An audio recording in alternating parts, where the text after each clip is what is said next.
Lumosity.com. Designed by neuroscientists, Lumosity.com builds fun, daily workouts just for you. It only takes a few minutes each day to help improve your memory, attention, problem solving, and more. Meaning you'll feel sharper, think faster, and be more confident. Achieve a brighter brain and a better life. Visit Lumosity.com and start training today. That's Lumosity.com. Big data may be just another overused buzzword, but storing, sharing, protecting, and recovering big data is a big deal to companies, big or small. Barracuda Networks offers powerful, affordable, yet easy-to-implement solutions for data protection and disaster recovery, email archiving, file sharing, and e-signing, all designed to protect big data and simplify IT. For an online demo or to try any of our storage solutions risk-free for 30 days, visit barracuda.com/bigdata. In 30 minutes, broadcasting's finest duo will hit the airwaves. Prepare for the incomparable Opie and Anthony show. Only a show this big could have a pre-show this good. Welcome to the Opie and Anthony pre-show with Sam Roberts. Welcome indeed. Thirsty Thursdays. Welcome to the Opie and Anthony pre-show. Counting down the minutes before Opie and Anthony hit the airwaves once again. That phone number to call is 866-WOW1-WOW. 866-969-1969. Call up now and you can start your morning right on the radio with yours truly, Sam Roberts. Breaking down everything that may be going down today on the Opie and Anthony show, as well as what happened yesterday and the lessons we can learn from that history. What is as close to definitely happening as possible is Lawrence Fishburne is going to be on the Opie and Anthony show today. I say as close to definitely happening as possible because it is definitely happening, but you always know with the Opie and Anthony show, things tend to come up. So I don't want to make any promises that I can't keep. But that said, Lawrence Fishburne will be on the Opie and Anthony show later today. And the guys are very excited. Matrix, Boys in the Hood, Cowboy Curtis from Pee-wee's Playhouse, everything. It's all happening today on the Opie and Anthony show. I bet it'll be a really good guest. People who have been in show business for as long as he has and have worked with as many people and done as many different types of things as Lawrence Fishburne has always end up being these amazing guests just because of their life experience, just because of what they've gone through. So that is going to be a lot of fun. Speaking of guys with life experience that we can all learn from, E-Rock's hashtag The Consumer has been consuming everybody in the Opie and Anthony universe. It's taken this audience by storm, as well as Opie and Anthony themselves.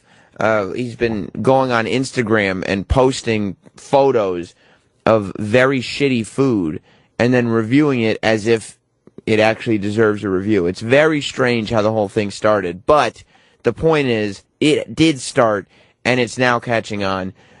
We found out yesterday in the course of talking about some of his reviews that E-Rock, he eats SpaghettiOs cold and doesn't seem to have a problem with it. First of all, the fact that he's even posting reviews for SpaghettiOs is absurd. The answer is they're shitty. They're SpaghettiOs. That's the whole reason they exist, is because you can consume them, and it fills you up, but it costs $1, and it kind of tastes like shit. So, you can imagine how bad it would be if it was cold. E-Rock doesn't seem to matter, as far as he's concerned. Let's go to track 7. But I think you're fucking up these SpaghettiO reviews. By not heating it up? By not heating. You got lazy. You gotta be heated. Why'd you get lazy on this one? That's how I've always eaten them. Yeah, but you're not. Most people heat it. You're trying to represent the consumer. The consumer. Thus then, hashtag the consumer. Don't need to heat it up because this and Chef Boyardee and all those things, if you heat it up or eat it out of the can, it tastes the same. No, it doesn't. The heat will rock you. And heat will roll you. Do you think that was a good song? Oh, yeah. Come on, come on, come on, come on, come on. Feel heat. Oh, here it is. Heat will rock you. Nice. Oh, my God. Heat will roll you.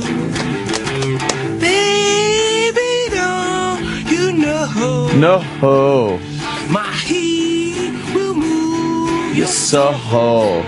Here we go. Come on, come on, come on, come on. Love me today. Oh, John C. Reilly on this, looking at him like all serious, playing the guitar. Love me tomorrow. Trying to do the harmony. All day, all night.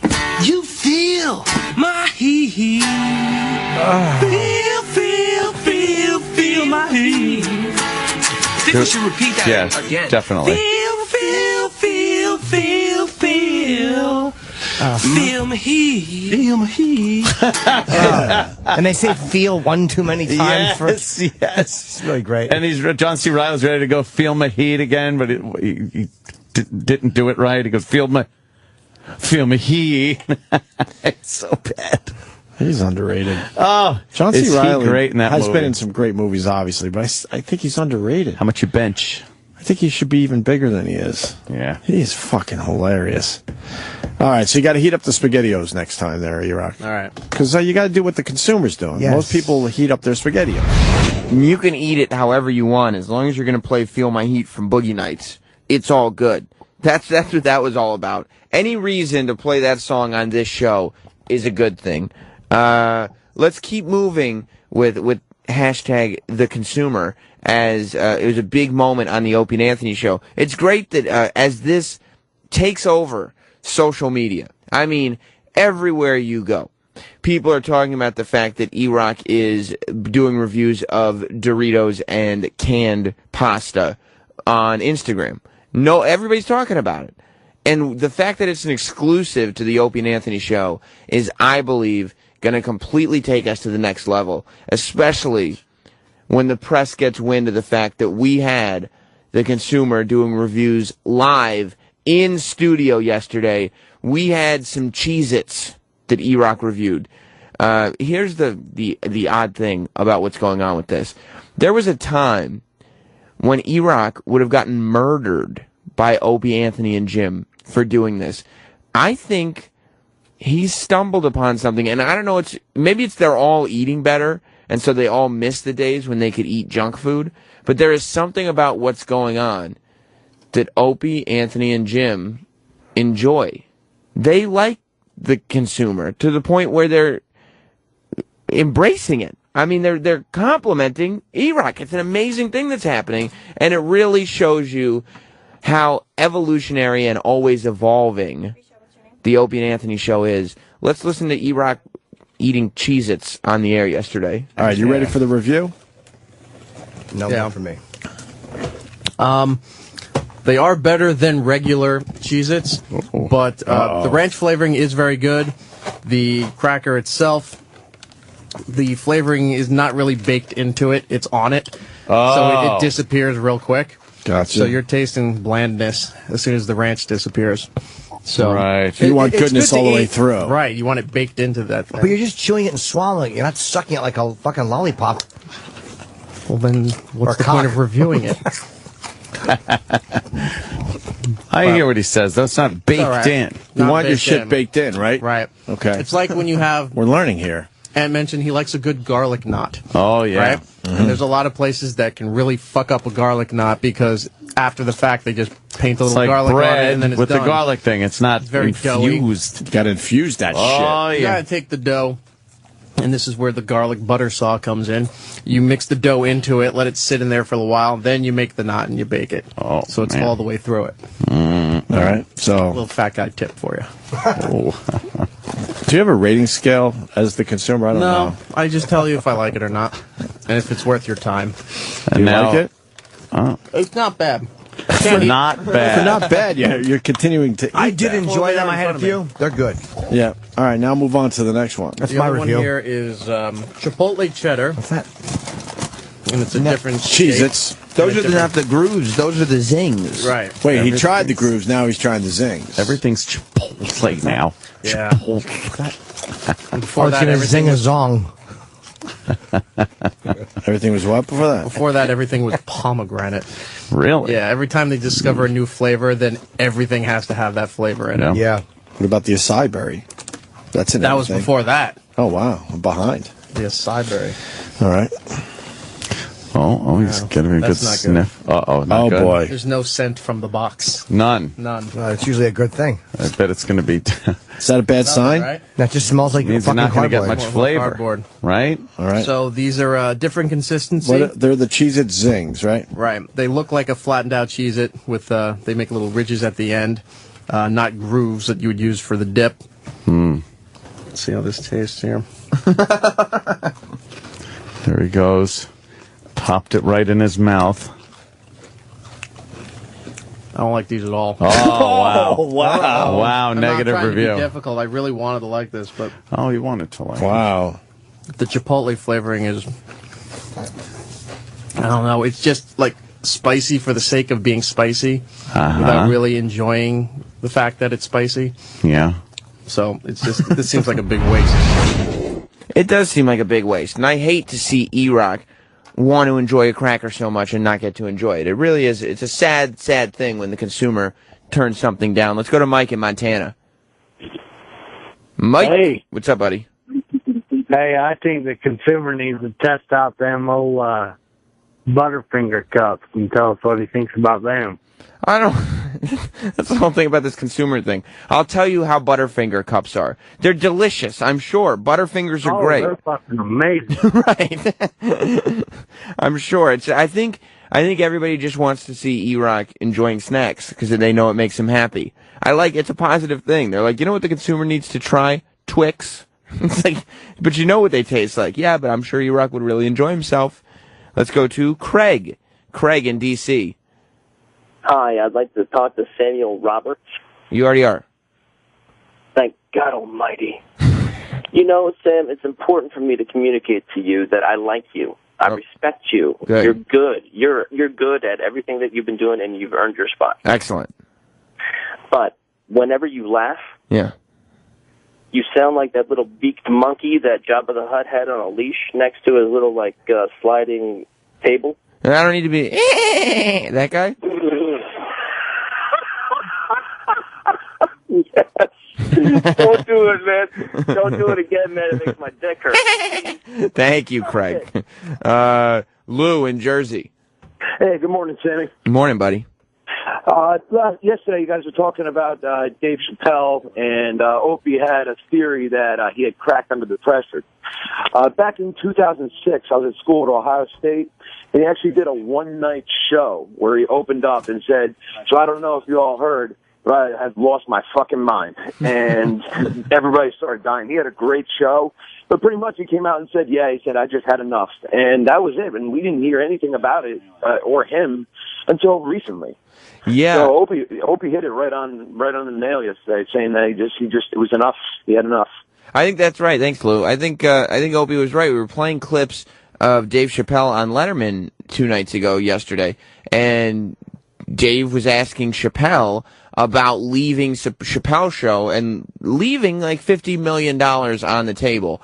And, you know, people were calling up, people had different theories. Dave Chappelle was kind of skirting the question a little bit, but I do think that at the end of the day, whether it was being exploited or whether it was any kind of conspiracy, whatever, when you just boil it down to the root, Opie probably was right. It made him crazy to have that many eyes on him, to have that many people judging what he does, to have that many people interpreting what he does. That's going to make anybody crazy.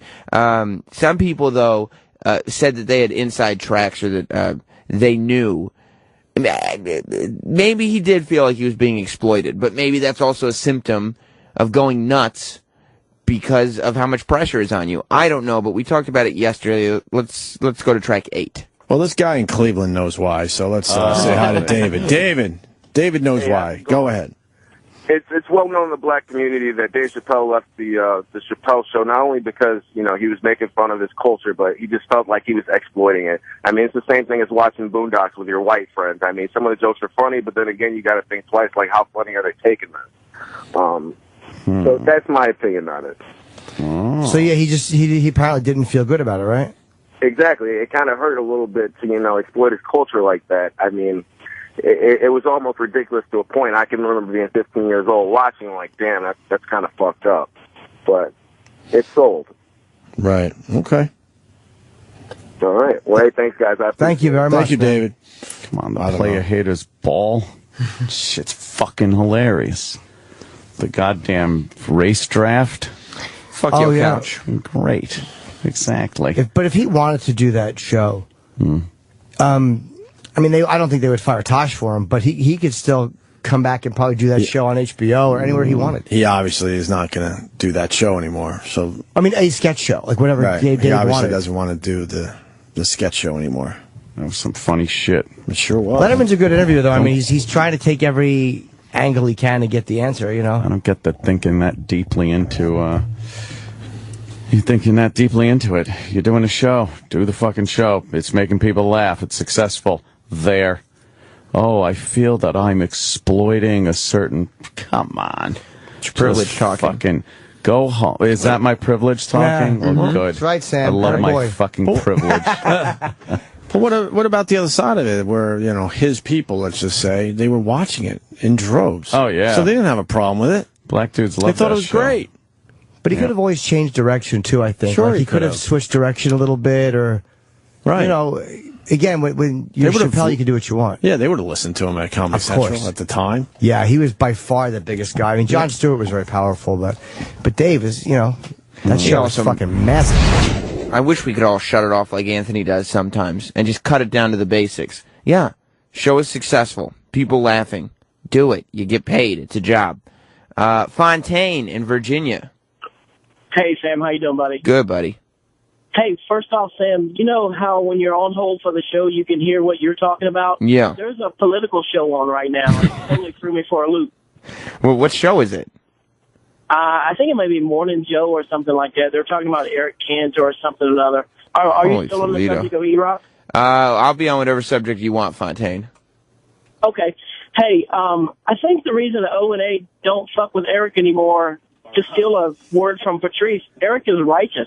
Like, they fucked with him for years, but never really down. He really kind of say that he's not. And same fuck. You're breaking up, but I get what you're saying. He's being true to himself. And maybe that E-Rock has found his truth. But I feel like E-Rock's been true to himself for a long time. He used to shout out how much he loves garlic butter sauce. And he certainly got fucked with heavily for that. Nick in Wisconsin, what do you got? I don't think I'm going to go to Barack in D.C. I think that's too much of a risk. No, it's okay. All right. Barack in D.C. Hello, Sam Roberts. How are you? Good, Barack. How are you? I've been away for some time, but I do recall last week someone named Superfan Eric said I suck cocks. That's just not true. Oh. Well, thank you, Mr. President, for clearing that up this morning. I do love Superfan Eric, and go Kings.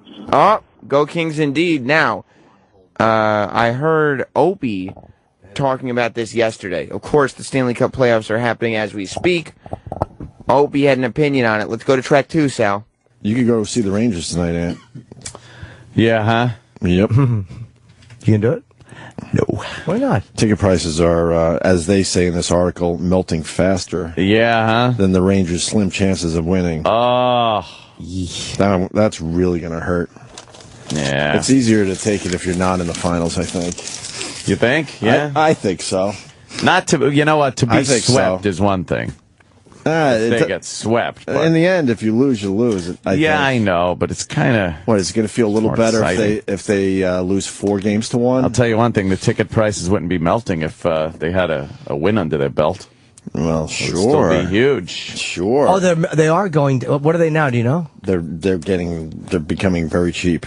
It's a cheap ticket for the Garden tonight. No one wants to watch the team lose at home in a sweep. That's the worst. Nah. Nope. It's not looking good. Yeah. I predict a big comeback. Do you? Yeah, Mike Richter was a fun guest, and because he was a fun guest, and he responded well to all questions, I predict... He did. He did. He answered, and I got some answers Yes. since he was 6. Since he was 6, he was pucking. How old? When did you start pucking? That was a great question. What? Terrible question. A lot of people have been, they start pucking at a young age. But I think they're going to come back and win 4 straight. That's my prediction. That's funny. Only one team in history 2. has done that. 2. The Maple Leafs of 1942. I think only one. And the Rangers of 2014. No. Oh, stop now. Kings are too good. Kings are definitely the better team. Yankees lost 3 straight games to Boston. Remember, the Yankees were up 3-0. First time, and Boston came back and won 4 straight. They're gonna. Yes, they did. They're going to lose, and it's going to be brutal. They're going to get their ass kicked. Well, they need a little more luck on their side. The sports curse may be rearing its ugly head. Opie was sounding very confident about the Rangers getting swept yesterday. And guess what? They're definitely not getting swept. The Rangers won last night. Roland is walking around here celebrating. High fives abound. He's got a new Rangers t-shirt. I don't know. He must have a screen printer in his house, because he's already got a new Rangers t-shirt that says Beat LA on it. I mean, we were talking before, when Roland showed up with a Rangers t-shirt that said something to the effect of next stop is the Cup. We told him, Roland, you're not going to be able to wear that shirt for like 2 weeks, and then it's garbage. And he goes, yeah, but then I'll get a new one. Then I will get a new shirt. And he's got a shirt on now that literally days is how long it will make sense for. But he's bleeding Rangers blue, much like Anthony Cumia is. I saw him this morning about 5 o'clock in the morning as we were walking into the building here. And I gave him a high five because he was wearing the shirt. And in the middle of Midtown Manhattan at 5 o'clock in the morning, Roland, at the top of his lungs, shouted out, "Let's go Rangers." Which I can only imagine woke somebody up, and people assumed that there was still debauchery going on the streets of New York. So we've got Rangers talk to get to today. The World Cup is starting. And I heard on the radio, I heard Team USA or whatever, America's World Cup team, their coach was on the news talking to the press and said that for anybody to think that America may win the World Cup is just simply unrealistic. And it was like, why would the coach say that? The coach is German. I don't know how we got a German coach for our soccer team, but this German guy does not think that America has a shot. And he probably knows better than anybody, but you'd like for there to at least be some kind of hope. Like a Mighty Ducks situation. Maybe you'll get like a heroic Cool Runnings ending. Not just like, yeah, no, they're not going to win. Don't bother watching. Like, all right, so why are we showing up then, coach? You should give us some words of wisdom. Maybe it's tough love. I don't know. But we'll get into that later today. And the video that's everywhere. Everybody, we always try to look at the viral video of the day. This video of a guy who was stuck in the Las Vegas airport overnight has gone everywhere singing. He was stuck in the Las Vegas airport overnight. So he took out his iPhone and he taped it to a wheelchair, and he started putting the wheelchair on like escalators and moving sidewalks and stuff like that to get the shots right. And he made a video for the song all by myself. It's really it's an amazing feat, but it's also kind of creepy that he didn't just jump in a taxi and go to a hotel or something. I don't know why you would stay in an airport all night if you knew you had to be there all night by yourself. But we'll get into all that, plus Lawrence Fishburne in studio. Now, we were talking about Opie and his sports curse. He was having a good day yesterday because he brought up the fact that Courtney Love had sent him a direct message. Opie was very excited that he had gotten a celebrity direct message from Courtney Love, even though she was just trying to get him to play her friend's band or something like that. He got the direct message. He got very excited, but the conversation rapidly turned to nipple play. Let's go to track 4. It's called the Eries. Their Twitter account is Eries Official. So, like I said, I'm a sucker. Courtney Love DMs me, I got to play the song. You really want another DM, don't you? Kind of liked her. I didn't like that she was tweaking her nipples, but that's the best part of it. I'm not into nipple play. Oh my God, I love not nipple at all. play. It just hurts. I go ow, ow, ow, ow, ow, ow, yeah, exactly. There's nothing fun about it. How about no, not hard, dude. Gentle. No. I like them touch like this. Just steer I'm just clear. doing my thumbs. Oh God, I have to do that while I'm getting my dick sucked. I lost cause. I got very sensitive nipples. They get hard very, very easily. Ooh. But they're hard right now. Look, they're hard right now. Look. I don't. What does that need mean? to hear You need this. to nurse. What does that mean? You have good feeders. Oh, God. I don't know. I like my nipples left alone as well. There's only one guy that we need to talk to right now as we move towards today's Opie and Anthony show, and that's Superfan Eric. How you doing, Superfan Eric? Oh, goddamn, I'm not doing too good, but Jesus Christ, Sam Roberts, professional goddamn broadcaster. Can you believe the President of the United States called and asked for me today? Can you believe this? It's got to be very exciting for you. President Obama did call and announced that he was a fan of yours.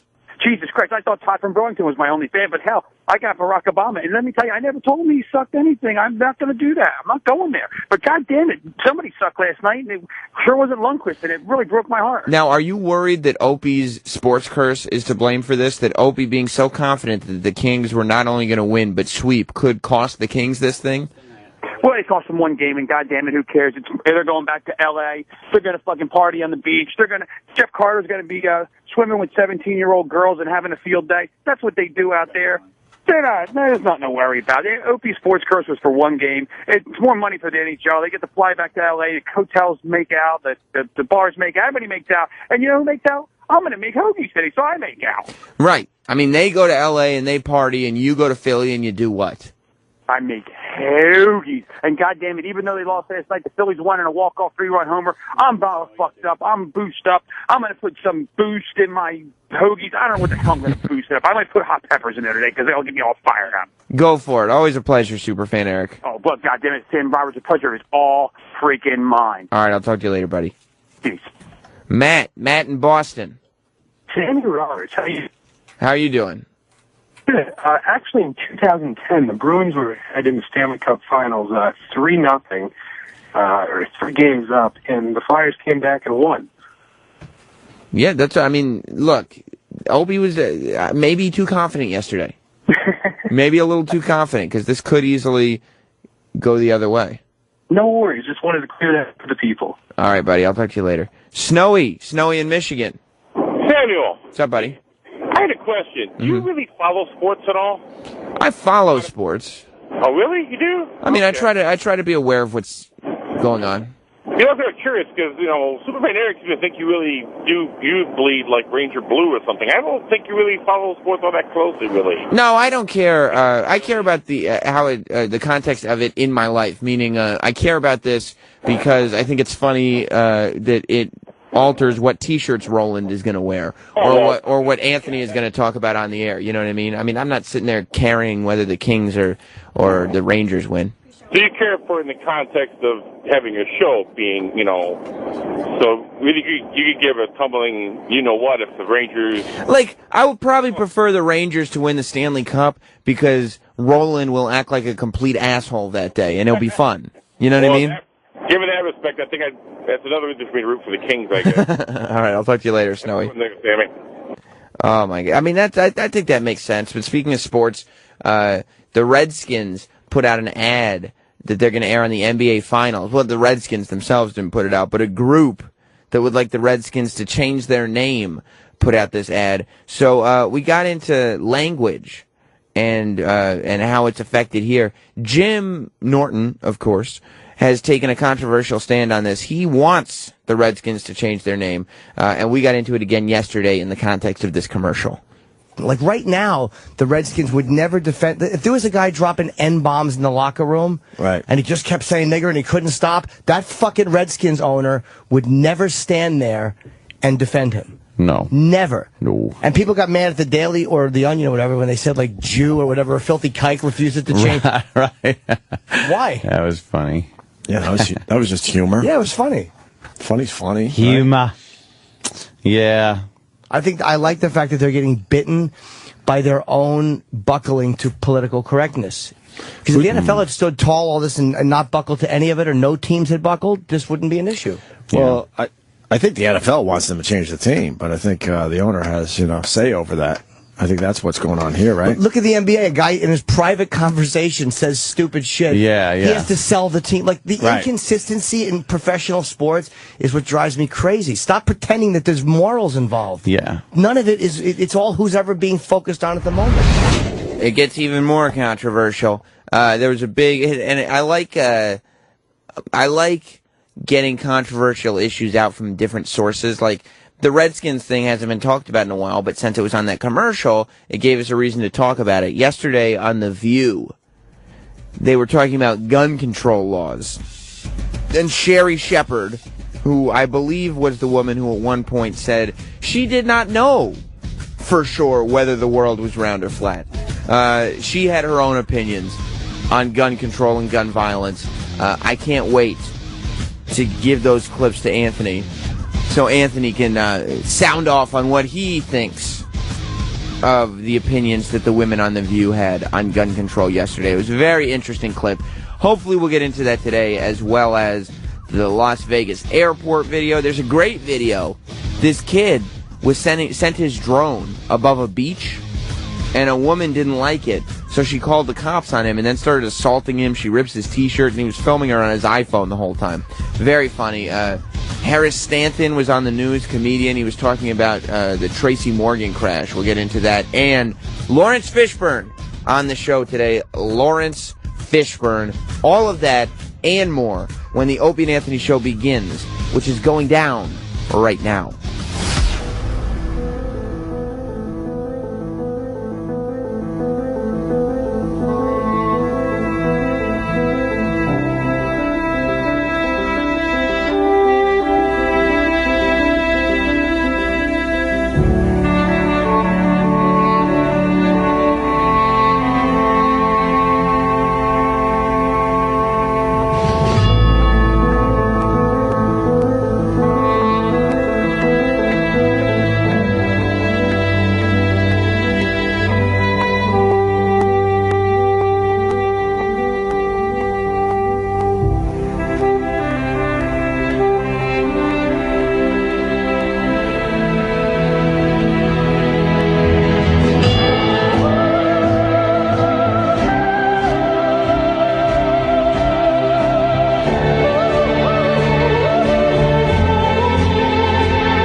The year 1994.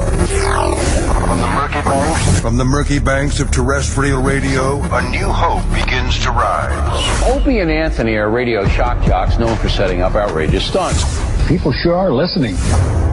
Two Long Island natives who together would one day change the world as broadcasting's greatest duo.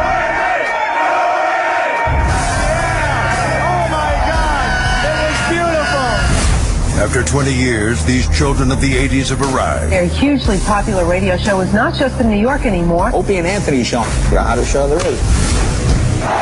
Through 55-gallon drums and wiffle ball bats. You push it in until you're comfortable. From mayors to mayor. It was an April Fool's hoax by 2 radio disc jockeys. With bottle rockets and bra bombings. And wieners and pigs. Opie and Anthony got their hands on the photo and tweeted it. 2 men that have taken a box of cocks further than any. Well, these people will definitely stop. Guaranteed. Lift up the... They've met friends along the way. Jim Norton. I have a raging hard-on right now. Can I please put my dick in your donuts? And through fines, scandals, suspensions, cancellations, and terminations, it's the one show that remains unscathed. Striking fear into the hearts of management everywhere comes a radio show that after 20 years remains above all else real. This is the Opie and Anthony Show. But enough of this palaver. Let's get the show on the road. Good morning. Hi, everybody. How am I? How do I sound? Huh? It's actually not too bad. It's not as bad as yesterday. It's different again. It's different mic, different setup. I'm okay with this. You probably shouldn't be just okay with something, though. Well, yeah. I don't know. It's sad that we have lowered our expectations. It's pretty bad. Is it? Yeah, it's really loud. Very bassy. Is it? It's loud and bassy. Count on that. Count bassy. I got it. 100-year-old joke. So you got to be way down in the mix. Yeah? Oh. Yeah? Whatever. I don't know. No one gives a shit. Well, so why should we? We'll go with that. Let's bring that to Broadway. Lots going on in the news today. What's up? Well, what's happening? Well, your Rangers won, but that was supposed to happen. Everyone knows it. Is that so the Kings can celebrate on their home ice? I don't know. I mean, it was still a close. I don't think they good were. Hockey game last night. Kings won. Kings lost 2-1, right? Rangers 2-1. Lundqvist was standing on his head. That doesn't sound like the proper way to be a goaltender. 10 goal? Yeah. You could probably cover more ice with your legs than you could your head. Yeah. Yeah. If you're standing on your head, there's a lot of holes. A lot to the left and right. That's just a stupid thing to say. He's standing on his head. It's not. You can't do anything really standing on your head. So why do they say that? Yeah. I don't know. But now they go back to L.A. and win the Stanley Cup. They had a shitload of the Kings had a shitload of shots on goal on him on Lundqvist, but he was kick save, pet save, glove save, whoa. Right. And they pulled it out 2-1. So now they go back to L.A. Right. And it's one game at a time for us Ranger fans, us big Ranger fans. It's one game at a time. That's how you got to think. You can't think you need 3 unanswered wins. Sure. You think they won one, just do it again. Okay, yeah, that's going to happen. Although, to be fair, every game has been damn close, though. It has been. Except for the 3-zip, but, even a 3-zip game, yeah, the puck bounces a little differently, who knows? And they weren't even getting... Who knows? I mean, honestly, Quick was blocking everything that game. It was amazing. Well, but now... He was a bit quick. He was very quick. But last night, somebody else was very Lundqvist. What does that mean? I don't know. It must mean quick in some language. Oh, it probably does. I have no idea. Probably does. So now the Kings go home and win it. I think they wanted that anyway. No, Do you think teams purposely lose? No. So they could do it at home? Never. I don't Because you don't want to take that chance, right? Never. I think they like winning in front of the other team's fans, That's too. true, There's something too. satisfying about that. In your face. Yeah. But then it's lonely because now you're just in your shitty, away locker room with the Stanley Cup going, now what? Yeah, Everyone is in L.A. You sure don't want to take that chance. But you win in L.A., then it's a party. Yeah. It's a party right after the game. Ooh. Yeah, they puck all year. These guys don't want to throw a game. God, the pucking. When's the next game, by the way? What is it? Do we wait a couple days now? Mm-hmm. Why don't our water bottles stand properly? It's just the worst. It's the strangest thing They have ever. polio. Our water bottles have polio. I'm obsessed with these water bottles. What happens? Do they expand or something? It's a cheap thing. Because as soon as you release the cap, then they sit properly. Not really. But they're like Weeble wobbles. Yeah, they weeble wobble.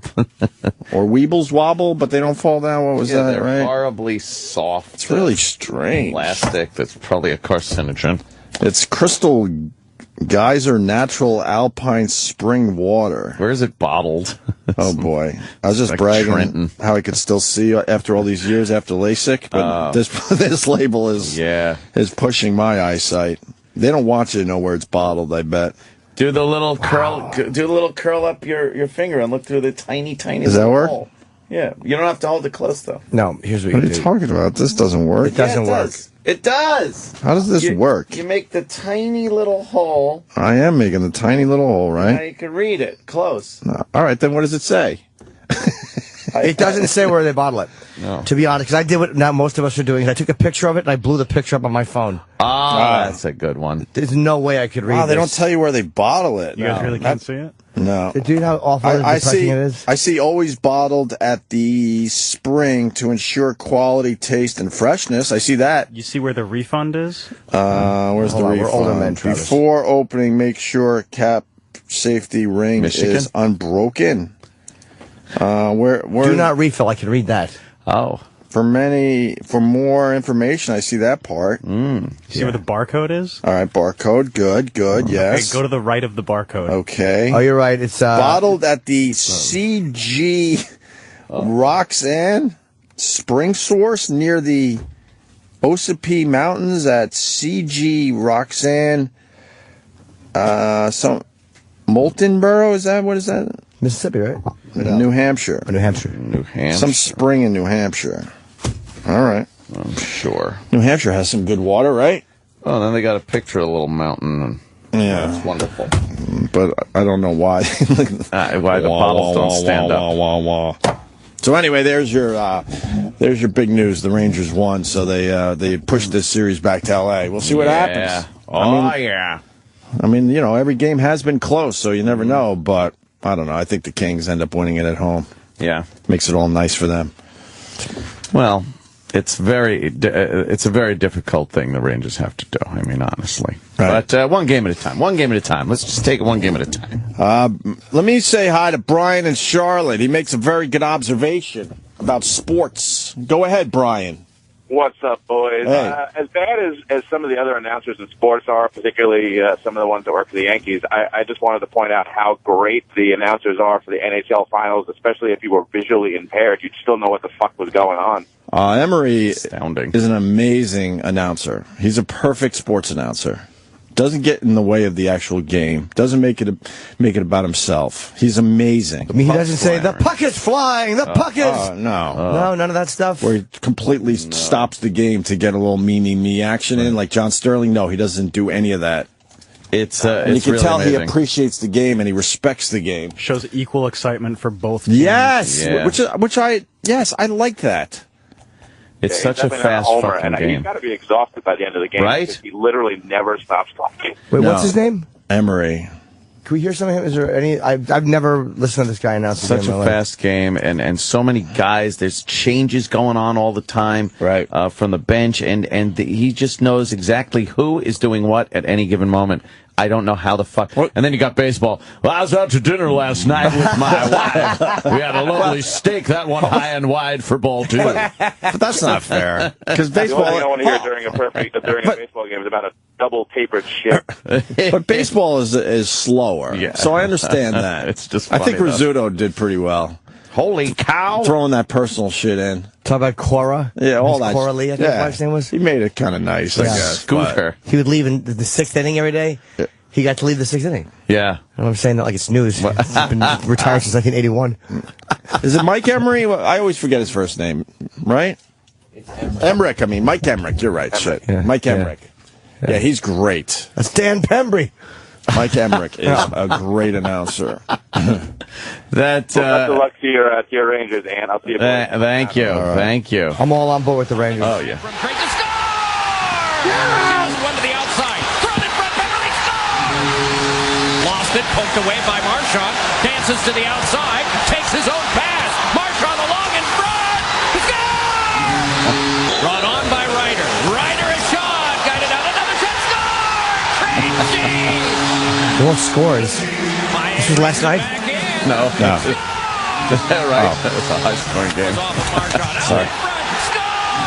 Whatever. I just These wanted are to all hear the him actually goals. announcing. I just wanted to hear him announcing a regular game. But he equals the excitement of the fans, which is great. Yeah. How long has he been Mike there for Emmerich. years? He's been doing this forever. He does Olympic hockey too, which is even better. Oh wow. Yeah, he's just a great announcer. That is a hard one to announce, man. You got to watch the whole fucking so fast. He's whole right ring. there, and the names aren't that easy to pronounce in hockey. Right. They're getting worse and worse by the years. And well, now of course we have to deal with the announcer. Goal! All right. Goal! The World Cup, which no one cares about in the United States. They care. No, they don't. Ask Ron Bennington. He's all in. I think there You are go downtown people... and see these soccer bars, though, man. Well, they yeah. are fucking packed. Of course. I hate soccer. They're the niche people. And I don't think the U.S. has a chance. I think the coach is even saying that we don't have a chance. Yeah, the coach said, well, I wouldn't expect them to. I wouldn't expect much here. Yeah.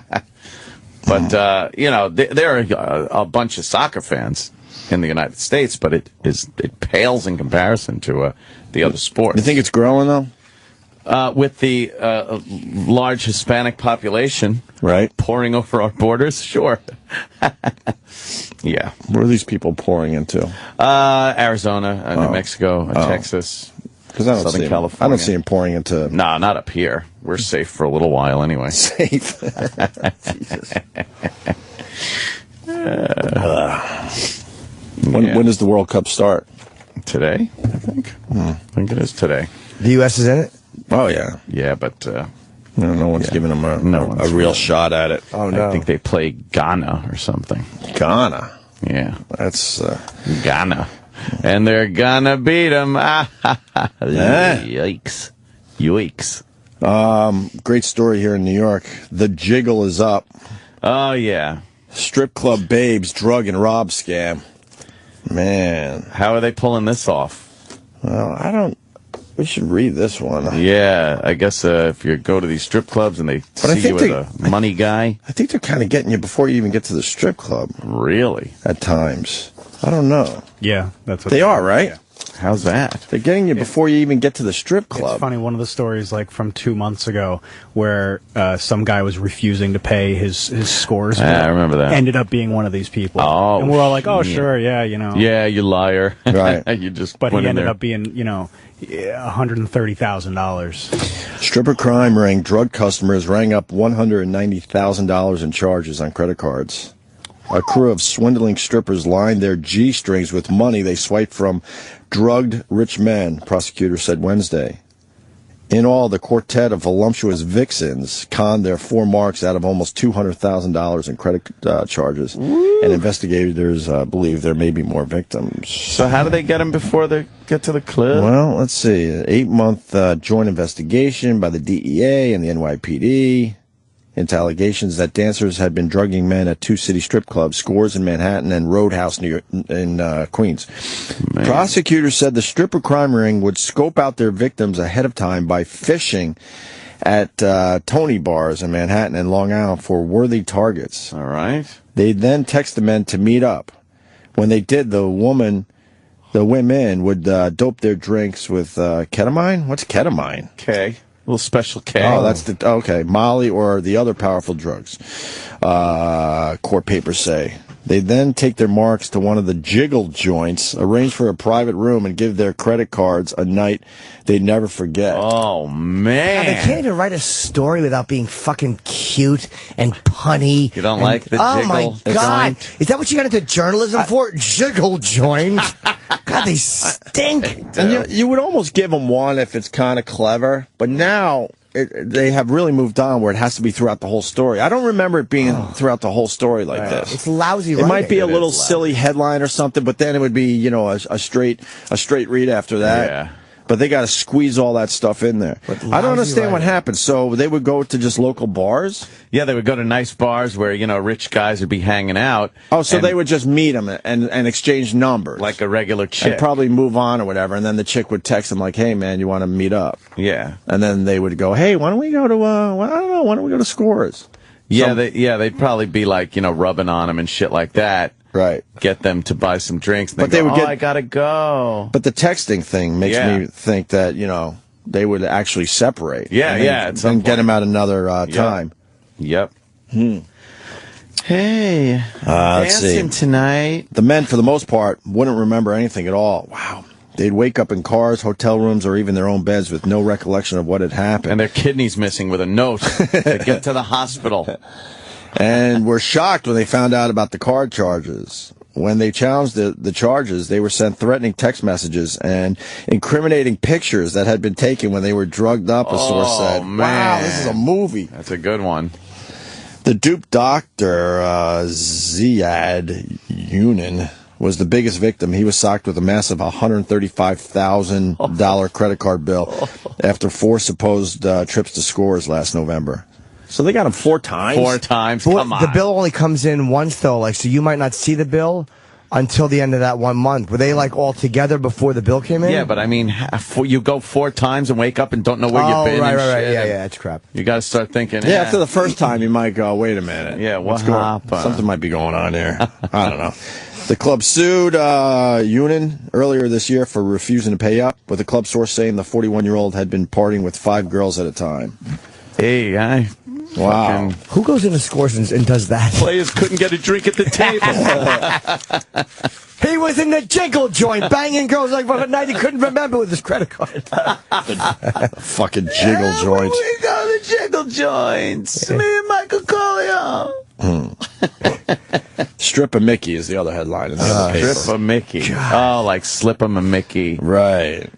They're so hacky. They really are hacky, lousy writers. This guy knows the strippers very well, he says. Ooh. Does he? Very well. Let's go to Matt in Little Neck. Matt, welcome to the show. How you guys doing? Just from my neighborhood, these girls. Right. They're giving them way too much credit. They're not that smart. They're all dumb broads, and they're not going into clubs. They all worked at strip clubs. They weren't going down to bars and trolling for them. They would get these guys from strip. And how would a guy not know that he's getting drugged up? You don't think that they were that these guys were asking for it? You know what I heard? I don't know. This seems to happen a lot. Who was the weatherman? That we had the story on our show. He woke up in Miami all messed up.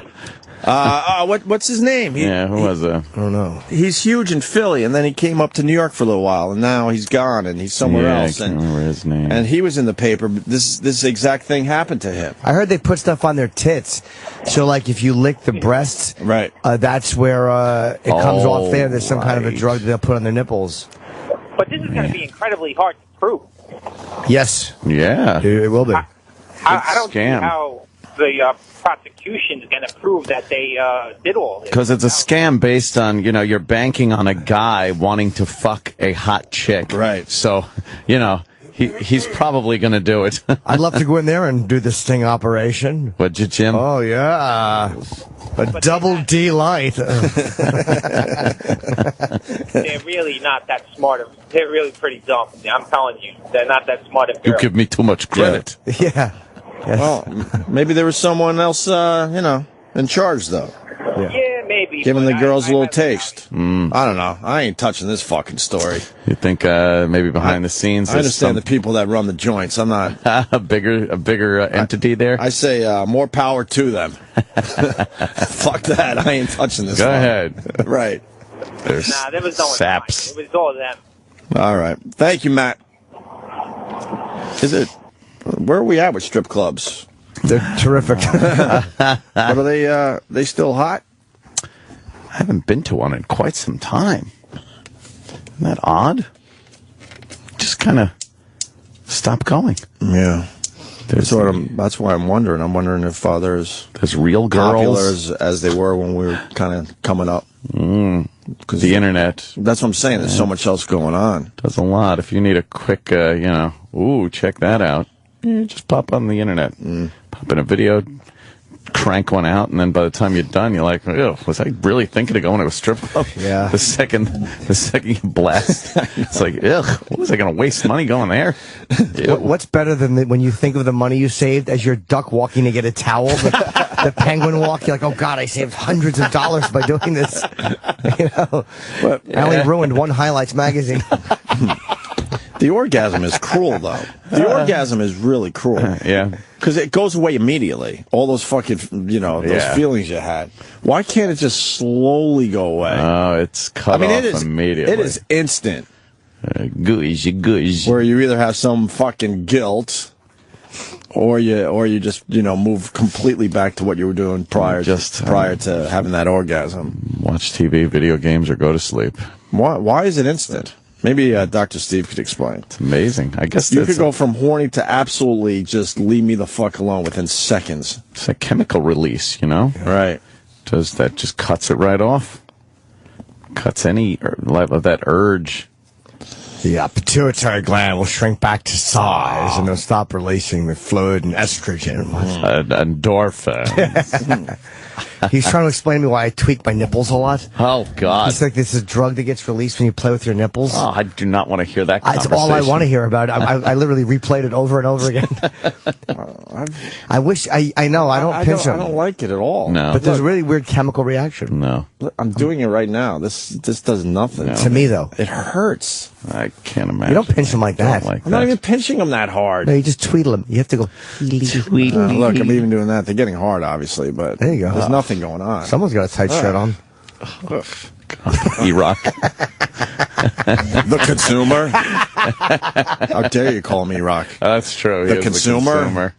There he is. There's the story. Do you have the actual story, Sam? And what was his name? Bolaris. John Bolaris. John Bolaris, who was a rock star in Philly.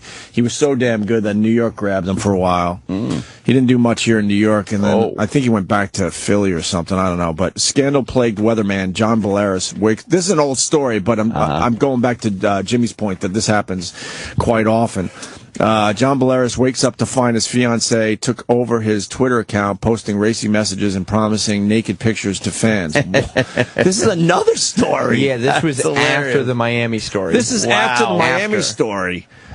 John Bolaris, who lost his job as weather anchor for Fox affiliate, in Philadelphia last year, when it came out he had been drugged and robbed by women in Miami, now faces another scandal involving former Playboy model Erica Smithman. She's pretty hot, by the way. Yes. Keep reading for me, Sam. I don't feel like leaning over to see the fucking type. A former weatherman couldn't have forecast his latest scandal. This is 2 years ago, by the way, but what the fuck? I didn't know Bolaris was involved with something else. His fiancée took over his Twitter account while he was sleeping and unleashed a barrage of racy messages for his fans. John Bolaris, who was suspended from his job as a weather anchor for Fox in Philadelphia last year amid the bombshell story that he'd been drugged and robbed by beautiful women in Miami. What the hell? In 2010. Was back in the headlines on Tuesday after his fiancée drunkenly took over his Twitter account and repeatedly promised to post nude pictures of herself. We'll just say you were a personal guest of Michael Corleone. Shrugged. I don't know what happened. She's the got senator. No family. Yeah. She tweeted out, hello, this is Erica. Love John. He loves you all. I guess it's okay if I send you all a naked photo or two. Ooh. Don't tell my love. So what's the problem there? If she took over his Twitter. She continued to write suggestive tweets referring to her modeling past and hinting that she'd taken over Bolaris' account behind his back. This is Erica. I did pose in Playboy. So what? I will post my naked pictures. John has no clue. That's something weird about that. Yeah. That's weird. That's either him doing it or someone else. That doesn't sound right. Or he is fully aware, but just wants to make sure his name is, clear. Kept out of it. Right. Wow, this Bolaris guy. I love him. He's a card. So what ended up happening with this story? I guess he lost his job. Whoops. He was one of the best, too. They loved him. They loved him in Philly. And Not so much in New York. Maybe a little pervy. Yeah. That's funny. Do you have the other story? The Miami story is really funny. Well, now they're recapping it. Oh, yeah. Give me some recap. He was drugged twice in March of 2010 by two bottle girls who pressured him to do shots and go out with them, and then charged over $43,000 to his credit card. Wow. They got pressured to go out with him? They to go out with after that? Mm-hmm. Yeah, yes. Mm. So he felt pressure by the two hot strippers to go out with them? Such They pressure. bullied him into it? Yeah, come on. Stop it. He has no memory of what happened on either night he spent with them. He had no memory the first night and then went out with them again. Yeah. No memory. That shit's like that fucking Men in Black light thing that they flash in your face. I believe him. I don't think he had to be talked into it. I don't believe that No. part of the story. You see some hot girls and they're like, "Hey man, you want to party a little bit?" And he's like, "Fuck yeah." He probably blacked out. And then they drugged him. The FBI says he was one of nearly 90 victims of the same scam. That's what I'm saying. This is happening a lot. And he was recently charged called to testify against the organizers. Do you think after the first night you might just think like, wow, I got really drunk last night, and you don't realize how much they charged to your card?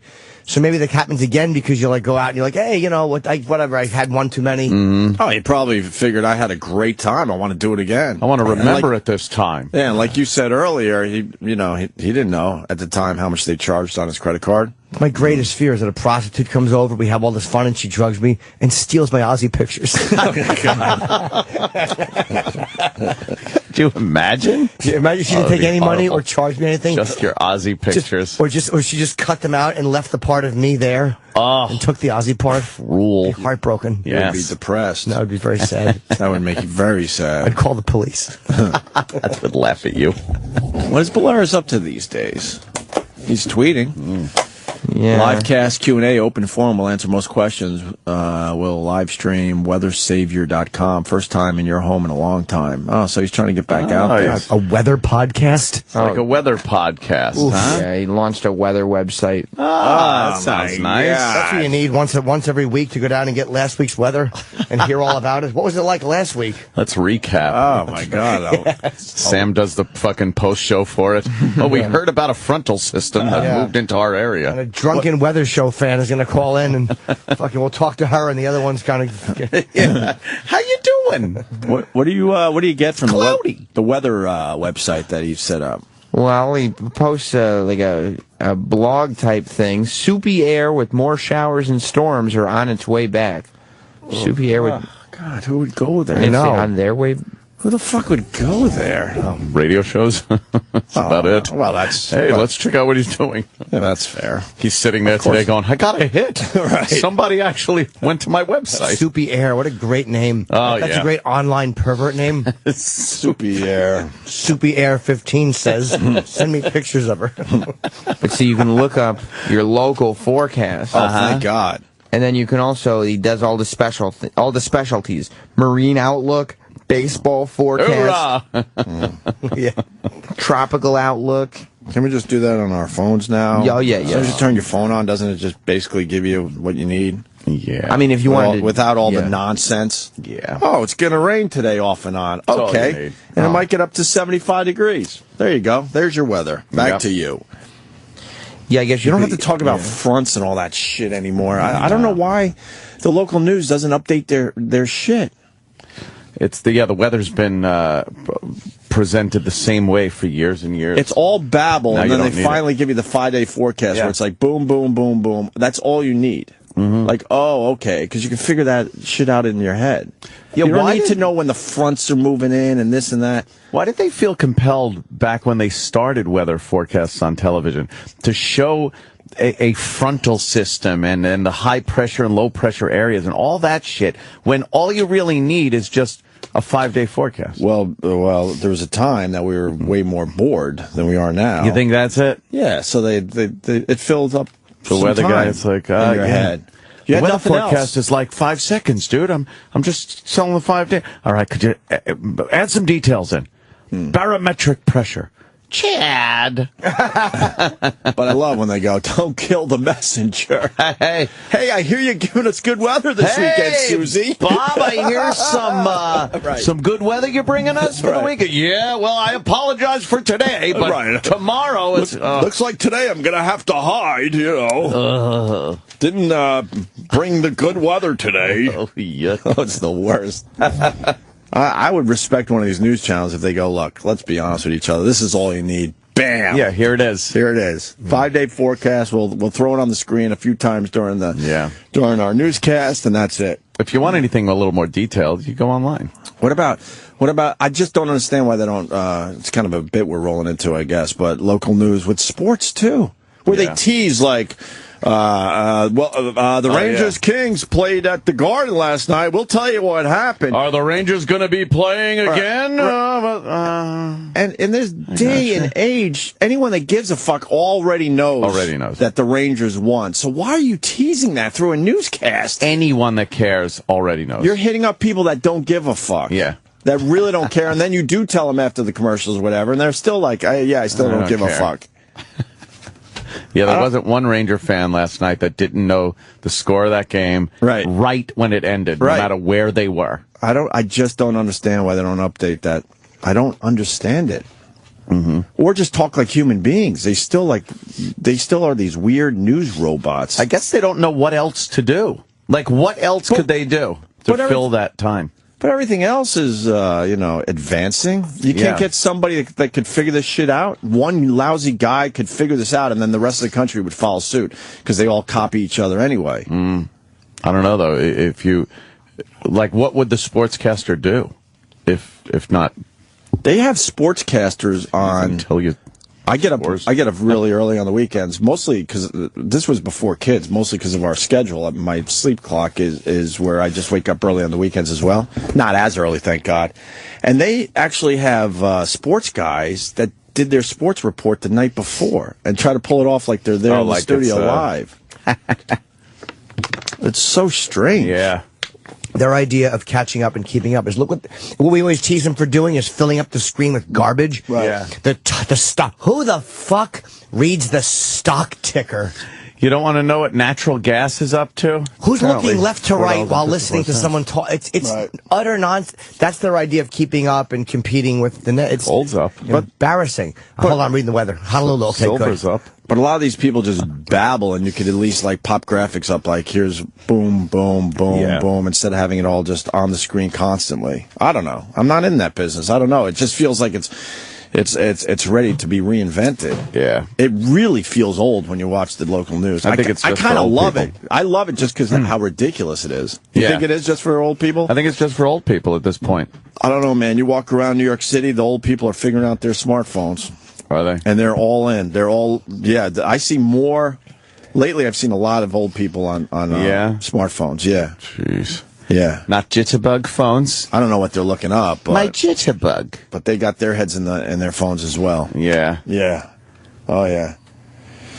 Also the, just the HD, why are there SD channels at all left?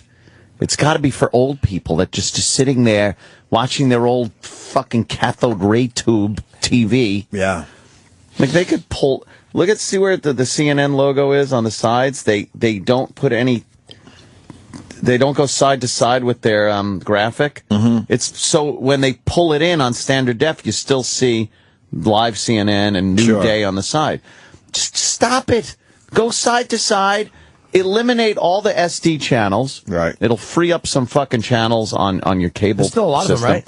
There's from channel 1 to channel 500 on my provider is all SD channels. Wow. And then 500 starts the same thing. It's the same thing. Now 500 and 2 is CBS, and channel 2 is CBS, but SD. Why the fuck do you have to duplicate the channels in standard definition in 2014? I have been petitioning them to stop that. Oh, have you? Because my dream is to get rid of all SD channels. Yes. And then start dance channels in HD.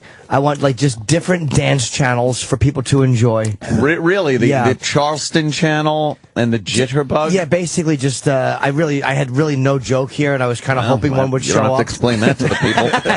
And let's just say that I stood at the door waiting, and no one arrived. I got stood up on a joke date by my own lack of talent.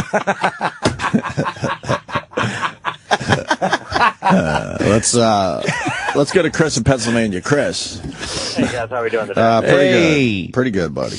I tell you the one thing that drives me out of my fucking mind is when I watch Deadliest Catch or Gas Monkey and this live tweeting shit comes on the screen. Well, that's a hot thing right now. Everyone has to talk about well, I'll be live tweeting. I just tweeted. Yeah. Right. The entertainment shows love doing that. Yep. And I'll be live tweeting in 10 minutes. It's like you're not interesting in person. You think you're going to be interesting in 140 characters? Exactly.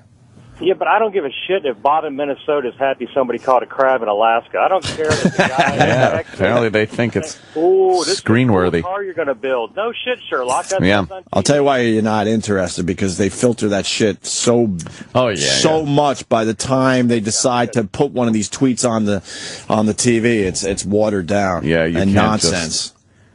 Because it would just be a bevy of dick jokes and naughty words. Well, fine, you can't have dick jokes, I guess, but somewhere in between there's probably some more interesting tweets. Yeah. Maybe slightly edgier, or I don't know. Yeah. Whatever. Why do people bother stating that their newscast is broadcasted in HD? It is silly. In HD. And don't tell us your weather machine is better than everyone else's. Yeah. Shut the fuck up. So who buys this shit? You're probably right. It's the old people. The Doppler 5000. Oh, that sounds like a lot of Doppler. I must watch this. That's the better Doppler. And I think they just add that number on. They're saying 5,000. Well, ours is now 7,000. Okay. Oh, change the graphic. I'll watch that one. Yeah. Weather's pretty easy to predict these days, except for those tornadoes and stuff. And although they're starting to get a pretty good warning system there as well. I think we're at the tail end of having to deal with that shit. I think once some of these older people, start fucking dying off, to get some of that. You realize unless you're like 14 years old or younger, you'll be one of those people with the tombstone that has 2 centuries on it. Wow. Remember like you'd see a tombstone like, oh, born 1870, died 19 something. You're like, oh man, look at that. You're going to be one of those guys. Yep. So are we. I know. So that's what I mean. You're going to be one of those guys. I think most people are. 19 something and then 2000 something. It's just. Well, not the people that are 14 and younger now. Yeah. Although the way the life expectancies are, they may go until the 2 years into the next one. Yeah, it could be. They're saying babies born now have a really good shot at going to 100. Yeah. That's crazy. Oh, right, yeah. Really good shot. Yeah. That's going to be more the norm than it is now, obviously. Let's see. There was another one here. Oh, this guy wants to talk about a strip club near us, where we grew up. Oh. Steve on Long Island. Steve. Hello, boys. Hi. I want to go local. Going local. All right. Back in the day, remember the tender trap next to the radiator shop? That was one of my joints. Oh, well, I'm sure we crossed paths once. We've talked about this place over the years. There was a radiator joint, and behind it in the back, you got into the tender trap. I used to live right across the street from the tender trap to where those woods are. Well, listen, one day my dream came true. You know when you had that hot chick in math class or something, and you're like, oh, I'd love to fuck that, but I could never get it. Uh-oh, was this Angel is the centerfold story? She was out of my league. She was a Fort Salonga girl. I was King Park. Couldn't she wouldn't my way, but somewhere right now, Colin Quinn is chuckling because you mentioned Fort Salonga. Fort Salonga. Fort Salonga. One of those towns we don't know much about on Long Island. Fort Salonga. They do well down there, Fort Salonga, but I had hot daughters down there, and sure enough, I walked in, and there she was, the angel in the centerfold, exactly. Oh man! And their dreams do come true. Wow, so you got to look at her naked, huh? Yeah, man, she's fucking hot, and you could get in there under 21 or under 18, whatever it was, and they never bothered you. And sure enough, man, Was it Rochester or was it when we were in Boston where the strip club, announced that, they're getting girls from your neighborhood to strip? All right, remember? Was it Massachusetts? Fuck, I don't remember. But do you remember hearing that? Yeah. I think we did the live reads for it. Local girls. No, but they would advertise. Yeah.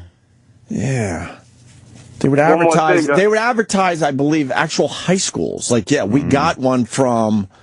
Whatever town.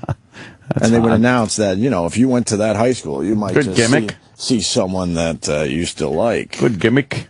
Totally nude. Yes, sir. So one more thing, I still feel gay from yesterday with all that Journey crap. Is that yesterday? That was a couple days ago. I can't remember, but no, Journey's one of those bands. They're all right. But remember a while Does Journey make you gay? No, unless you're going from a navel to a cock. Journey is Journey. Well, I mean, gay in the sense we kind of used it growing up. Yeah. Was Journey one of those bands that made you gay? I don't think so. Stone, you could get away with playing Stone in Love, but come on, you put on lights and stuff like the lights in the city, whatever. Come on, that was gay. I mean, I think there were other bands we grew up with. Another bit could happen right in front of your eyes. Oh, listen. What are some of those bands that made you gay growing up? Not in the homosexual way. The Village People opened my eyes. The Village People, certainly. If the Saturday Night Fever soundtrack, if you were listening to that, you would certainly be called gay. Yeah. Grease. But I want to... What about rock bands, though? There was a different... I think it gets way worse than Journey. There was a different thing, though, back then. Like, that was rock. You would listen to Styx and Journey on rock radio, and it would be a rock song. Yeah. You listen to it now, and it's like, oh, that is a really kind of faggy song. Yeah. But then that was rock music. Phil Collins? Ugh. Phil Collins. Genesis. Some of the later Genesis could, be called gay for listening to, I guess. Yeah, I guess. I don't know. Not that there's anything wrong with that. But while we're on the topic, remember a couple months ago we were talking about Adam Lanza, and I made the mistake of calling him Adam Lambert. And then you guys riffed about Queen, and because he was singing, and it turns out they hired Adam Lambert to front Queen. And that's very gay. Well, I think Freddie Mercury might have been even gayer. That did make you gay. Freddie Mercury was an amazing frontman. You watch those clips and you realize, like, what the hell were we thinking? I didn't realize it. I didn't get it. I was watching old Judas Halford, Priest. too. Yeah, Judas Priest. And I'm like, he was walking out with a leather and a whip, and he would just whip it. And I'm like, oh, my God, how did I not? And the way he'd move like his shoulders, he'd lean in and move his shoulders back and forth. You're like, what the fuck were we looking at? That's what we just didn't. Know why? Because we didn't. Oh, this guy's just rambling over art. Yes. You're done. We love keeping the callers on the line if you know how to play properly. Oh, boy. We didn't know any better, and we didn't care. That's the difference. That's true. I don't think you could even imagine that he was gay anyway. It would have hurt him in the 80s to come out, though. Halford would have got hurt in the back 80s. then. Shit, yeah. Well, we didn't really even just focus on that. It was like, the music at the time. You were thinking, wow, who do we know was gay? We knew Elton John was gay. I don't know if a lot of people did. Well, not for a long time. No, not at Believe first. Believe it or not, that goes back to my point. Wow. We just didn't know and we didn't care. You started getting inklings, I guess, when you start getting a little older, but. Yeah. But you just, you just didn't care. You thought he was a showman, really. Right? Boy George, knew he was gay. Well, the Boy George might have, that might have been... That was like the tipping point where that might have been where, like, okay, what's going on in music? There might be a few of these guys out there. I knew Liberace was straight from all the talk show appearances. Liberace, I guess you figured it out, I guess. Yeah. I didn't know Paul Lynde was gay when I was a kid. No, he was just a funny, wacky guy. Flamboyant, you just didn't know. Yes. As he's fucking on his off time, just popping amyl nitrate and taking it to the dumper. You're living a great life. You didn't want to know because they told you it was a disease. Yes. Homosexuality is a disease. How to avoid the homosexual. So you just thought they were flamboyant. Yeah. Jesus. But you look, I was watching the old Priest stuff, and it's like literally with the blonde hair. It was like some festival in the 80s, and he's coming out. And I'm like, I can't believe that as a teenager I would watch this. And, like, I still love it, but how would I not understand, like, this is kind of a gay thing that he's doing? Yeah. No, it was just cool as fuck. You're right, watch. the mannerisms, the shoulder Oh, shakes. yeah. Wow. He would strut on the stage like, very swishy. He literally looks less stereotypically gay now that he's come out. Right. Right. He's fucking bald with a big head tattoo, and he just kind of marches around the stage in a black trench coat like a fucking, like the guy who, Jack the Ripper. But back then he was just, all blonde hair with a little cap tilted to the side. Yeah, he's studying the audience, trying to get a few hits. But it was trying to get a few feeders. Yeah. I hear he has a giant cock too, Halford. Oh, yeah? Yeah, I don't know if that's true or not, but I like to believe it. We had him on once. He was great. He was so good on our show. I hope he comes back. 2 gay bands, Queen and Hootie and the Blowfish. Yeah, if you listen to Hootie, you were pretty considered, gay by your friends. In the old term, gay. Even the hits? Yeah. Yeah, you didn't, put it this way, you didn't turn up Hootie and the Blowfish when your friends were in the car. You didn't go, hey, Hootie. You gotta check your this friends would be out. like, what the fuck? It's this shit. Yeah. Yeah. But you could have a softer side when you're listening to music. When you're alone in the Can't you? car, you could be a downright queen in the car when you're alone. That's for sure. Yeah. I liked this fucking song that came out. Come on. No? This record was so massive. This was a massive record. He's doing country now, huh? Yeah. Very Exclusively, and he's doing very well.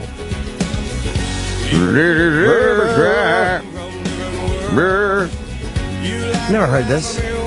No, this is the other one. What song is this? This one first. Is this Let Her Cry or? This is Only Want to Be With You. Yeah. Okay, yeah. I want to be with you.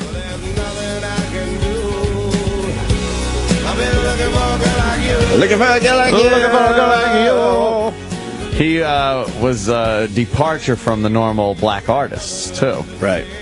Would this guy have made Black Girls Black Rock Coalition? Hell yeah. Well, I think anybody that's in a band that has a drum. He was very white friendly. Yes, he was very white friendly. Right, you are. This guy says Rod Stewart and Jerry Squire. Who's Jerry Squire? Jerry Squire. Fucking Jerry Squire. Rod Stewart wasn't always kind of gay to listen to as a youngster. Well, Do You Think I'm Sexy was a little rough. That started getting really weird. That was kind of rough. But Maggie May and shit like Maggie that. May was when he a was great doing song. that, he was like he was considered a rock guy. The first 10,000 times I heard Maggie May, I loved it. I know, right? Oh my God, talk about overplayed. Oof. Oh, he bailed. The Jerry Squire guy bailed. Jerry Squire. He goes away without a little beating from us. Squire. Billy Maybe Squire? It was the screener. Yeah, Billy Squire. Again, at the time, that was rock. That wasn't considered crap. I interviewed him once in Buffalo. Yeah. I don't know where he's at, but wow. Yeah, a little... wow. I don't know. Mysterious? I don't know. A little mysterious? A bit mysterious. And sounds very different when he's not singing. Oh. But I don't know. I don't know a fucking thing. All right. Okay. Where's he gone? Dropped off the face of the earth, eh? The Squire. Oh, he had his time. Currently residing in the Where Are They Now category. How about Fuck you. Here are these bands that... These are the bands we're talking about. You said Styx, Journey. Yeah. There was another one you said. Because there's another band coming in. REO Speedwagon. Oh, yeah. But that was completely acceptable to listen to hell yeah. when we were growing up. No one would look at you and go, what are you... REO. You're gay. They go, turn it up, man. Riding the storm out. That was a rocker. Oh, yeah. You were rocking. But now, I guess, if you're still listening to REO Speedwagon, it's a bit dated and... Yeah, you're not a rocker. I don't know. It's, it does Supertramp. change. Supertramp's another one of those bands. Supertramp? Yeah. In that category. Uh-huh. Yeah, I'd put that in there. Oh, they got the strip club for us. Great. Let's say hi to Aaron in Rochester. Aaron. How you doing? Hey. It's Foxy's. All right, it was Rochester. That's right. It was Foxy's. So there's a strip club called Foxy's in Rochester. And what was their slug line again? They said we're girls from your neighborhood, maybe even your high school dance. Right. Yeah. Yeah, they were advertising all the local girls. Trying to get people, and kind of what high schools they were. They would advertise the actual high schools and say, hey, if you went to blah, blah, you might want to come down to Foxy's because you might just know one of these strippers from class. That'd be great. It's a great angle for a strip club. Certainly is. Thank you, Aaron. Everyone's got that Go listen to Wheeze now. All right. All right. Yeah, everyone's got that fantasy.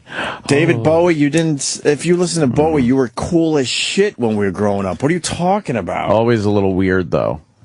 If a chick listened to Bowie, she was like a weird chick. Yeah? Yeah. Bowie was kind of that strange glitter fucking glam rock thing that was going on. Yeah, if you were a hard rockin' fucking denim jacket wearing guy, you didn't listen to Bowie. Not at all. Probably right. Yeah. If you were listening to fucking, if you're rocking Southern rock? Southern rock especially. Southern rock, you know. Damn. You were making it clear, like, I'm not gay. CDB? Oh, hell yeah. Right. I'm not gay. Fucking listen to Southern rock, Molly Hatchet. Molly Hatchet. Leonard Skinner. Yeah. Right. But then 38 Special. And, a little bit of the softer side. Oh, boy. Soft Southern rock. Yeah. Rossington Collins. I was a big Carole King guy growing up. Ooh. I would rock out to Carole King. Yeah. Oh. Walk down the halls with my fist pumping. Somebody said, yeah, believe me, I was trying to figure out how to angle it on my own anus. Yeah, that's true. Like a suitcase handle. I'm taking this call because you asked whatever happened to Billy Squire, and this guy has a very, very good point to make. All right. Billy, you're on the phone. And we might need someone at our computer, by the way. We always should have someone at the computer. Brad in Jersey, go ahead. Brad. You're definitely going to need to watch the video. It was Rock Me Tonight basically monumentally destroyed Squire's career. He was extremely feminine in this video. Oh, yeah. And when he first hit, he was a rock guy. Yep. And something happened. You're absolutely right. Something happened in this video where it was like, oh, my God. Yes. It's actually well documented. His career hit the shitter right after that video hit MTV. It might have been just a coincidence. Maybe he just didn't have anything else in the tank creatively. But I remember reading an article someone wrote online about it that you could trace it right to that video. Really? Yeah, Rock Me Tonight there, Sammy. That's the one where he's kind of walking around his bedroom, right? And he's swishing he's swishing around a bit. Yes. Yeah, thank you, sir. Oh, we're now going to watch the video, if you don't mind. This is bad. If you don't mind, we're going to watch the video. This is 1984. Look, satin sheets. Oh, this keyboard doesn't sound too dated. But he was like, is he naked? Turn that sound, please. But the women love this guy, and then this video came out. Ooh. Did you show him like tying his sweatpants off? He's putting his shirt on. Right. An awful shirt. His 80s clothes. Oh, yeah. God, it's an awful shirt. Oh! He's got his elbows by his fucking hips. He's doing the a wacky snap dance. But not only is he snapping, he's doing that to the side snap. This is a very bad video. He looks ridiculous. Oh, this is terrible. He's crawling on the floor. He's crawling on the floor. This is... What? Oh, my God. What does this remind you of, by Epilepsy. the way? It just hit me. He's on the floor writhing. This reminds me of Julia. Julia. It's the same moves as Julia. Oh. He's really bad. Oh, he's terrible. But the moves are... You don't like his little dance? He's traipsing. Look at the moves. I know you can't see that. They're really gay. Who told him this was great? And then he rips his shirt off. Oh, but he puts another shirt on. Oh, yeah. Must go through a lot of pink shirts. one. A pink shirt. He's ripping his own clothes. That's irresponsible. He just decided, look, I got to advertise so I could get some dudes. Is he gay? I don't know. I don't know where he's at, but I never heard anything. even when he runs. This is just, but I'm not, gay guys are not going to like this either. He can't dance. He's fucking terrible. It's really. But it's the snapping. That was a bad idea. Yeah, it's the arms swinging with the elbows at the hips and the timed snapping is really bad. Looks like me in my mirror. Fucking awful. But I know I can't dance. I don't do music videos. These moves are really Holy feminine. fucking shit, is this terrible? This is just lousy. Yeah. It's fucking hot. Look at him spinning around and he's trying real hard. Oh, yeah, and the failing miserably. This is not a video, by the way. They filmed him just goofing around in a warehouse, and they used it. Yes. It's bad. Yeah. Sam, you think it's a bit feminine? Yes, except the hair, because it reminds me of somebody I know. It looks like he's... But he's got a pink... It looks like he's trying white beater on, to do a flash dance thing. He falls onto the satin-sheeted bed. Oh, boy. He's exhausted from that dancing. Of course. How could he not be? I'd be tuckered out, too. Oh, yeah. There's no girl in the bed. No, there's not even a girl in the video. Just him. You would think that they would show a girl, like, peeking in from the bathroom or something. Kind of chuckling at him. They had to do a video, and they forgot. And, like, Billy, the video is doing 2 hours. Oh, okay, I'll just traipse around the house. Right. Yeah. I'll just do this in a warehouse. Get the camera in here. Yeah. Oh, now he's grabbing his guitar. This is so bad, even in '84, they knew it was bad. Like, the guitar's not plugged in. And his guitar's pink. Oh, now the rest of his band is here. In a white room. No, they're not plugged in either. Oh, God, dancing equally as bad. Oh, my God. What's with this little, like, hard walk thing he's doing? I don't know what that is. Pointing those toes in? Yeah. Is it the girl in Taken? It's fucking awful. This is so bad. And why aren't they plugged in? The hat guy and the drums. Wow. This is literally the worst thing I've ever seen. It's really bad. Yeah. 1984. That's awful. Wow, 30 years ago. Wow. Oh, there you go. And now it's good call. Whoever standard said that. band playing. But what was the big song before this? Just to see the difference. We don't have to play the whole video. Stroke? Everybody Wants Some or the Stroke? Everybody Wants You. That one. Mm-hmm. Everybody Wants You. Everybody Wants You. Everybody Wants You. I think they were all from the same album. No, I don't know. Wow. What was his number? What was his first hit? That's all we need, and you'll see the difference. You got to go official videos. This could be it. See how it's different, though? Yeah, but this is like real men wear pink type of pink. No, there was a time Pink was in, so you got to give that to him. But see, he doesn't look. No, he's just rocking. He's just rocking here. Like he's owning it. And his face is different even, you know what I mean? Yeah. There's a harder edge to his face in this video. And he's with his band and they're just playing. He's not doing that wacky elbow dance either. No snapping. Well, the prancing was a big part of the last video, too. A lot of prancing. A lot of prancercising going on.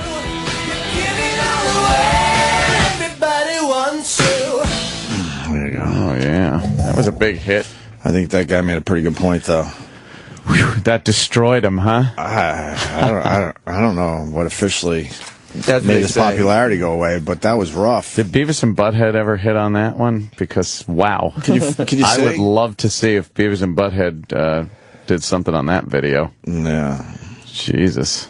No, please find one. Oh. I used to love that dumb show. I just wish they... I love when you just do that. All right. I just wish they would do videos, though. Yeah. The other stuff I didn't really ever like. Yeah, I Some like of it when was they all right, sit there I guess, and just, just but you do got videos. excited when they went back to the videos. No? Not that I have. Oh, that's too bad. No? How about just Billy Squire? Beavis and Butthead. Yeah. Some of that? Maybe. Sometimes you got to do the work open it up. Open up your videos Videos? Maybe Grandma got run over by a reindeer. Videos? Magic. They all had to do their Christmas song. That song's hilarious, though. What? It is. Grandma got run over by a reindeer. Oh, I crack up to that one. Every year. Pretty funny. It's really good. The Christmas parody is kind of a thing of the past, isn't it? Oh. No new ones. No. Not if you ask Todd. Well, I'm sure Todd has plenty, but... Hey, this is Santy McClauso. I was in there getting... That's right, Jerknick. I was taking a bunch of jokes and loading them into my bag and walking out of there, and I was going to distribute them. Who is this? Why are you calling me? Whatever.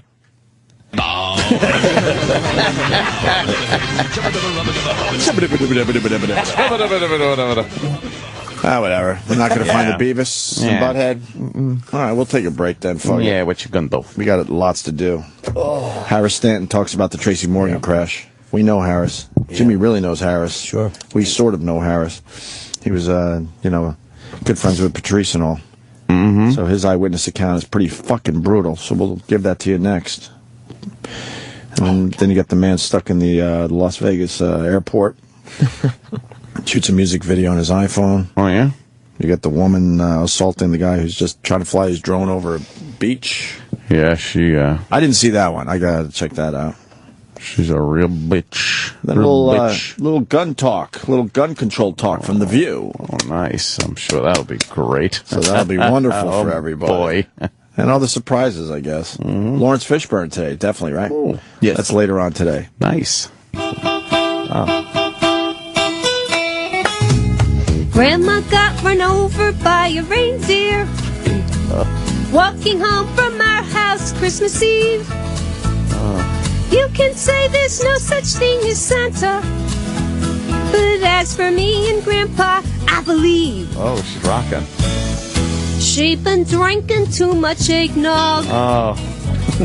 And she left me on the counter. Oh, drunk mother.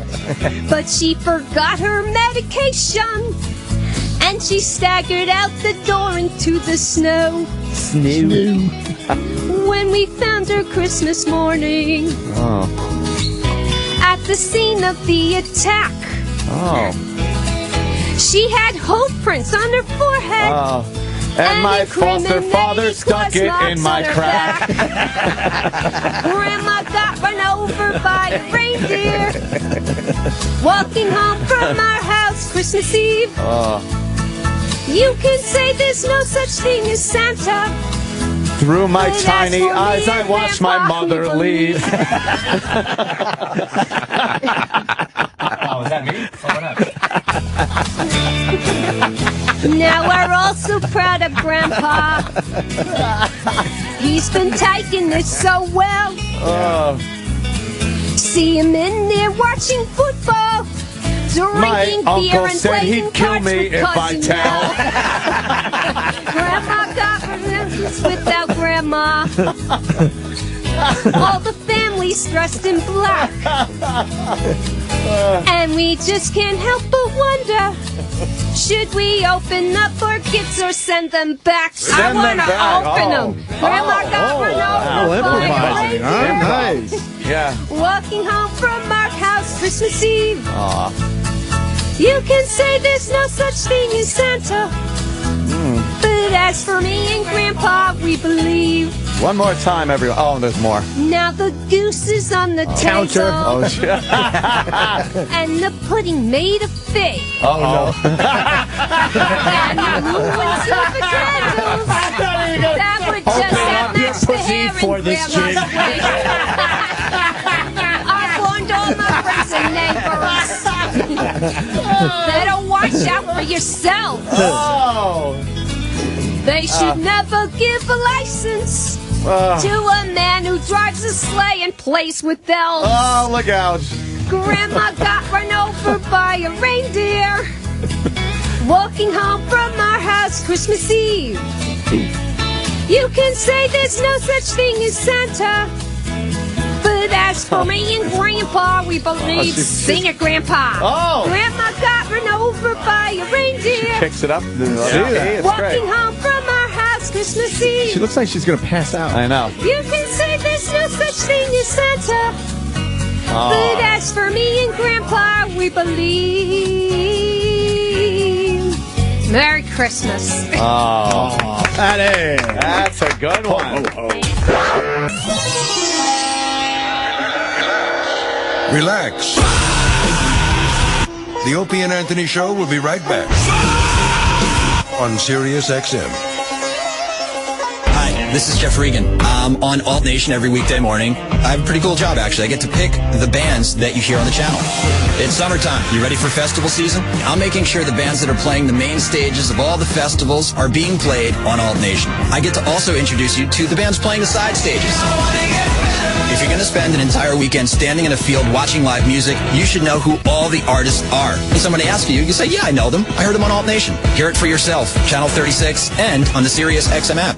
Does your child struggle when it comes to reading? Have you tried extra schooling, tutors, or learning centers with little results? Then you need to speak with the USA Reading Clinic, because a revolutionary system has been developed that can rapidly improve your child's reading fluency and comprehension. Don't let your child continue with the pain and frustration of being a poor reader. Call the USA Reading Clinic now at 800-230-3054. 800-230-3054. 800-230-3054. Are you thinking about starting a new franchise or adding another franchise to your portfolio? Tide Dry Cleaners could be the solution. Tide Dry Cleaners is seeking new franchisees nationwide. And for a limited time, the Tide Dry Cleaners Development Incentive Program may reduce your franchise fee by $30,000 per unit. Tide Dry Cleaners provides a comprehensive training and support program. Contact us now to learn more about the franchise that's changing dry cleaning for good. Please visit TideDryCleaners.com. That's TideDryCleaners.com. Millions of people are suffering from constipation and hemorrhoids. Are you one of them? Hello, I'm Dr. Roger Sidaway, and as a gastroenterologist, I've been telling my patients for years that in order to keep things moving, you need to eat fiber, drink plenty of water, and exercise. Now I tell my patients to elevate their knees above their waist with the Squatty Potty footstool when they go. Here's why. Anatomically, humans were designed to squat, but then we started sitting, and sitting brought on problems like constipation and hemorrhoids. So the real problem is how we sit. That's why I recommend the Squatty Potty. The Squatty Potty is so simple because it helps you elevate your knees while enjoying the comfort of your own toilet. Plus, the Squatty Potty is for everyone, not only those with problems. I recommend it for the entire family. In fact, my family uses it. Just in time for summer, buy 2 and get free delivery, plus use code Opie, and receive a free bottle of Sweet Lou Deodorizer, a $10 value. Go to SquattyPotty.com. That's SquattyPotty.com. SquattyPotty.com. Hi, Joe. I'm sorry, but your business loan has been declined. That's okay, Bob. Anchor Funding Services already funded my business. But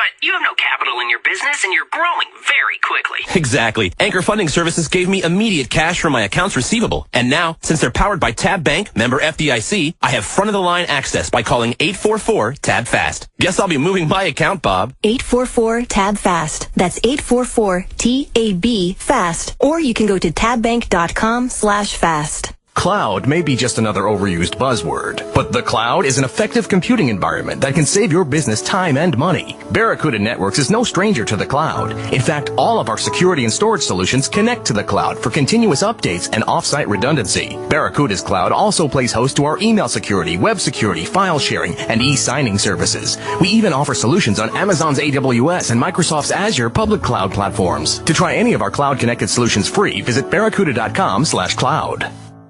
When you choose a trucking company, you're looking for a career home.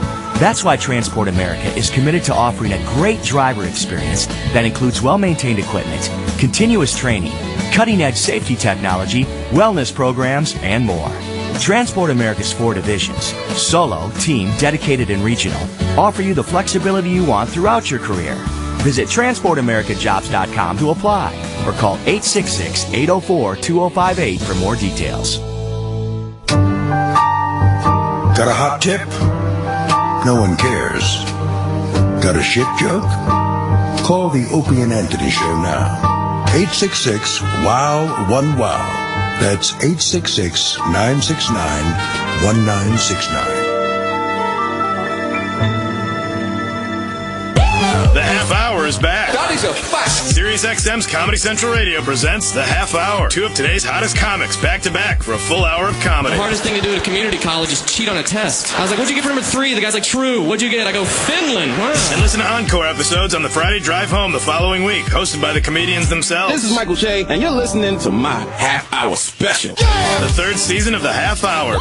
Friday at midnight on Comedy Central Radio, Sirius XM 95. Or listen on the Sirius XM app. Hi, I'm Glenn Fleischman, the host of the podcast, The New Disruptors. I've been an entrepreneur for over 2 decades, and it's always been hard to find the right people to hire. With so many job boards out there, how can you know which one will produce the best talent? Realistically, to fill the position fast and with the perfect candidate, you need to post your job on all the top job sites. And now you can do it with a single click with ZipRecruiter.com. ZipRecruiter.com lets you post to more than 40 job sites at once. ZipRecruiter.com also posts your job on LinkedIn, Facebook, and Twitter. Just post once and watch the qualified candidates roll into ZipRecruiter's easy-to-use interface. You can screen applicants, rate them, and hire the right people fast. Try ZipRecruiter right now and find out why it's been used by over 100,000 businesses. And right now, my listeners can try ZipRecruiter for free by going to ZipRecruiter.com/news. That's ZipRecruiter.com/news. Again, that's ZipRecruiter.com/news. It's coming, people! What we at FamousSmoke.com consider the biggest cigar smoking holiday of the year. Hey, I'm talking about Father's Day. I'm Tommy Z-Man, cigar lover and dad, and there's nothing I enjoy more than getting my favorite sticks on this special day. And when you purchase some awesome smokes, now through Father's Day, FamousSmoke.com is going to give you, are you ready for this, $40 cash back instantly when you spend $150 or more. Hey, Pops, let me repeat that again. We're going to give you $40 cash back on your cigar order. Just go to FamousSmoke.com and activate the promo code DAD40. That's DAD40. Then just pick out the smokes that you love and we'll give you $40 cash back instantly at checkout. For the lowest prices and the largest selection of cigars this Father's Day, go to FamousSmoke.com. That's FamousSmoke.com. I love coming to Mathnasium. At Mathnasium Learning Centers, we make math make sense to kids. Your child will leap ahead, whether starting out way behind or already ahead. It's how we've grown to more than 500 franchise locations. Now enrolling for summer and year-round. Call now for a free parent pack. 844-234-1600. 844-234-1600. Learn what Mathnasium can do for your child. 844-234-1600. The Opie and Anthony Show is back on Sirius XM. There's your Judas Priest. Yeah.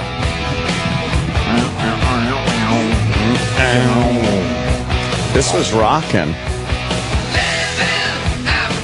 Sounds kind of quaint now, but this was rocking. Yeah. Oh, yeah. The original name of the song was 1 a.m. Oh. What? Living after midnight.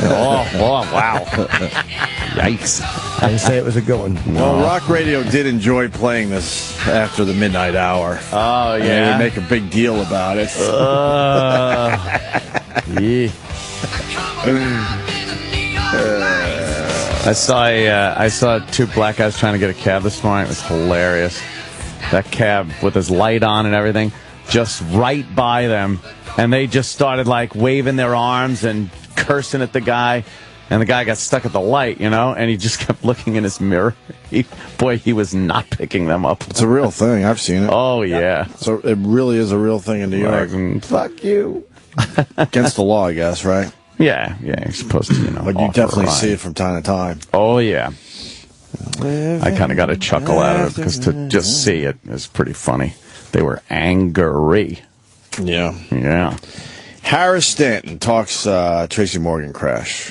Should we read it or play the video? Oh, this video, yeah. Yeah. We begin with that Eyewitness News exclusive. Harris Stanton says they were cracking jokes when the limo was violently hit, sending glass and people flying. Eyewitness News reporter Kimberly Richardson with the exclusive interview. She joins us with what he had to say. Wacky looking. Powerful interview. And right now, Harris is using humor to get through this. He tells me he's still in shock, hasn't really processed what went down. He says 1 second he was joking with his friends, the next being thrown to the front of the limousine. He never lost consciousness, and that may be the hardest part. He says he'll never forget seeing his buddies severely injured, Tracy Morgan not moving, lying on top of him, and his close, longtime friend James McNair dead.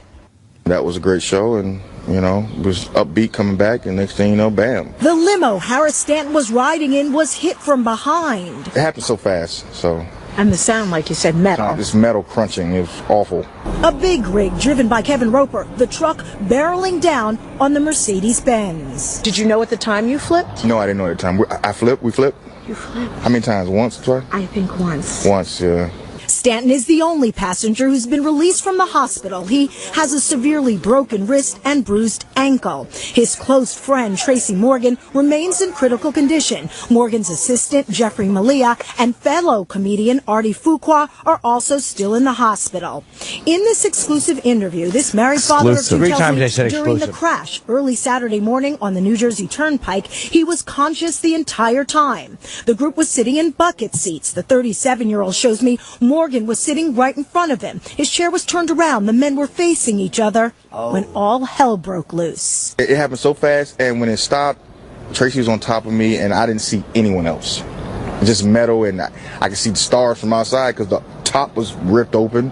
And I heard the driver, you know, cursing out the other driver, and I was just saying, help me, get me out of here. I just was trying to get out. He says Morgan was unconscious, breathing, but clearly gravely injured.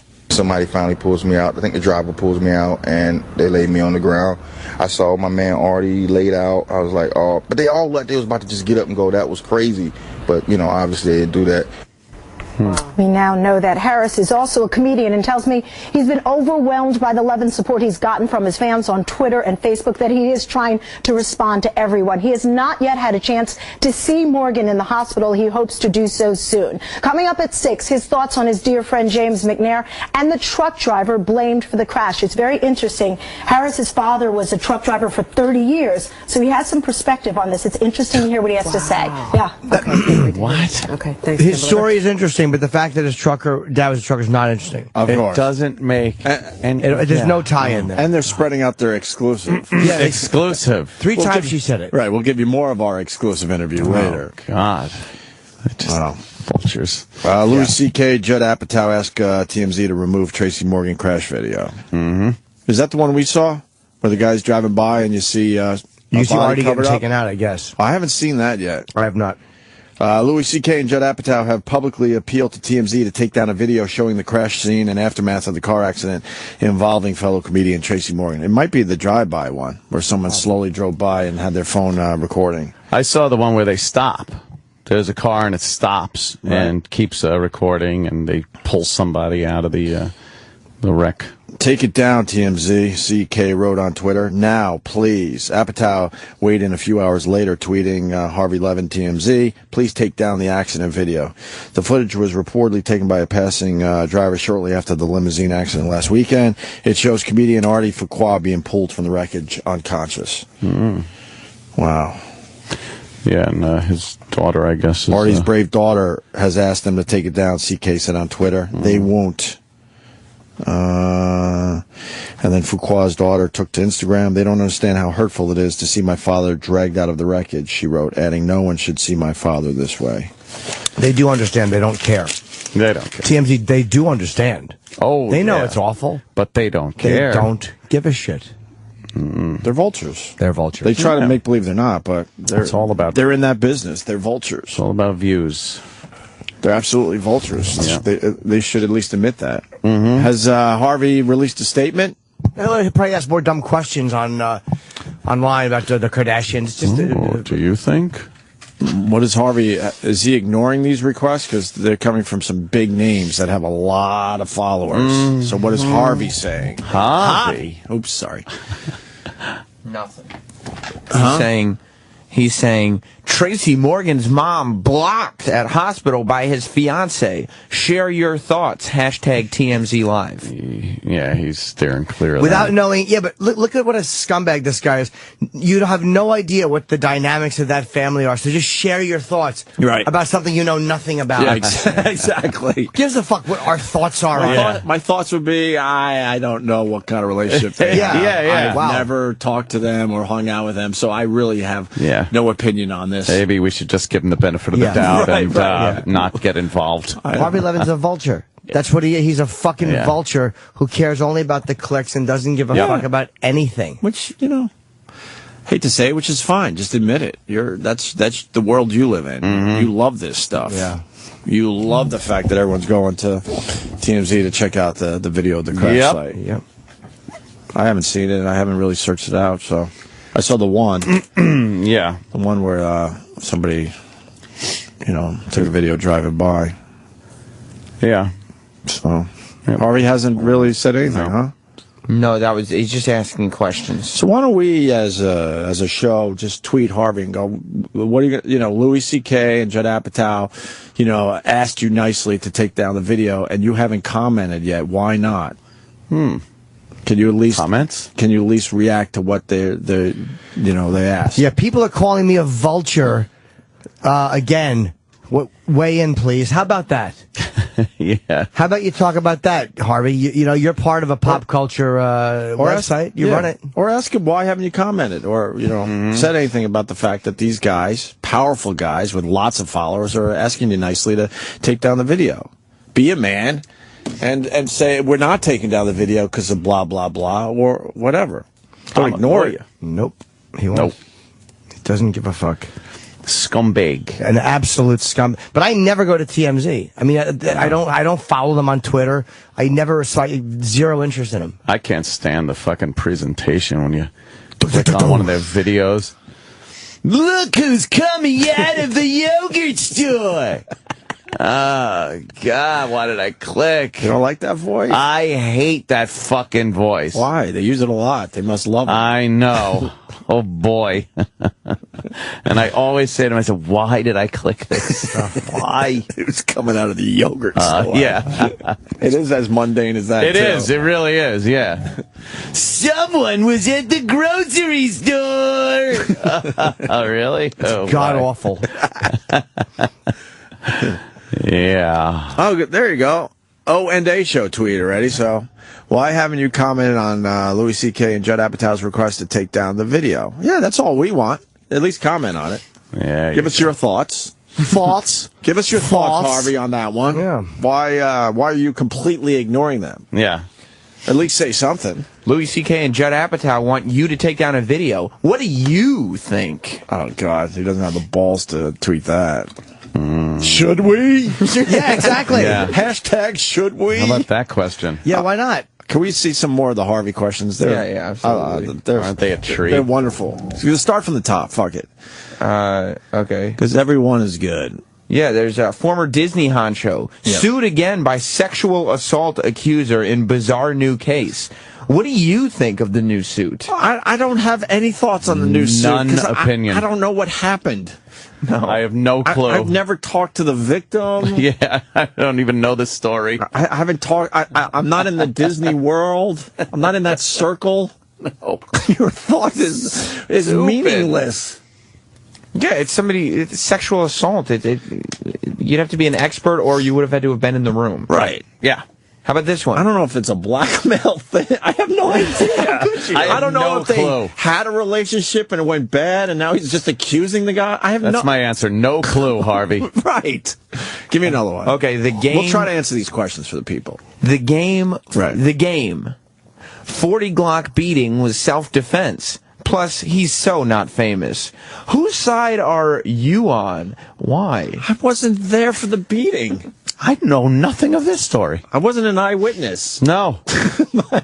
I don't even know what that fucking post means. If you were an eyewitness, then maybe you would have a thought on like, wow, maybe. Man, you know, I gotta be honest with you. He kind of was asking for it, right? But I don't know. All right, give me another one. Oh, how about this one? You guys know Leah Michele from Glee? No, I don't. Of course not. Why would I know her? Leah Michele's new boyfriend is a former gigolo. What do you think of her new man? He could literally beat her every day, or he could be the sweetest man in the world. Yes. I don't know, and more importantly, I don't care. I don't care. Yes. I don't care. Oh, there's a picture of Brittany Gastineau. Well, look at the headline, though. Well, this is in the tweet. Oh, okay. Hey, everyone, check out my big black eye. Brittany Gastineau. What do you think happened? I think she got a little lippy. She could have gotten lippy and gotten punched. She could have fallen down. Yeah, hit her face on a curb. Right. I don't know. Can you give me more info? I have no idea. Maybe a donkey kicked her in the face. Could have been that. Yeah. A UFO could have come down and fired something at her face. Go all the way to the top. I think they have something on Melanie Griffin. I don't think it was a question. Oh, okay. I'm sorry. Oh, how about this one? Halle Berry. Halle Berry socked with huge child support payment. What do you think of the settlement? I wasn't in court. We don't know the facts of the case. No, I don't know. You think people are like, well, Harvey, I think it's unfair. Oh, here's a good one. Yeah. You remember we saw the video of somebody stealing a rapper's chain at Summer Jam? We sure did. That poor man's chain was taken from him. Right, the rapper's name was Slowbucks. Slowbucks, okay. Motherfucking Slowbucks. 50 Cent to Slowbucks. Hey, liar, I never stole your damn chain. Who do you believe? Why? It's on video. 50 Cent officially did not steal the guy's chain. What do you mean, who do you believe? It's another guy. It was another guy. Who do you believe? It was part of 50 Cent's entourage, I think. I don't even know officially. Who do you believe? Once again, I officially don't know that. But in the video, it's very obvious that 50 Cent did not steal the man's chain. How about this? I don't know who to believe. Why is because I have nothing to do with this story. Yeah. That should be every answer. Oh, here's that one. He gets. Here's one. You saw Miley Cyrus has like some kind of song called F You, and she was walking around with a Selena Gomez cardboard cutout when she sang the song. With her? Just sing. Well, she doesn't have a great voice, so you got to do all that gimmicky shit. Well, I'm glad that you brought that. Miley Cyrus disses Selena Gomez. F you, baby. What do you think is behind her actions? Oh, I think they both are spies for the United States and Russia. Right. And that's what's behind it. They were hired by our government to be a distraction. So we don't focus on, real topics. We don't have the information necessary to make. Well, it's good. He won't take down the Tracy Morgan video. Yeah. But he will pose this important question. Tracy Morgan trucker says, I was not drunk or high. I'm a scapegoat. Do you think he makes a valid point? Why not? I would like to see the reports, the toxicology reports, and then you know what? I could probably answer that question for you, Harvey. Information.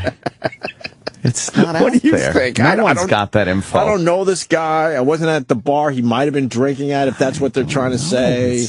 I have no idea. Heard he was sleepy. I'm not his roommate, so I don't know if he got a good night's sleep. I don't know. I have nothing on this. Oh, God. Let's say hi to JC in Louisiana. JC. Yeah. Jesus Christ. Hey. Yeah, I guess where you guys are going, you guys do this just about every day, though. You guys, a little bit hypocritical saying that, you guys discuss a lot of the same topics, not quite as mundane as Selena Gomez and Miley Cyrus, but, you guys say the same thing, and then you get callers to call in and you ask, hey, what do you guys think? So it's the same thing. Well, first of all, we're just kind of having a little fun. Second of all, if we're really going to take your point seriously, we absolutely give way more info than a quick fucking Harvey Levin tweet. And I do believe the problem isn't with TMZ discussing the fact that Tracy Morgan and the rest were involved in an accident. There's a video that shows this girl's father being carried out of a wreck, and she's just asking that be taken down. I think that's different than just discussing topics in the news. You know, that seems to be the bigger problem. I don't even know how I feel about it being taken down. But what I do feel strongly about is the fact that Harvey isn't even acknowledging that Louis C.K. and Judd Apatow tweeted him personally about this. The two popes of comedy. Right. Have some balls. You know, he's a vulture. So, you know, he should be able to handle this. So get right in there and say something, Harvey. Yeah, I get the original point. Like a bubbly snot in my nose. You guys threw it out a little bit further than just saying, you know, I don't know what you're talking about. I don't know. I really do believe there's a difference. I mean, Harvey's topics are ridiculously mundane. Well, more importantly, I want to ask the caller. Rihanna and Chris Martin went to dinner. Thank you. Do Thank you JC. think it was a date? Why or why not? How do you answer that? How do you answer that? Yes. I'm going to go with yes, too. Yes, it was a date. There. Retweet. Answered. Excuse me, complete sentences, why or why not? Oh, there's a why or why not. Show your work? Yes. I have to show my work. Why or why not? That's the tough show part. your work. Ever heard TMZ live on Sirius? No, and I'm sure it's like the TV show where they all sit around and drink shit from Starbucks. Big circle jerk. Suck out of straws and laugh at stuff that is not even close to funny. Yeah. I love that you could do the voice, though. The yogurt shop. Oh, yeah. I'm trying to think of another. Yeah. Trying to think of another scenario. No, one of those. With the guy. Oh, it's the worst. Horrific accident videos are on TV all the time. Why is it taboo once it's a celeb? I'm not saying it's taboo. My whole point is simple. If Louis C.K. and Judd Apatow are tweeting you, you can't really avoid that. They are big fucking stars. And the daughter. With a lot of followers. You know, the daughter found it right. You know, disturbing. I'm bothered that he's not really acknowledging that was tweeted to him. That's all. That's all I'm just trying to say. And why can't everything just be taken on a case-by-case basis? It doesn't mean that they would have to stop putting up video of tragic events but when the daughter of the guy is asking. The problem is he doesn't acknowledge. This is why Harvey Levin's a cunt. The reason the video's up there is that's the culture we're in. I mean, that's what people. We don't give a fuck about privacy or whatever. We want to see it. No, the country wants to see it. That's why this scumbag has Twitter followers. That's why this scumbag gets video views. Because people want to see what he's putting up there. So he should at least respond and go, look, it's not that we don't care, but this is what we consider to be news. This is what we do. At least answer. Right. I would respect him if he at least answered this daughter. I understand why the daughter would ask, but he can't even respond. Yeah. He's just a cunt who's just going to go asking just meaningless questions that he can't get sued for asking. Right. Yeah. There you go. Uh-huh. And that's that then. He's a fucking smug, non-contributing jizzbag. That's what he is. It's our fault that TMZ even has a seller. We hate it, but we created it. Yeah, I'm sure the crash videos are doing extremely well. I'm sure they are. Oh, you can't click on them fast enough. I'm sure they're doing very well. I wouldn't be surprised whatsoever. Yeah. So. My nose is stuffy. I need a good blowing. I need a good blowing, Jim. Oh. Well, why don't we take a break so you can blow out your nose? I'm going to blow my nose. Is there any other questions, though, Sam? Are we done with the questions? Tons of them. Jennifer Love Hewitt is suing a company because they're using her image. Right. Jennifer Love Hewitt sues Shark Tank wannabe. You bit my image. Whose side are you on? Why? I'm on Jennifer Love Hewitt's side. Yeah, why? Because she has nice tits. J-Love, has giant, juicy, heavy, meaty tits. I'm going to tweet Harvey and tell him that. Yeah. I'm on her side. That's my tweet. Although I want to see the other side and their tits. Yeah. And then I'll make my decision. You saw the movie Blow, right? Certainly did. You know, George Young got out of jail? I heard. Yeah, George Young patching up relationship with a strange daughter. Can they mend their relationship despite his past? I don't Let's see. I saw the movie, so that does give me the right to comment and accurately on this situation. I've never been invited to a family barbecue where maybe I get a little peek at what's going on. I have no idea. How do you Did she even visit him at all during that course of his incarceration? Or did she visit and they had a loving relationship? I don't know. Why are you asking that? What a dumb question. Who answers these? Do people really hashtag and go, oh, right? Yes, I do think. There are 7 people who retweeted that tweet. Jesus. People retweet? Harvey. They retweet this stuff? Wait, where's the... How dare you not do the Biebs one? Justin Bieber, shakedown over racist video. Did Bieber's reps make the right choice? How could you know? It's just ridiculous. You get our point. It's just ridiculous. Let me say hi to a guy named Matt in Westchester. Matt. Hey, what's up, boys? Hey. That last caller is a fucking idiot, dude. Oh. Like, how does he fucking not see the difference between talking about this subject and posting a video that's, like, obviously, you know, it's like fucking exploiting a terrible circumstance. It's the same thing as, like, how the news puts shooters on and publishes their manifesto and all that shit. But I think Jimmy stated it. I mean, the problem is Harvey doesn't give his own opinion on any of this shit. No. At least we give our opinions, whether you like it or hate it. Opinions like assholes. At least we put ourselves out there a little bit on these topics. Yeah. But Harvey doesn't even put his ass on the line at all. He doesn't answer any of these tough questions. And he doesn't respond to a tough tweet that he got from Louis C.K. and Judd Apatow. Is it, you know?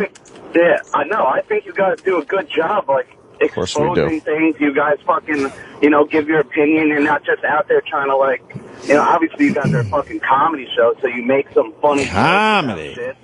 But there's no one understands that in the world anymore. It's so fucking stupid. It's just like, oh, look how terrible this is. Oh, let me get ad revenue and fucking bullshit. It's just gay. In the end, I don't even give a fuck what Harvey does. I mean, we found a little bit. Me either. We found a little bit we do every once in a while where we go to his Twitter and read the silly questions he tweets. But in the end, I don't give a fuck about Harvey, and I'm certainly not going to lose any sleep over it. No, yeah. All right. Thanks, Matt.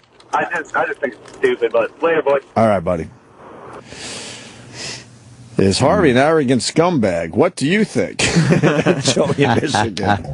Thank you, Joey. All right. Man.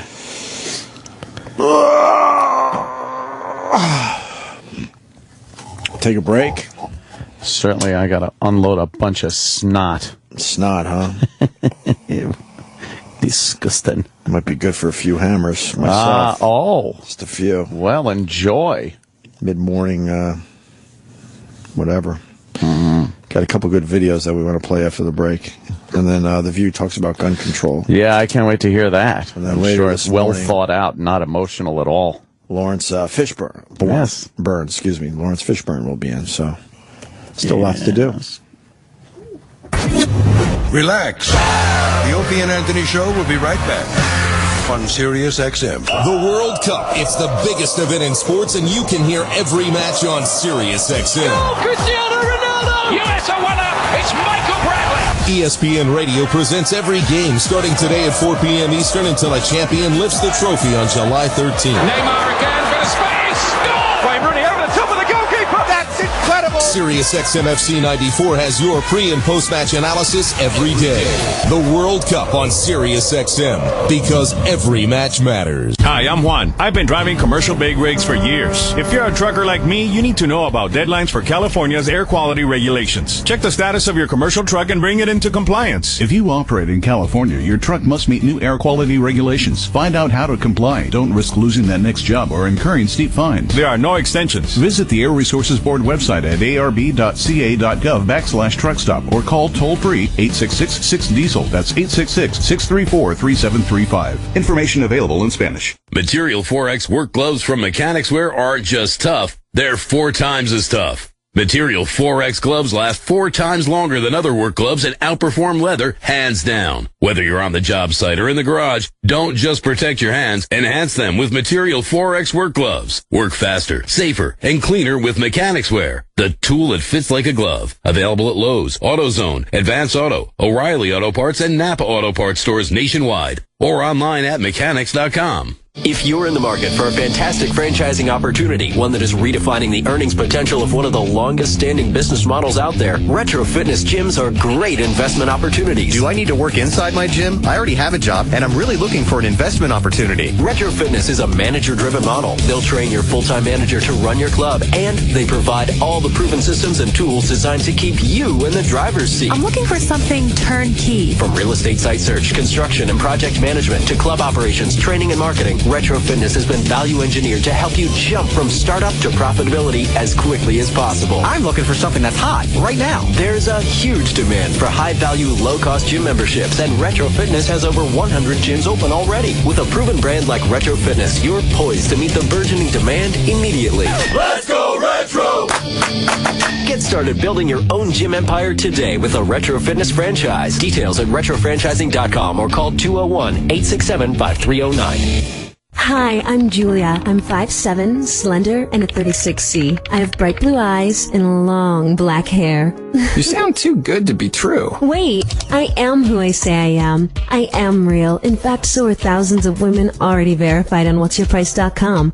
Visit whatsyourprice.com and watch thousands of verified profile videos today. Join the only online dating auction that takes dating to an entirely new level. Use code RADIO to double your amount of dates. Only at whatsyourprice.com.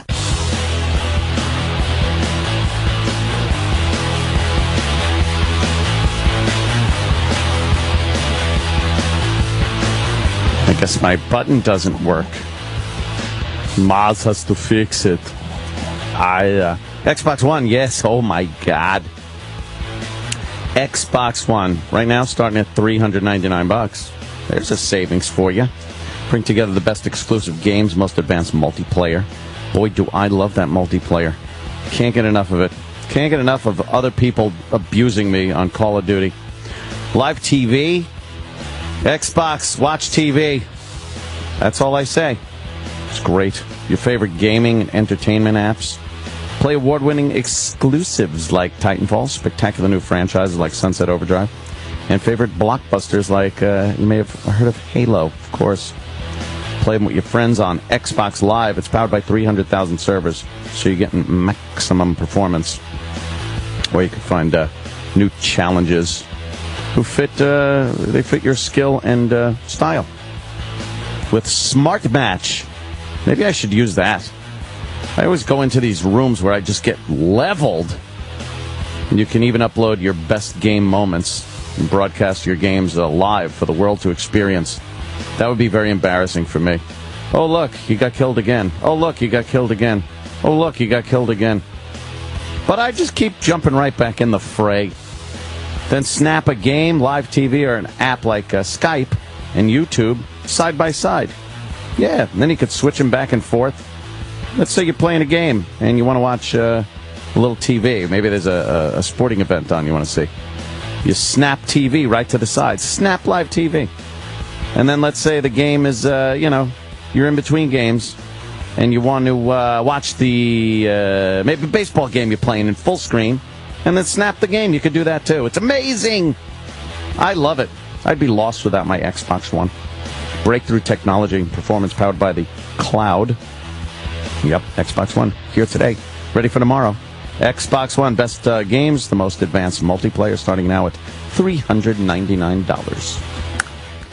The U.S. Open is on Sirius XM PGA Tour Radio. Bubba Watson, your 2014 Masters champion. Bubba Watson looks to claim golf's second major of the year as the rest of golf's elite head to historic Pinehurst #2 for the U.S. Open. Triple bogey 8 for Steve Strickland. Jason Day just short of the green, knocks it home. Phil Mickelson with an eagle here at the 10. Opening round coverage begins today at 10 a.m. Eastern on PGA Tour Radio, Sirius 208 and XM 93. If you still not refinance your mortgage, well, soon you may be kicking yourself in the head. Hi, I'm Wesley Hogan with Westland Financial, and interest rates have gone up recently and will continue to rise, but they're still at historical lows. So don't delay. Let us lower your monthly payment, consolidate a first and second, pay off other debt, or drop you into a 15-year loan with no closing costs. That's right. Nothing's rolled into your loan. We'll pay for your appraisal, title, underwriting, settlement fee, everything. Do not miss out on this historic opportunity. Whether it's a purchase or refinance, you'll pay no closing costs. You won't spend a dime. Think about it. All it takes is a 5-minute phone call to find out how we can save you hundreds or even thousands of dollars a year. And by the way, Westland Financial now is proud to offer reverse mortgages for our clients over 62. So call us. The only way you can lose money is not to call Westland Financial. Call 888-615-3669. 888-615-3669. 888-615-3669. Lennox Financial Mortgage Corp. DBA Westland. NMLS number 3304. Not all loans apply. Equal housing lender. I thought it was a good idea.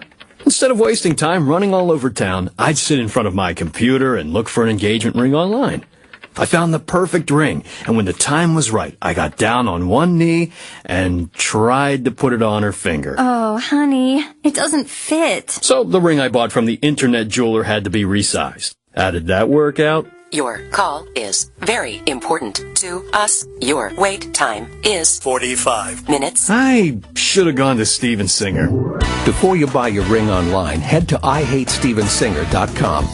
At Steven Singer, your ring always comes with a 100% money-back guarantee, even if you buy it online. If it doesn't fit or has to be redone, we'll fix it in days, not weeks or months. The Steven Singer 100% money-back guarantee, only from Steven Singer Jewelers in Philadelphia at the other corner of 8th and Walnut, or at IHateStevenSinger.com. I hate Steven Singer.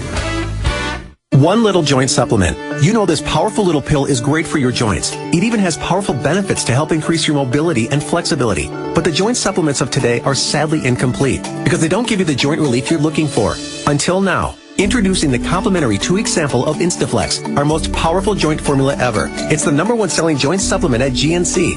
The only thing our complimentary sample of Instaflex is missing is the price. Because right now, we're offering adults a complimentary 2-week sample as part of a nationwide giveaway. Call and claim your sample today.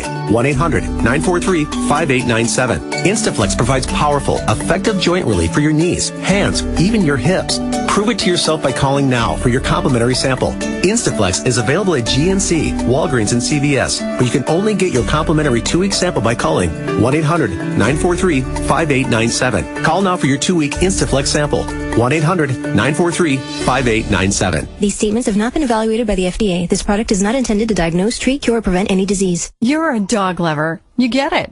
It's hard to leave your buddy at a kennel or lonely pet hotel while you take business trips or vacations. Now there's a better way. DogVacay.com. Just enter your zip and up pops a list of trusted, insured dog sitters in your area. It's like dropping your pooch off at a friend's home for about half of what kennels charge. Go to dogvacay.com/radio for your free account and to find a dog sitter near you. That's dogvacay.com/radio. Gun crime, things like this, gang-related violence, it's going to be minority.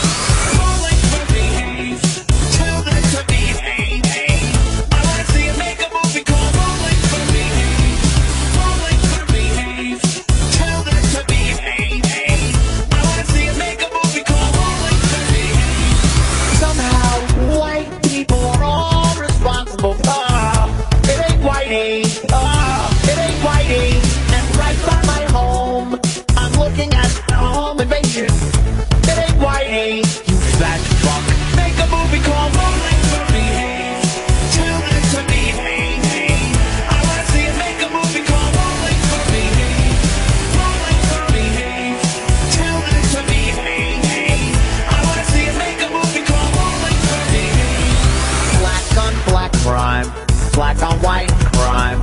LA gangs just wiping each other out. Black on black crime. Black on white crime. Fucking behave. How about you do that? Make a movie called Rolling for Behave.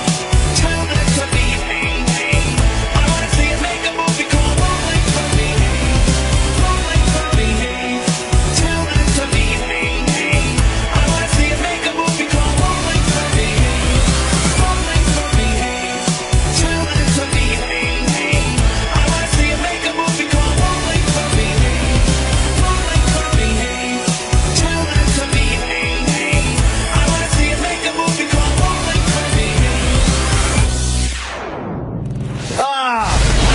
After 20 years, you would want a break too. But the guys are back now.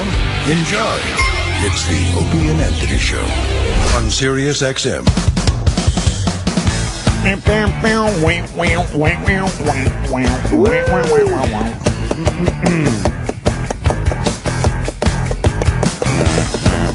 A lot of people tweeted that they liked the Eries, was it? Eries, right? Oh, right. Cool Kid? They were saying it sounded like the Pixies. Cool Kid, was that the name of it? I think so. They seem to like it. Good. Yeah. Very cool. Courtney Love will be happy. What is, She never DM'd me back, though. No. And I knew that would happen. Blew you off. Well, she DM'd me, which made me very excited. And then my DM back to her was, I'll check it out, the song she wanted us to play on our show by the Eries. Eries Official on Twitter, by the way.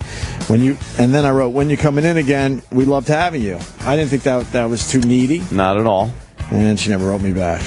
And she knows that a lot of people checked out the band because of our show. Oh, man. Left me hanging. I think she may have gotten in touch with a bunch of other people, too. What do you know? I think there was a little promotional push yesterday. Oh, no, I said that. Oh, yeah. I was fully aware what was going on. No, I know, but I saw K-Rock in L.A. also added them to their playlist. I got very excited, but then I broke it down and said, wait a minute, she's reaching out to everyone she knows and sort of knows. I'm in the sort of know category. What? It's like your Paul Anka gift again. Yeah, exactly. Oh, yeah. You what? The Paul Anka gift? Oh, I think it's Paul Anka. Anka. You said Paul Anka. He did say Paul Anka at first. That's funny. Yeah. What a dance. Paul Anka gave me, what the fuck? I don't even remember anymore. Ankle Paul. For the people that don't know, I got to get from Paul Anka.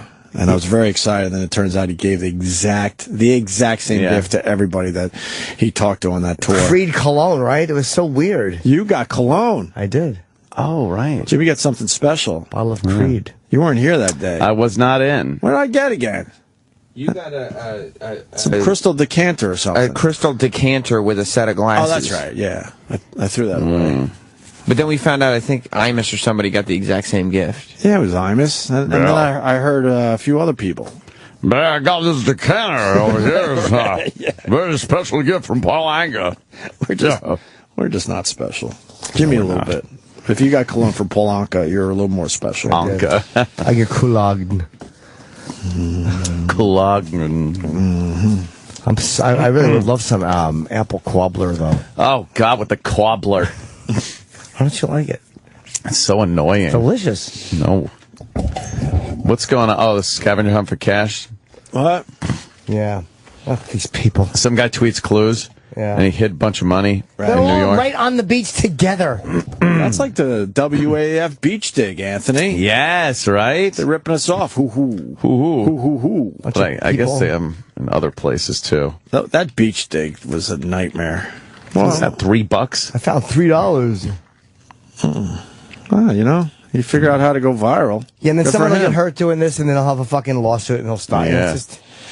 Good for him, though, man. He's just hiding cash all over the place. That's what's going on? Yeah, I gather. And he gives little clues on the Twitter? On the Twitter. Yeah, and he's coming to a bunch of different cities this weekend. That's why it's a big... He's coming to New York. And Ooh. Yeah, so you can run around and find $60. So people are talking. Talking. All right. Good for him. I know. Hope he starts just hiding dildos instead. People like are reaching in for money and they just pull out like a used dildo. What is this? Gotta be used. They have to break it open and see if money's inside. Or I would only put money inside of like a filled pocket pussy. Oh, yeah. You A have to fucking dump it out. fleshlight. Yeah, a fleshlight. There's $1.75 in there. It's a little sneaky. Scavenger hunt for cash. Man tweets clues to find hidden money. Well, it's trending all over Twitter. So yeah, he's kind of... People are into it. People are into what he's doing. And they're talking about it. I'm sure that's what he wanted, so congratulations to that guy. Go for you. I could actually win if I'm able to find it. Is it varying amounts? How much total will you be giving away? I'm giving away this weekend about $10,000, and the amounts do vary. Some of them are going to be anywhere from $50 to over $100. We're also giving away silver coins. All right. Bill Devane involved in it? Loves his silver. I guess that's happening in New York this weekend. Yeah. So I'm sure he'll pick Central Park. That's the easy target, right? Make him dig up the lawn, the Great Lawn. Yeah, it's under the Great Lawn. Go in there with a shovel. That's like radio station stuff. It really is, yeah.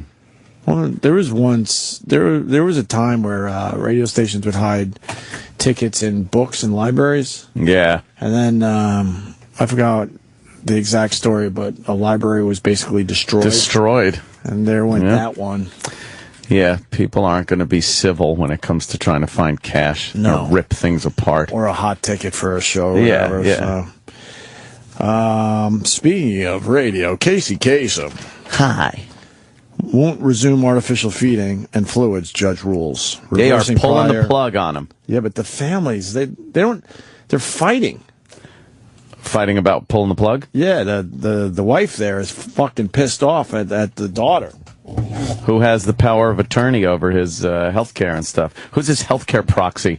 Do you know? We'd like to hear your comments. Right.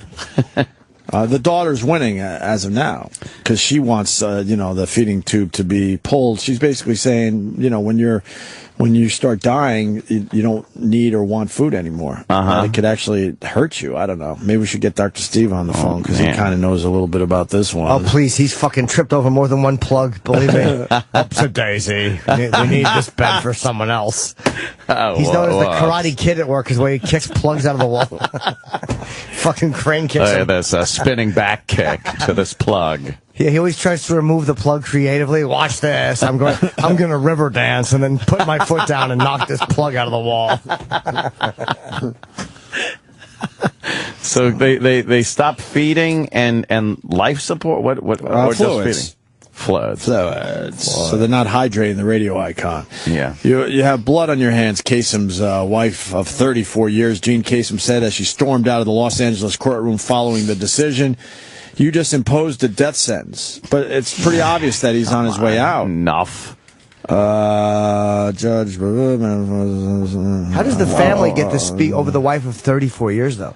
Whoever was the healthcare proxy. Oh, okay. Judge said he changed his mind after receiving medical records from the hospital, saying the ailing American Top 40 host was not responding to artificial nutrition and fluids, leading to painful complications. Oh, so I guess if your body doesn't absorb the nutrients, it just fucking backs up. It would be acutely harmful for Mr. Kasem to have nutrition and hydration restored at this time.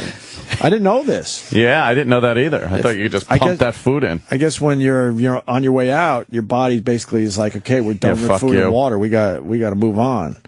Let's see, upheld, best interest, 82-year-old husband, just claiming, best interest. Give him a piece of terrorized.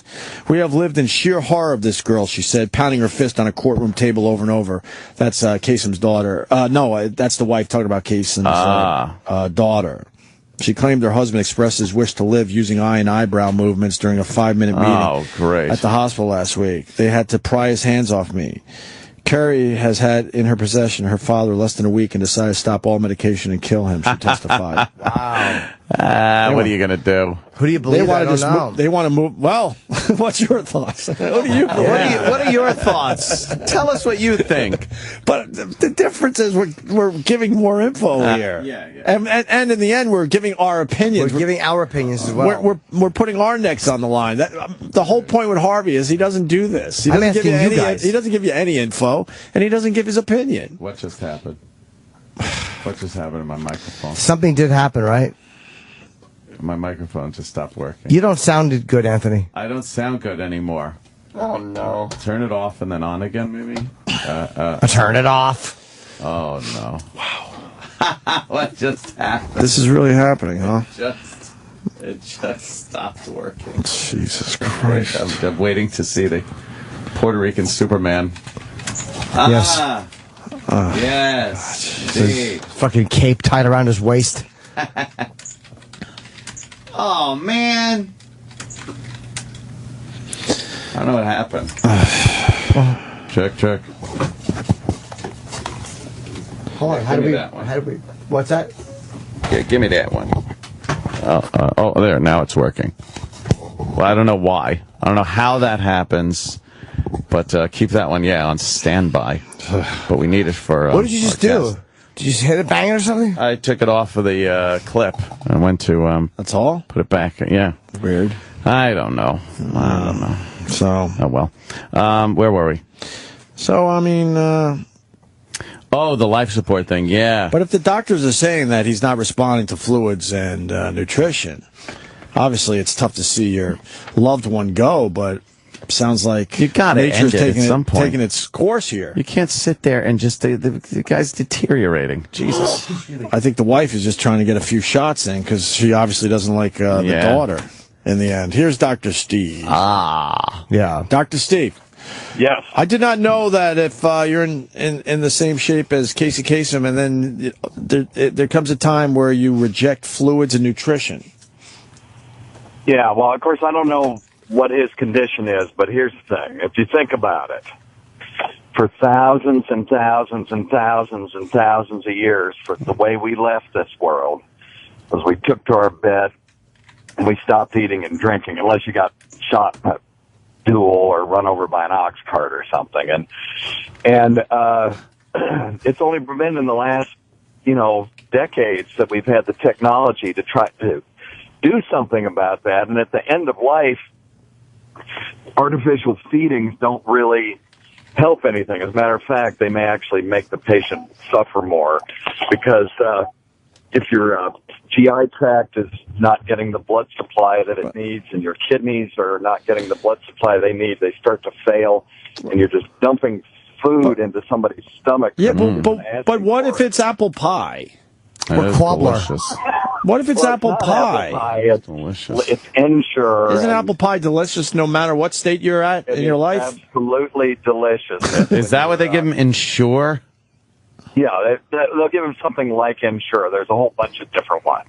But what about, first of all, the important thing is, when's the last time someone was run over by an ox cart? That's what I really want to discuss with you. That's what I'm saying, in the past. Yeah, but you need to give examples like run over by an ox cart. I just love the really weird example. How many people have been impaled on a butter churn? Well, an ox cart. No. I'm just trying to give an example of an old. You could update a little bit. Killed by an arrow. Yeah. They would just lay down in their bed, or they were trampled by slaves. Trampled by the buffalo. He did say thousands and thousands a year. That is true. He said thousands and thousands and thousands and thousands and thousands. I know, it was 5,000 years. I think he went with 5. Yes. Yeah. I was overly emphatic. But I'm learning today that I did not know your body, just rejects nutrition after a while. Sure. Well, think about it. Did not know that. If your kidneys are failing and you're dumping fluid into someone's stomach that isn't asking for it, in other words, they're not saying I'm hungry, right? Doing it, then where is that fluid going to go? It's got no place to go but into their lungs, and that's where that so-called death rattle. That's one of the places. Shit, right. So the fluids you're putting in the body are making the patient suffer. Got nowhere to go. Gotcha. They can actually increase their level of suffering at the end of life. Now, look, if you get punched in the face, someone's trying to, remove your hat and you break your jaw and you have to... we do get punched in the face. It's called contract negotiations. Right. And you have to get your jaw wired, of suit of armor hits you in the face. Right. Yeah, if you're fighting on Game of Thrones and a dragon blows fire on you. Yeah. Then obviously you need artificial feeding because my rule of thumb is that if the patient is hungry but can't eat, they need artificial feeding. We understand the difference, I guess. Right, sure. Right. There are situations where, of course, you got artificially... have the right to refuse or accept medical treatment. And the problem is they often lose the ability to exercise that right. And when that happens, these decisions fall to the people who are closest to them to make those decisions, whether to continue or stop artificial feeding. And if you don't write down what it is that you want under those circumstances, then the family kind of can make any decisions they want. And if, for example, if Terry Schiavo had a living will we never would have heard of her because she would have said, I want artificial feeding or I don't. And the problem arose that she didn't have a declaration, so her husband was saying one thing and her family was saying something else, and so they ended up taking it to Congress, eventually.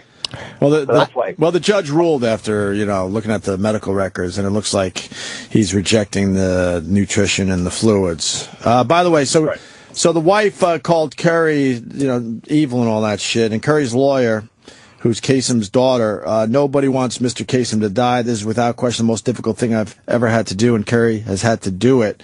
There was something else in here. This is very, very heart-wrenching. Mr. Kasem is receiving morphine drips. Hydration might be a terrible way to die, but he's receiving medication to keep him comfortable. And then I didn't know that there was something called Lewy body disease. Right. Oh, no, Lewy body disease. That's what There's a disease called Lewy body. You force feed, John? Lewy body disease, a progressive form of dementia that robs many patients of the ability to walk and talk. Oh, no, you develop freckles and red hair. You basically, with Lewy body disease, it's a form of dementia that's accompanied by Parkinson-like activity. So people with Parkinson's disease, if they get dementia, often they'll get Lewy body. But who is Lewy? Lewy body. Who is Lewy that they felt like they had to name this after him? I don't know. It's some guy. But it's L-E-W-I, Lewy. Yeah, L-E-W-Y. Right. For $20, you're forgetting your Shake-A-Lot. This guy owes me a morphine trip, John, and he's dodging me. Has this guy spilled any of your coffee in a long time? Lewy body. Body disease. Oh, is that one of the best? That sounds horrible. Oh. Wow. Well, any tube feed eventually has to be discontinued. Either the patient gets better and you stop it, or they get to the point where their body can't handle it anymore and it has to be stopped. And most of the time, you'll see signs of regurgitation, where and then they're going to aspirate. That's what's going to happen. If the stomach fills up to the point where it just can't, get rid of the fluid into the intestine, then it's going to go up into their esophagus. It'll end up in their lungs. I got a living will after Patrice. I was so freaked out that I literally do have one where it says fucking yank the plug. It scares me, man. Like just to know that it can happen so suddenly. Yeah. And then all of a sudden you have no, like with him, it was lucky it didn't last for long, but you can wind up in that situation for a long time. I got one after seeing the other side of the mountain. Was in a coma. It was just terrible. Is that a movie? Everyone needs a living will. Seinfeld. Yeah. Oh.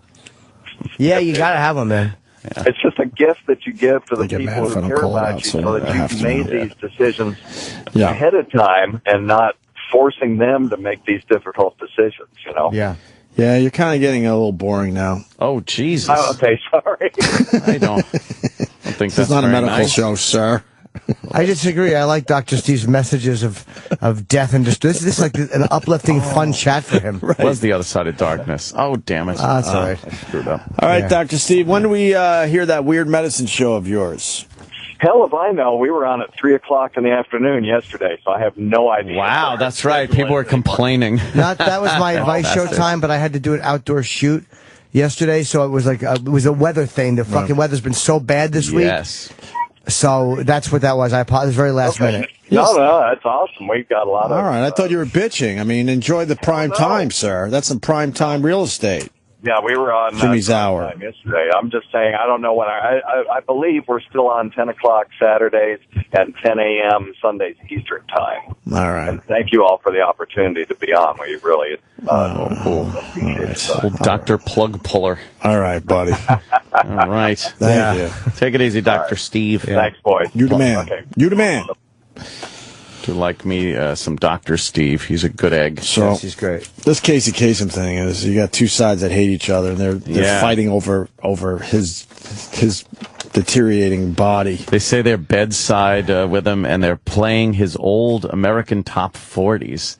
for him to listen to during his last Oh my God, he doesn't want to hear that. I know. His own shit. I'm just wondering, does DJs he don't like get hearing down to their own number one shit. and die? Or does he just play the one with the dead goddamn dog dedication? Yeah. My goddamn daughter wants to pull the goddamn plug. Right. I can't come out of an up-tempo number while I'm squeezing my wife's arm. My own goddamn death dedication. I want to come out of an up-tempo number, and they're fighting over my goddamn morphine drip. Hi. We'll be pulling the plug at 2 ponderous. Poor Casey. That sucks. He was a big part of radio. Wow, was he? And Scooby-Doo. It's over, Johnny. Little Scooby-Doo action too. Yeah. She was Shaggy. Can I see the man stuck in the Las Vegas airport all night by himself, and he shoots a music video on his iPhone? Is this real? How is he by himself there? Like, there's nobody there at that hour? Could he not get out? No, he decided to stay for some reason. It's really in an airport and it's empty. But not for some reason. He had an idea for a video that could go viral. That's all. Yeah, he was in probably Vegas. A struggling musician and said, "Wait a minute." No, he's not. It's not a. The song's All by Myself, Celine Dion. Oh. So he was in Vegas and his flight got delayed or whatever, and instead of getting in a cab and going back on the strip or something, he was like, "Fuck it, I'm gonna stay in the airport." And he decided, I'm gonna shoot this music video all night. How many hours was he there? Don't know for sure. Yeah, the point is he didn't have to be at the airport all night. No, of course. There's a million hotels. Yeah, he had an idea like, wait, man, no one's around. I sing all by myself. This could maybe go viral. And it is going viral. Right? Oh, yeah, it's everywhere. Let's hear this. We have to... Full screen. Yeah, I saw some of this. He's in a terminal. On the news. Oh, what happened? Vimeo. Why is it so hard? We're going to tweet the link out so you can watch it. What do you mean, why? Oh, okay. We work here at SiriusXM. Everything's hard. What do you do when you're stuck at the Las Vegas airport? I'd let it just cut to a fucking video of a guy just jerking off furiously in the middle of the airport. Yes. All right. When I was young. So it's basically just going to be her singing. Yeah, you guys would have to talk about the video you're watching. Okay, now the airport's empty. No, I don't need you to do a play-by-play on it like a There's video. people walking around. Now it's empty. All right, that's cool. That's cool for me. All right. Now they're showing the outside of the airport. What? That's it? That's good? Go back to it. Yeah, people know what it is. She's singing, and imagine all the all by myself shots he took. That's what he did, right. He's showing a bunch of empty seats and all look at that. this. Seats. He did this by himself. Wow. I do Pretty like amazing. how he used Airport. the people mover thing, the belt as a dolly. They said he took okay, that is actually pretty cool. He got some baggage tape, and he taped his phone to a wheelchair, Right. and then he put the wheelchair on the moving sidewalk. On the moving It's sidewalk. good that he's rifling through the airport's private thing. Looks like my New Year's Eve shows. Thank you, Sam. Funny. I meant empty. Yeah. No, I got it. And now he's lip syncing. There's a Starbucks in the background. All right, we get Yeah, it. big empty Thank you. airport. Thank Poor you, Sam. guy. That's a good one. If he had 1 ounce of balls, he'd take off his clothes and run around. Yeah. Oh, He was in front of God. the women's bathroom. There's no security cameras. There's nobody at the airport at that hour. That is odd. Well, he's not doing anything too crazy. They're probably looking on the monitors going, look at this idiot. What's this asshole doing? Right, but that's about it. So, just imagine Who empty was hallways with and him? stuff. Anyone? No one. Because then How do you know how is no he getting one? that? How is he getting that shot?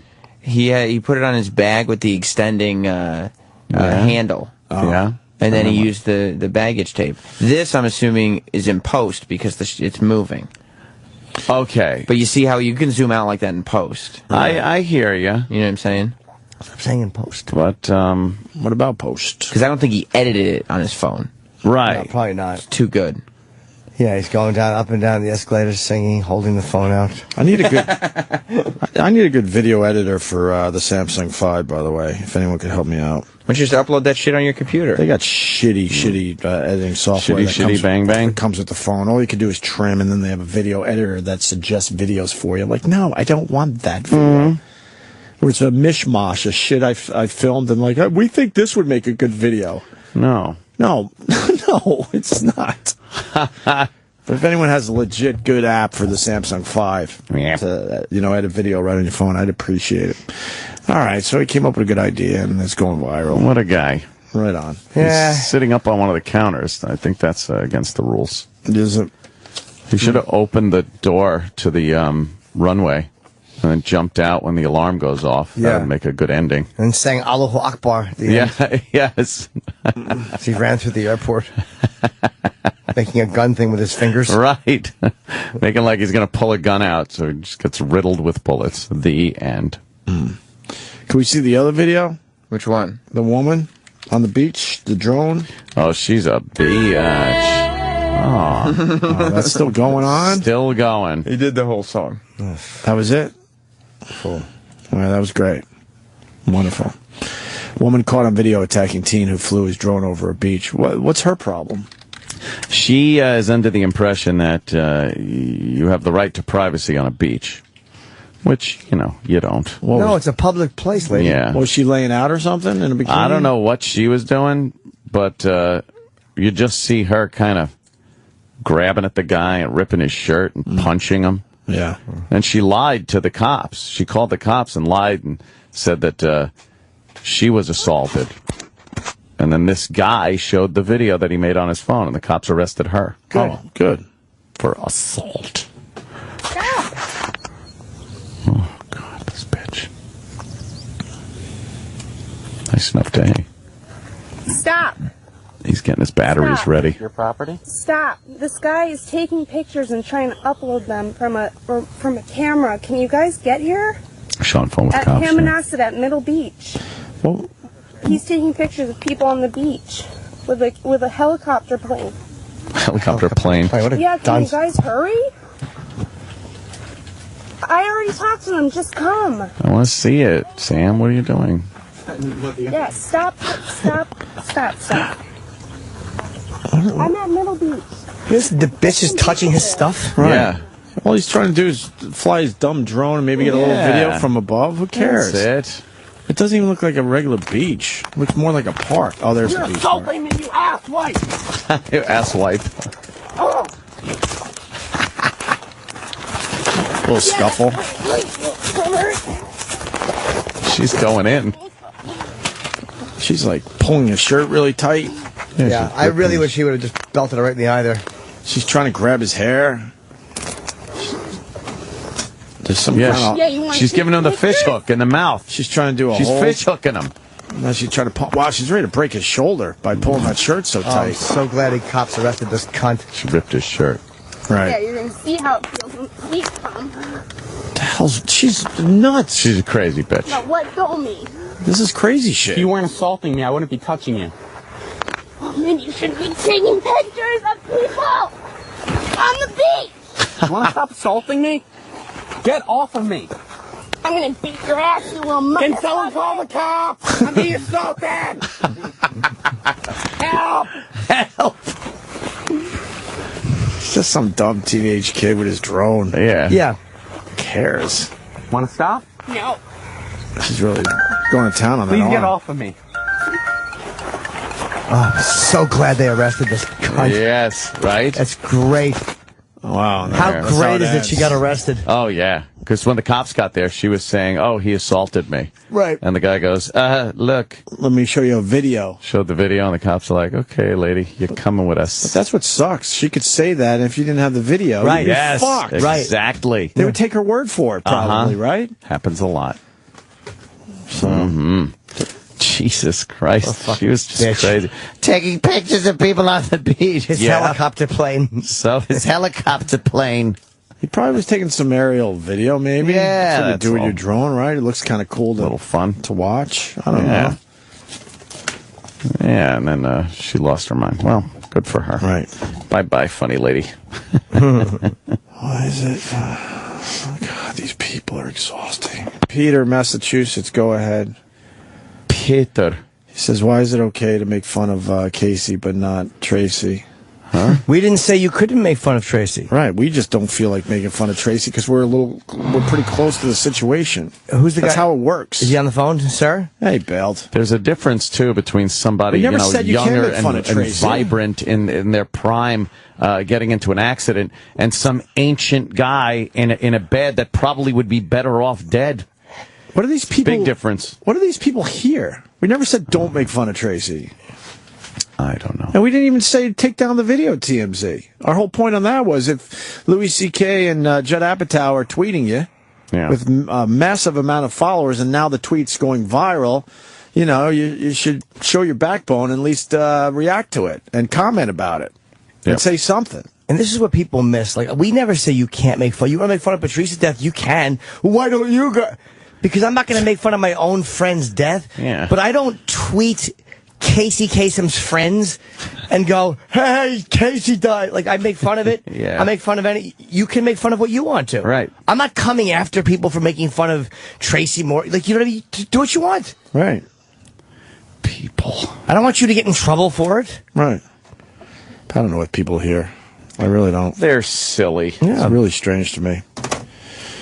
Everyone wants to have something to fucking blurt out at you, like you're the asshole.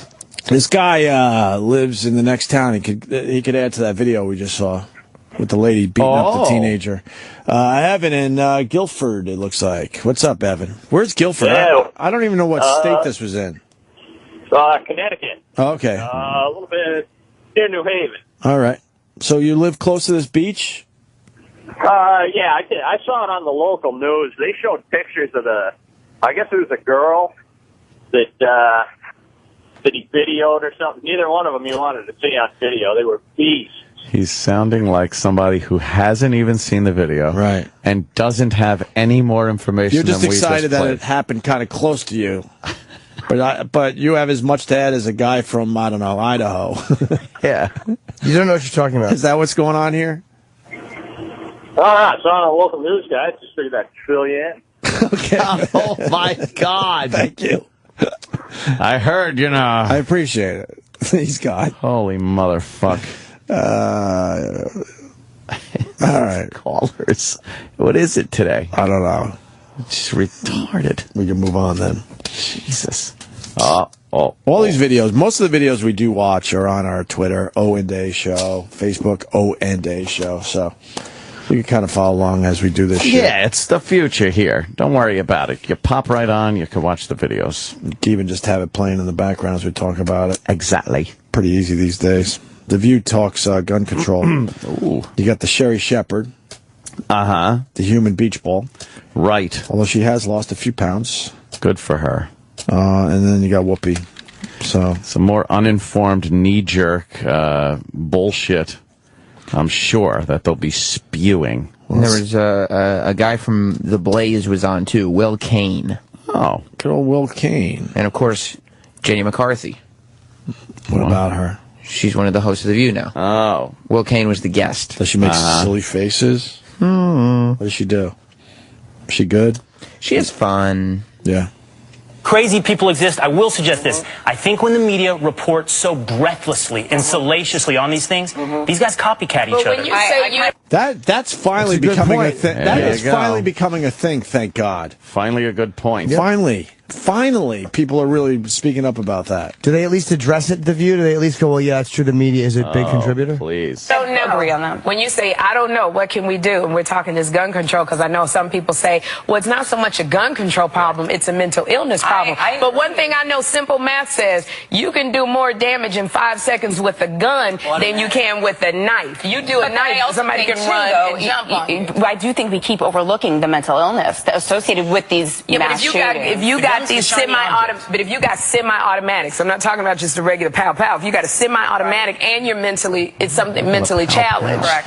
Do you really want a person to be able to get that? I mean, I without a doubt think as there needs to be opposed to a knife. I'm a gun owner, and I'm proud of it, but I also think there needs to be some When we indict changes. a gun, too often we indict people like you, Jenny, or me, who actually own guns. We're law-abiding people. That you can't own when you guns. go after the gun, that's kind of in the end who you end up punching. The bad guys get this stuff. This guy, UCSB, he ran over people, he stabbed people, he shot people. You do more damage with a gun than you can running over people What or does with that- a knife. So what does that mean? In 5 seconds, a semi-automatic can spray this entire audience. No, it can't spray. Why we need semi-automatic. She doesn't know what a semi-automatic is, by the way. She's talking about a machine gun. That's like, I'm not talking about a regular pow, pow, pow. No, that is a semi-automatic. You pull the trigger, a bullet comes out. You got to pull it again for another bullet to come out. It's not like a machine gun. What? Fucking gun control people are the most uninformed motherfuckers when it comes to the thing they're supposed to be arguing. Uninformed. Most of them never even saw a real gun. Never mind fired one. They're just dummies with knee-jerk reactions. And yeah, mental illness and guns don't fucking mix. Absolutely. So that means you take it away from all the millions and millions of people that are legal and law-abiding citizens exercising their right? No, you don't. But they're not taking your guns. Yeah. Go to the gun store. Buy a fucking AR-15 right now. Oh, that's right. It's New York State. You can't. I went to the gun store. They said they were out of you. That's funny. Whoopi chimes in. See, this is the thing. I'm a gun owner, and I'm also for choice. Whoopi. I'm like most people. I'm for some things. I like what I like. But I will tell you, as a responsible gun owner, I don't have any problem with you checking my background. I got no problem. Check whatever you need to check to make everybody else feel comfortable, and I'm okay with that. And I would say, as an effective problem solver, you need to make sure we focus on the right things. If gun violence is going down, why is that what we're focusing on? Because gun violence clearly is not going down. Because I'm sorry, if we're seeing, if it's 10 a week or 5 a week, it's too many, man. It's too many kids with too many. It's too many. I can't disagree with that. It's always too many. It's always so. That's why I say let's fix the stuff that we can get to, and hope that parents are paying attention to their kids and making sure that the police are aware that they're concerned about their children. Mental illness again. That's what I'm talking about. And the job we do, when they put cameras and microphones on us, be responsible. Yeah. I mean, it's like drinking. We don't say don't drink, but we have strict laws with drinking. That's right. But it's taking away your liquor. That's right. So we just have a strict Yeah, they tried that. And what happened? Yes, It invented organized crime. She made a great point. Oh, we could drink. We're not saying take away your liquor. They tried doing that once. And liquor came pouring in from everywhere else and pretty much made the organized crime syndicate. The same thing would happen with guns if they try to ban fucking guns. But I see what they're saying, like Whoopi with the background checks. I don't mind a background check. I go through a background check every time I buy a gun. The thing is, when that background check is then used as a record of gun ownership, I don't like that. But is the NRA against like a national database with background checks? They're against the national database. Why? Well, background checks they're kind of useless. And when you think about it, if you're a legal guy who's going to buy a gun, you're going to go through a background check in most states. Some you're not. So why wouldn't they be for background check in all states? I don't think the NRA is for anything that anti-gun people push because they have to be against it. They have to push 100% against what these anti-gun people are doing, or else they won't stop. They latch on to one fucking piece of your finger, and before you know it, they got your whole arm. But that's also the same mentality that like Sharpton and those guys use. And you're right. It's flawed. It's like I would like the NRA if they just defended people's rights and they had some common. But it's like that. What's his name? I don't think they're against background checks. I think they're against registration. I think they're against keeping records of people's guns that they own. It just goes against the Second Amendment. It really does. You talking about Wayne LaPierre? But is Wayne LaPierre actually the spokesman now? Still? Wayne LaPierre. Of the NRA? Yeah, he's still. For some reason, I thought he wasn't there. They are just. They're a hateable organization for that reason. Like I don't respect any special interest group that's so far in one direction. They're the same as as GLAAD, who nitpicks at every word despite context. They're the same as the National Action Network, they're the same fucking people. Well, maybe that's why they do those things. All these groups, because they realize that if they give an inch, they've lost their foothold. No, it is because they become zealots. And when you're a zealot, you're convinced that you're right about everything and you won't give anything because, again, that's what life is. It's about stockpiling on our side for the argument. That's all Trayvon Martin was. That's all 9/11 was. Just little pieces to pick up and put on our side of the pile for the next fucking big fucking talking head debate. And none of them bend an inch. And they're all shit. None of them bend. So let's say the NRA bends on one thing. Do the anti-gun people pack their bags and go home and say, well, that's good, problem solved? No, they sit there and now they'll try to take the background check records and say, well, since we have this national background check database now, why don't we let the law enforcement have access to all those records, and maybe the, FBI and CIA and, NSA will give them all the records too. Like, it just keeps going and going and going until, we have it in New York already, taking people's fucking guns away. It's a slippery slope thing. It's the same with language. It's the same with everything else. And slippery slope to me is not a viable argument. Like, I get even language or anything. You have to, because something could be a slippery slope, you shouldn't cut off good parts of a compromise just because that's like saying because people are falsely imprisoned, prisons shouldn't exist. Well, of course they should exist, even though the system is wrong sometimes. Like, you can't just go, well, there's going to be a possibility of a fuck-up, so slippery slope. To keep all innocent people out of jail, you have to end jail. They end up getting it right most of the time. Yeah. And the NRA, to me, is unbending, and they are as disgusting as, again, a bunch of other groups. They're not alone. They're as absolutely fucking despicable as every other group that they would purport to hate it. Purport is the right word. That's probably not. That's certainly the problem in America. Yeah. Neither side wants to listen to the other side. They all stand there.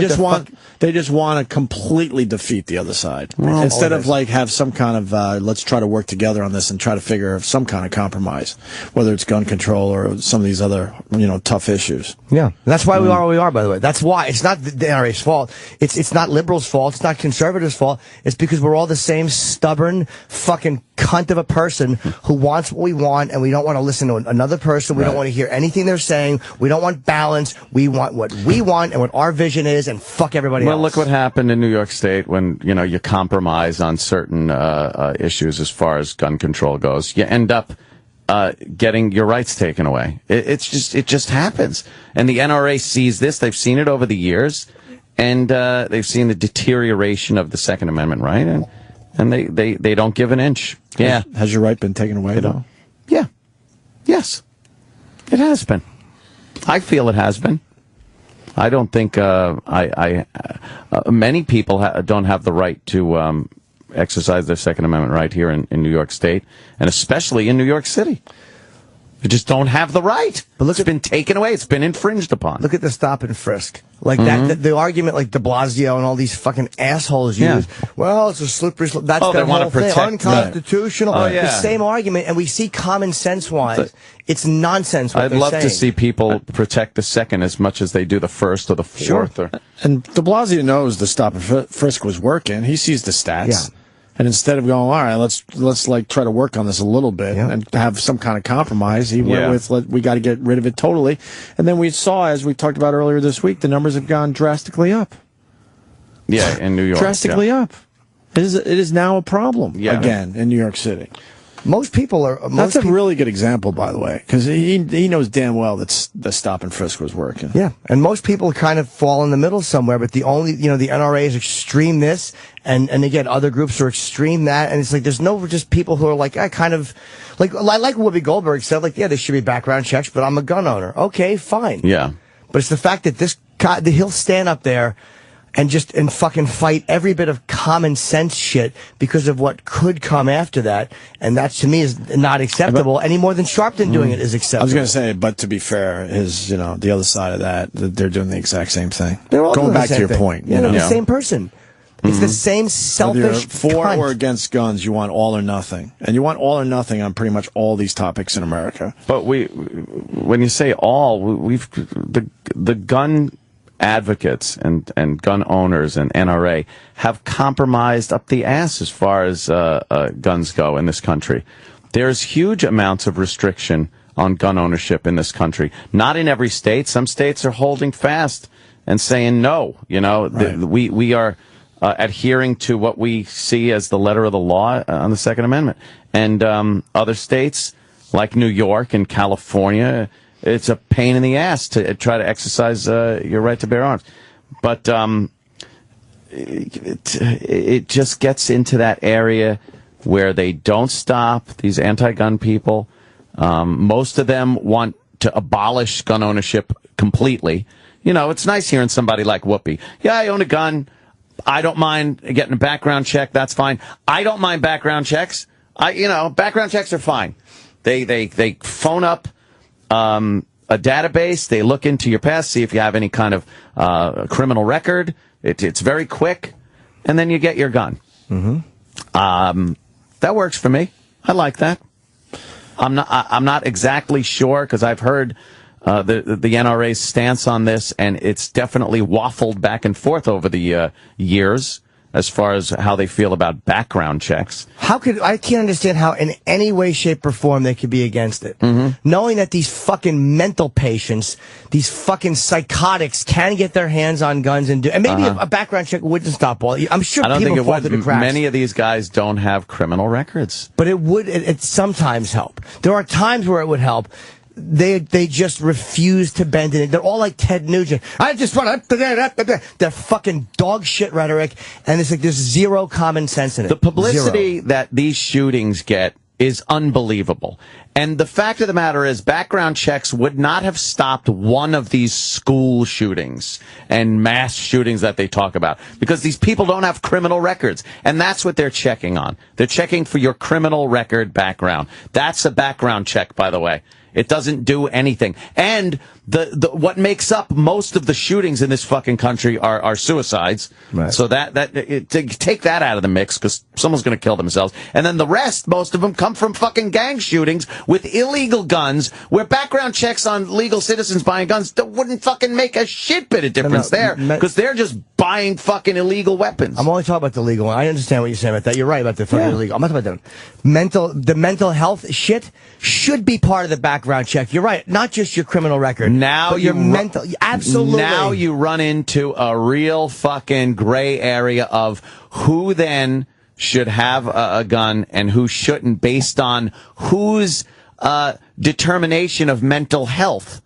Who would determine? And now you have the ability to get somebody's guns taken away just by saying, well, he was acting a little weird. Is that the criteria? No. Who makes it up? A board? Some board of fucking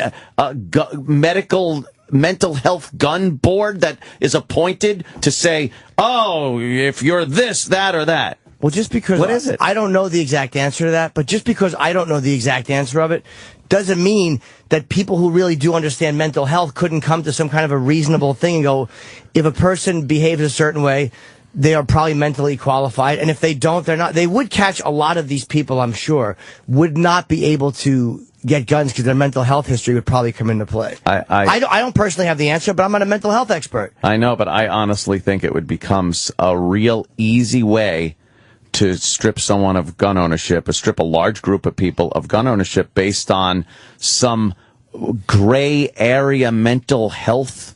But if you're accused of some kind of domestic violence, your guns are taken. Oh, they do that. So there's already that right. type of... But somebody determined that if you're accused of domestic violence, or that while that's happening, they yank your guns at least for until it's fixed, right? Until it comes to a head? For the most part.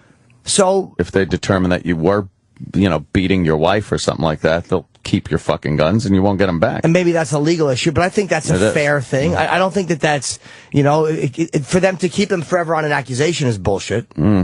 Sometimes they do that too. Yeah, that I don't want to see. No, but the mental health thing is it's a very gray. I would love to have some method of detecting which one of these fucking assholes are going to go out and shoot someplace up. Believe me, I don't like watching that. Every time I see one, I'm like, oh, great. Another battle from the gun control people. And it would be fantastic. Oh, that guy's crazy. Yeah. Don't let him get a gun. Which, by the way, does not guarantee he's not going to get a gun somewhere. Right. It guarantees, it would maybe guarantee he can't walk into a store and legally acquire a gun. But if these fucking nut maniacs want to go in and shoot someplace up, they're probably going to find a way to get whatever materials they need to do so. But the stat that we'll never know is how many crazy fucks want to go out and do something, but can't because they don't have one. Like, that's the statistic that none of us can ever see, is like right now, there's been times where I wish I had a fucking pistol. And I know I would have done bad things with it, but I don't because I know I personally am responsible. How many fucking crazy, fucking worthless people are there out there that would go on sprees if they could get their hands on one easily? A lot more shootings would occur if people could just walk in and buy them. Maybe, but then there's also, you could switch that around and say how many innocent people would be alive because they would have had a gun that they weren't allowed to get to defend themselves because of the red tape, bureaucracy, bullshit, the laws that are in place that make it so difficult for law-abiding citizens to even get a gun legally if they don't have a record and they don't have a gun, and meanwhile they get fucking raped, robbed, murdered, whatever the fuck it is. I'd like to see those numbers. I think you're right. I mean, the bottom line is the fact that it's so difficult or impossible to get a permit to carry in New York is sickening. But just because New York is wrong about that, it doesn't mean that the fucking NRA has to fight it so hard. You know what I mean? It's like there's no one wants to fucking there's no compromise. There's a middle whatsoever. Ground somewhere that no one wants to go to. Yeah, I don't want to see legal people not having you're right. Some girl is getting attacked. She should be able to pull out a pistol and kill the fucking baboon trying to attack her. Exactly.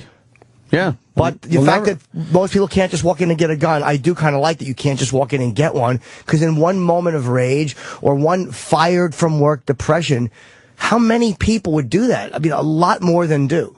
I'm not sure, I'm not sure. We'll never find the middle ground. No, and those are stats you can't weigh, because you can't see how many. You can't weigh that. I know, I was arguing with somebody about guns, and they said, a gun has never saved someone's life. And it's like, well, you can't you can't say that. It was a story the other day. This girl, father looks out the window, sees his daughter being walked up to the door with two men holding guns on this girl. And they were going to lead her into the house, and God knows what they were going to do once they got in the house. The father opens the door and just blasts the two guys and kills one of them, wounds another one. And somebody said, well, you don't know if that saved their lives. It's like, well, how the fuck are you supposed to tell? After they're dead, you could go, well, see, it would have saved their life. That, to me, is thwarting some real fucking hurt. Is that guy in trouble? That guy did. For no, shooting? I think he's fine. I think that was a good one. But you see what that asshole did? That fucking asshole took that situation and just wanted, instead of just going, wow, that's a great point. Yeah. That guy saved his daughter and himself. Both sides are doing it. They stockpile it into their little argument. Right, well, right. who's to say that? What would have We happened? both know what would have happened. Yeah, they were going to rape the girl and probably either kill them or just rob them. But either way, he stopped the problem. He stopped it. It's a great The gun point. was good. Yeah. Both sides do it. Yep. No one wants to listen to the other side in the end. No. But I'll tell you one thing. I think the anti-gun side has the ability to chip away at at the right easier than gun owners have to get it back. It just seems very difficult to get something back once you've lost a right. Yeah. And in America, we do obsess over the guns instead of the mental illness factor. Yeah, there's a major mental illness factor. Thing. Yeah, why don't we look into why so many fucking people want to shoot up places and barely not touched the tools that are used to do it? And you could take away the fucking guns, but there's still this want for people to fuck other people up like that. Yeah. Look into why that's happening.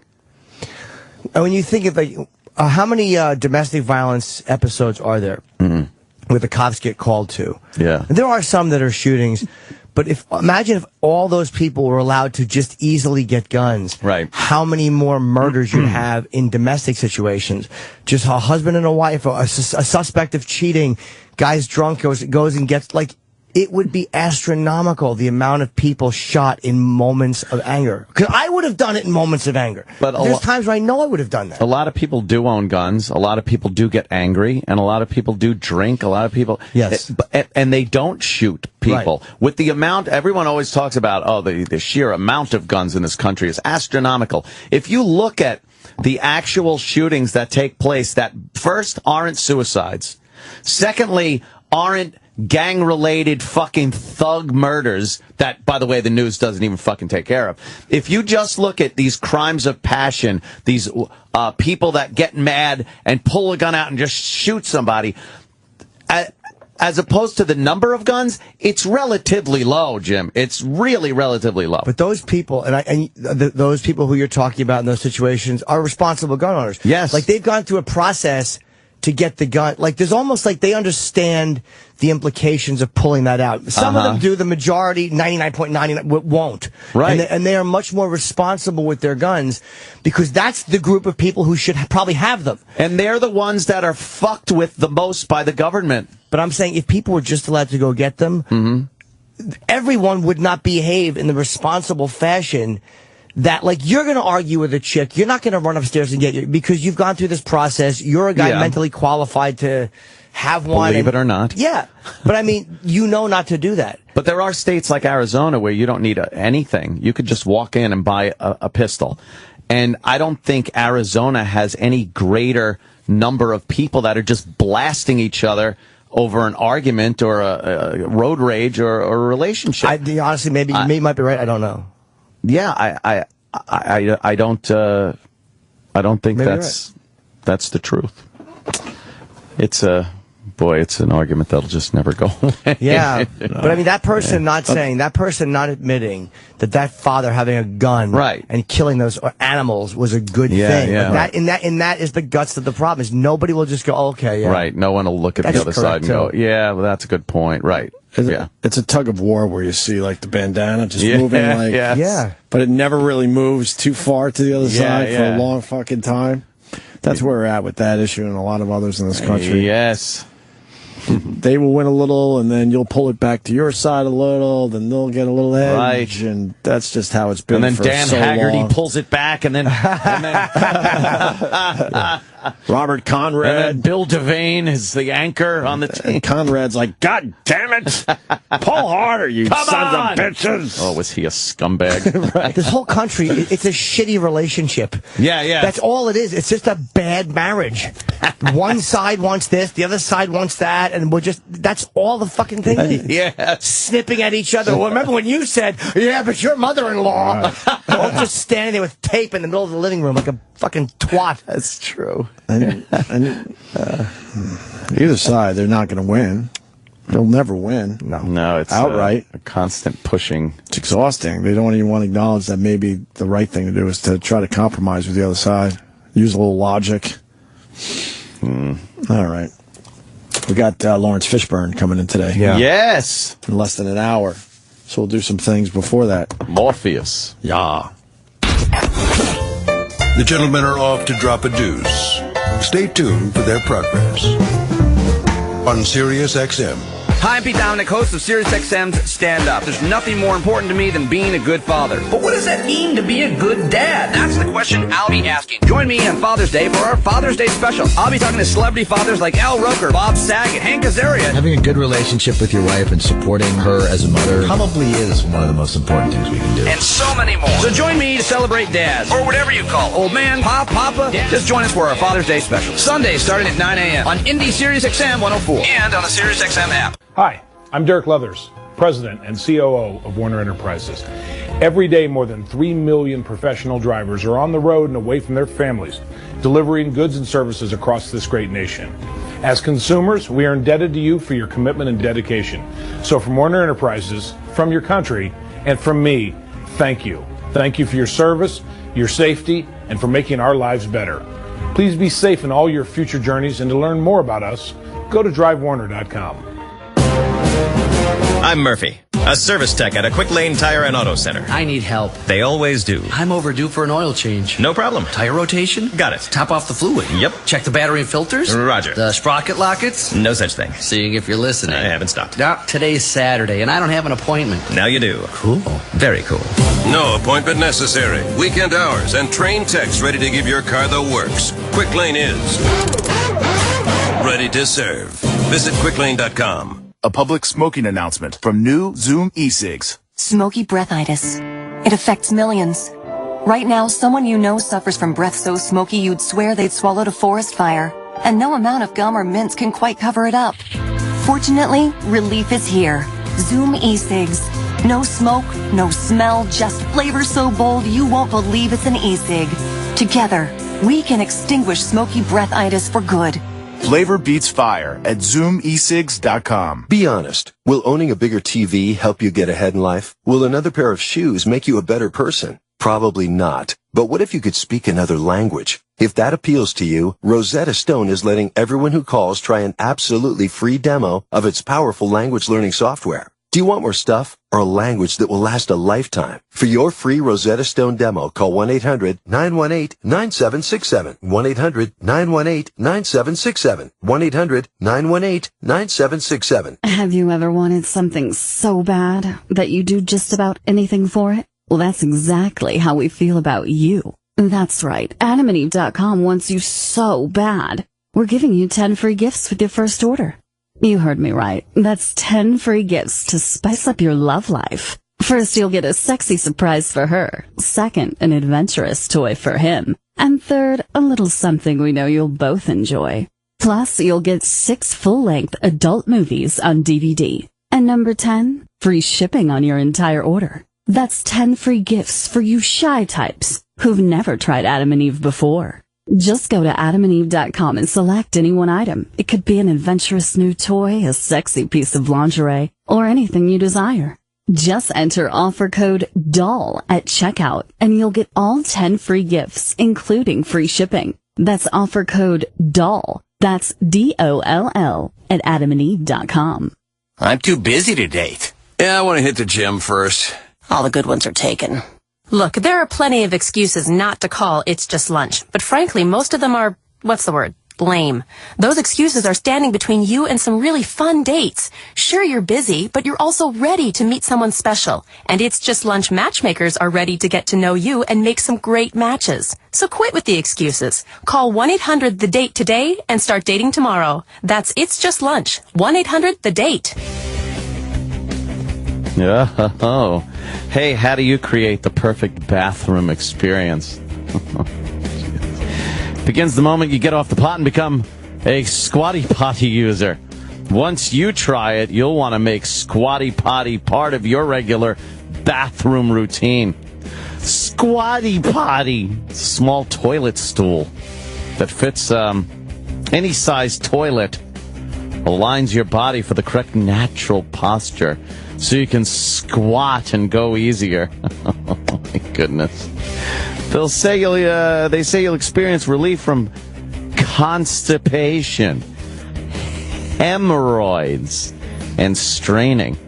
With Squatty Potty, your colon will no longer be restrained like a pinched garden hose, and things will flow better. Squatty Potty is safe and recommended by doctors, neuropaths, fitness gurus, and healthcare professionals. As a Squatty Potty user, you'll experience better, faster, and more complete elimination. They have a hassle-free 60-day guarantee. Become a Squatty Potty user today by going to squattypotty.com. Use code O&A and receive a free bottle of Sweet Lou deodorizer. Lou, Sweet Lou. A $10 value. It'll make your bathroom smell great, apparently. Go to squattypotty.com. That would be squattypotty.com. Hi, this is Jeff Regan. I'm on Alt Nation every weekday morning. I have a pretty cool job, actually. I get to pick the bands that you hear on the channel.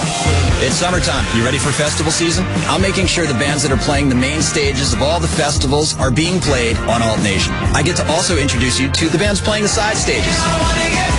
If you're going to spend an entire weekend standing in a field watching live music, you should know who all the artists are. When somebody asks you, you say, yeah, I know them. I heard them on Alt Nation. Hear it for yourself. Channel 36 and on the Sirius XM app. I'm Victor Calisi, Commissioner of the Mayor's Office for People with Disabilities. And I'm Bill Bratton, Commissioner of the New York City Police Department.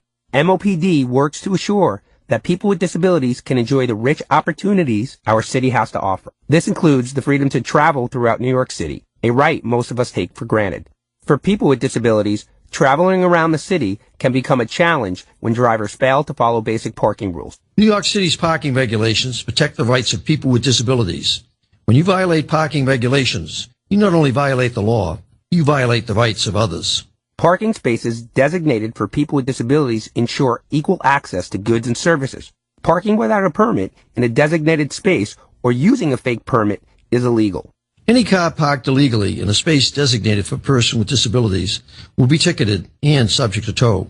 The fine is $180. So do the right thing and save yourself money and hassle. Respect the right of every New Yorker to accessible transportation. Hey, all you cigar lovers out there, you know that nothing goes together like summertime and a truly great smoke. Hey, I'm Tommy Z-Man at FamousSmoke.com, and we've got a brand new selection of premium hand-rolled goodness direct from the masters at Davidoff. Introducing the Davidoff Father's Day Collection, featuring 10 delicious, aromatic, world-renowned cigars. This tasty 10-pack includes 2 Avo Classics, 2 Avo Maduros, 2 Avo XOs, 2 Avo Domains, and 2 Baccarat Rothschild. All for the never-before-seen price of $39.99. That's a $50 savings off the regular retail price. And FamousSmoke.com is the only place you'll find this exclusive offer. An outstanding selection of premium-aged tobacco. Famous has the lowest prices and the largest selection. And this Davidoff Father's Day offer is only available for a limited time at FamousSmoke.com. That's FamousSmoke.com. If you're overwhelmed by debt and thinking about going to a credit counseling company for help, think again, because the majority of those companies actually work for the credit card companies, and they make the credit card companies a lot of money from people just like you. But there's another way out of debt, and it's not bankruptcy. A way to reduce your debts and save you thousands of dollars. Even better, you can find out how for free by calling 1-800-508-1037. At Freedom Debt Relief, we're not a credit counseling organization. We're not a debt consolidation company. We offer a unique alternative to save you the most money possible to resolve your debt in the shortest amount of time. If you're thinking about a credit counselor, ask yourself this: are they working for you or the credit card companies? Reduce your debts and save thousands of dollars by learning the secrets to settling your debt. For free information, call 1-800-508-1037. That's 1-800-508-1037. 1-800-508-1037. Big data may be just another overused buzzword, but storing, sharing, protecting, and recovering big data is a big deal to companies, big or small. Barracuda Networks offers powerful, affordable, yet easy-to-implement solutions for data protection and disaster recovery, email archiving, file sharing, and e-signing, all designed to protect big data and simplify IT. For an online demo or to try any of our storage solutions risk-free for 30 days, visit barracuda.com/bigdata. Welcome to Attainable Dating Solutions, video dating for the unwashed and socially inept. Profile DUMB44, Daniel Bobo Curlin. Hey, this is Daniel Curlin, broadcasting talent for the Opie and Anthony show. But you probably know me as Bobo. I'm looking for a girl. White, Asian, Hispanic. I'm pretty much open to girls with a pulse. I'm just looking to get it in. I just want the girl to have a good personality, a nice body, or a nice set of tits, nice ass, not too crazy big, but the right size. I would like the pussy nice and tight. I love pussy. I'd rather eat pussy than lunch. And I'll have a second helping for dinner. I have a clean ass, in case you want to tool on me a little bit. If you were born with the dick, that's fine, as long as you've had the surgery. But no surgery, no fucky. I'd like to take a girl someplace warm, like Miami, Southern California. We'd stay at a hotel. It'd be a lot of fucking at the hotel. I would love to do facials with you. I will snowball, as long as it's my own cum. You must like dogs. My dog's name is Mr. Maloonigan. He's a schnoodle. No, I do not have any STDs, because I'm a virgin. But my boner can get to a whopping 3.5 inches. And it could all be yours. Call the Opie and Anthony Show, 866-WOW-1-WOW.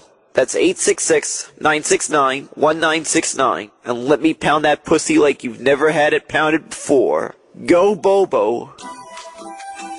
Call the Opie and Anthony Show today. Daniel Bobo Curlin does. They're rich, and they pee, but they're done.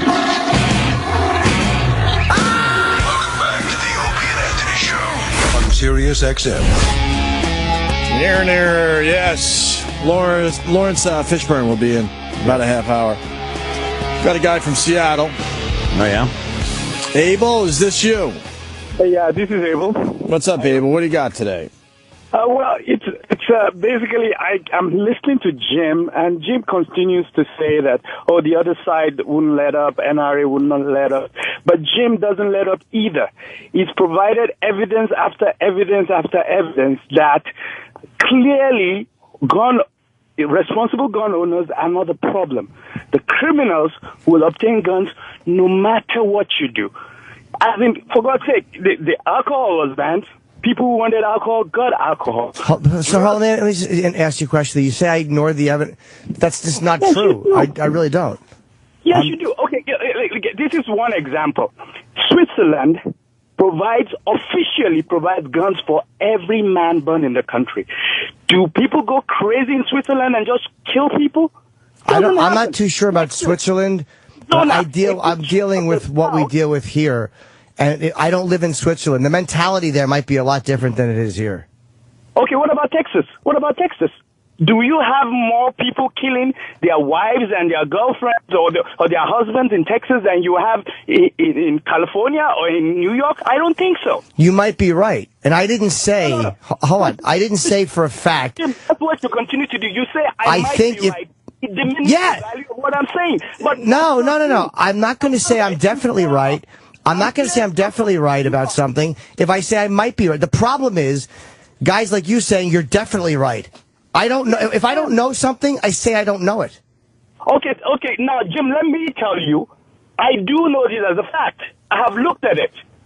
So hold on, all of the people that would... Hold on, Abel. Jesus Abel. fucking Christ. Abel, we're seconds away from hanging up on you. I'm talking to you and you just keep babbling. Let Jimmy get something in, then you go back at it. But if you're just going to talk over him, we're going to have to hang up on you. Like, do you understand what you're doing? Like, me and Anthony were talking for 20 minutes. I listened to him. I poked he in there listened a to me. bit. But you know what I'm saying? Like, I poked in. I had a few seconds. And you just go, no. I got a few shots in there. So go ahead, Jimmy. I said from my own experience, I know that there were times where if I could have just walked in and got a gun, I would have done something really, really stupid and bad. I said that is what I would have done at times. And I'm glad I didn't have that ability, and I know enough about myself. So that was the fucking first thing I said. So I know that if I have that, I'm not the only one. And you're not going to be able to find the statistics of people who might do that in those moments if they were able to. Just like Anthony made a point about you're not going to know how many people would be saved if they were able to have a gun. So I don't understand what you're saying. So we should make laws and we should protect the majority based on hypothetical that some people might have a feeling. Everything is based on a kind of a hypothetical. We have jails under the hypothetical that people are going to continue to commit crimes. We continue to hire new police officers because the hypothetical is people are going to continue to do things that are illegal and dangerous.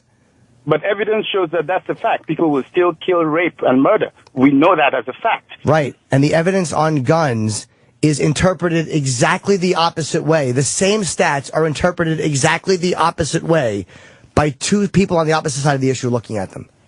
But how is it interpreted the opposite way? The guy who wants a gun, who wants a weapon to protect himself first says, well, I'm an American. The Constitution says I have the right to own one. That's the first thing. Then I'm a human being. Common sense says protect yourself.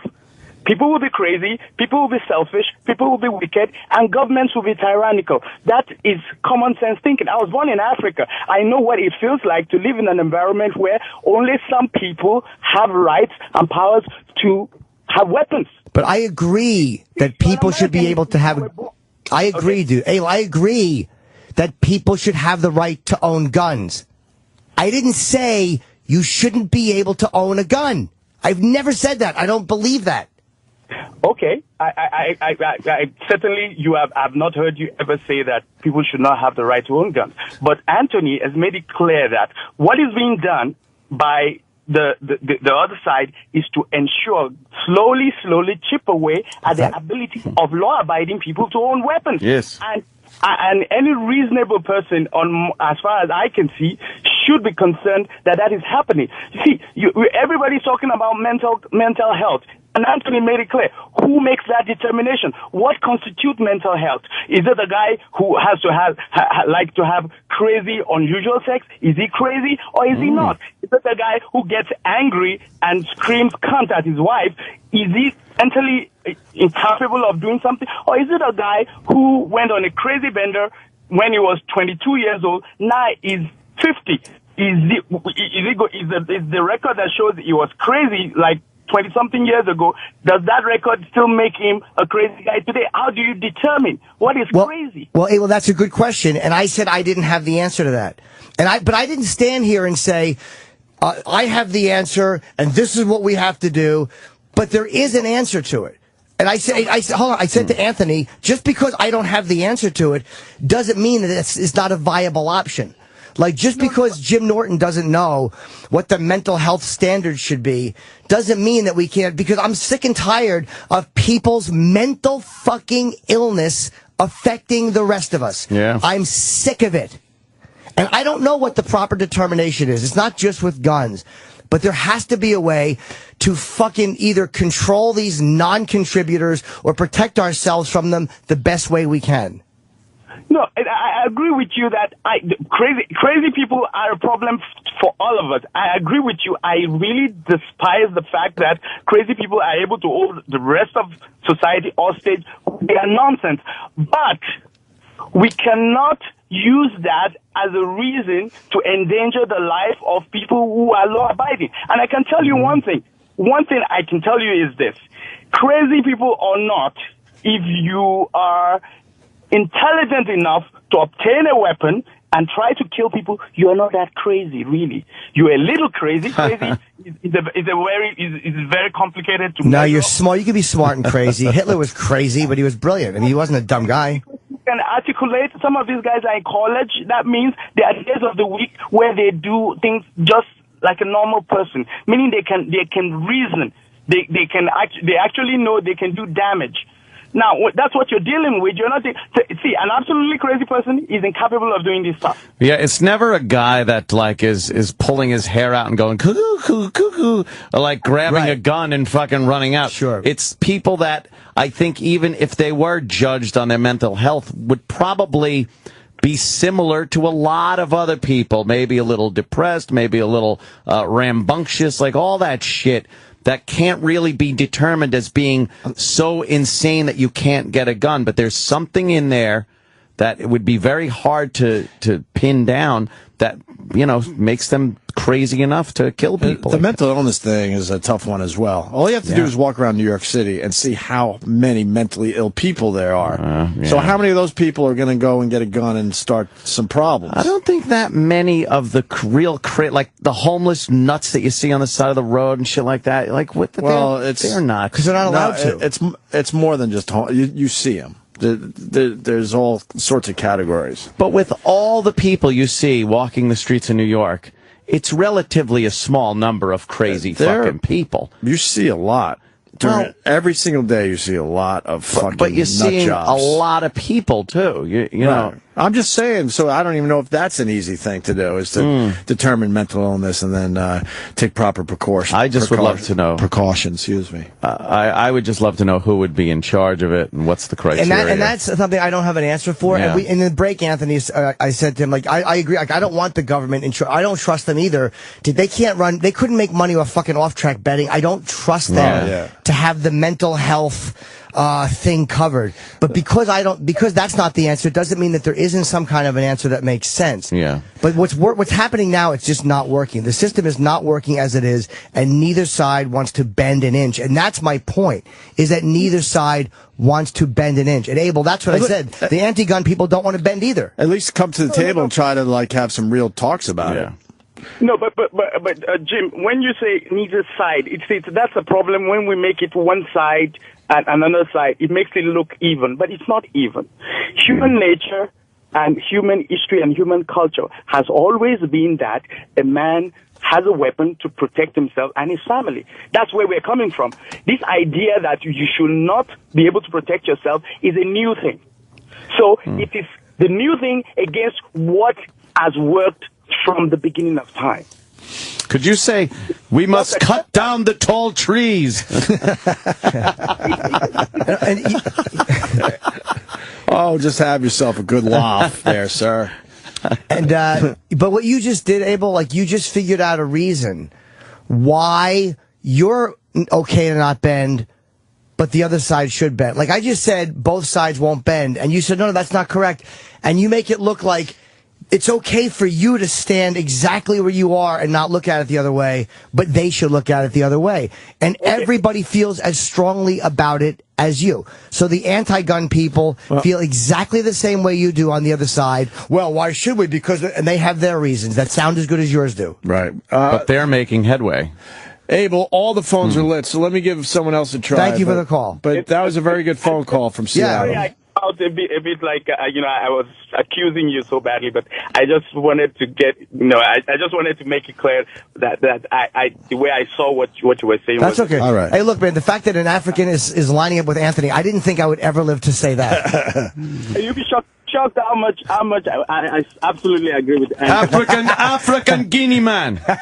No, you're calling our show, so I'm not shocked. Thank you. Let's go to Paul on Long Island. Paul. Hey, how's it going, guys? Hey, man.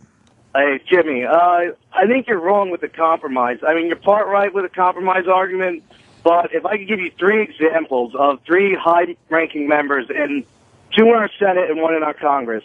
You have Jankowski out of Illinois, who's a Democrat, who's on record, you can watch a YouTube video, saying assault weapons are just the beginning. If we can, we're going after handguns too, and eventually we're going to get everything down to no guns. But I'm paraphrasing her. You have Dianne Feinstein, who's a high-ranking senator, who's actually who actually has a record, who got recalled when she was mayor of San Francisco during the Harvey Milk shooting. She wanted to outlaw all handguns, a 6-shooter revolver. Yes. I want to recruit you.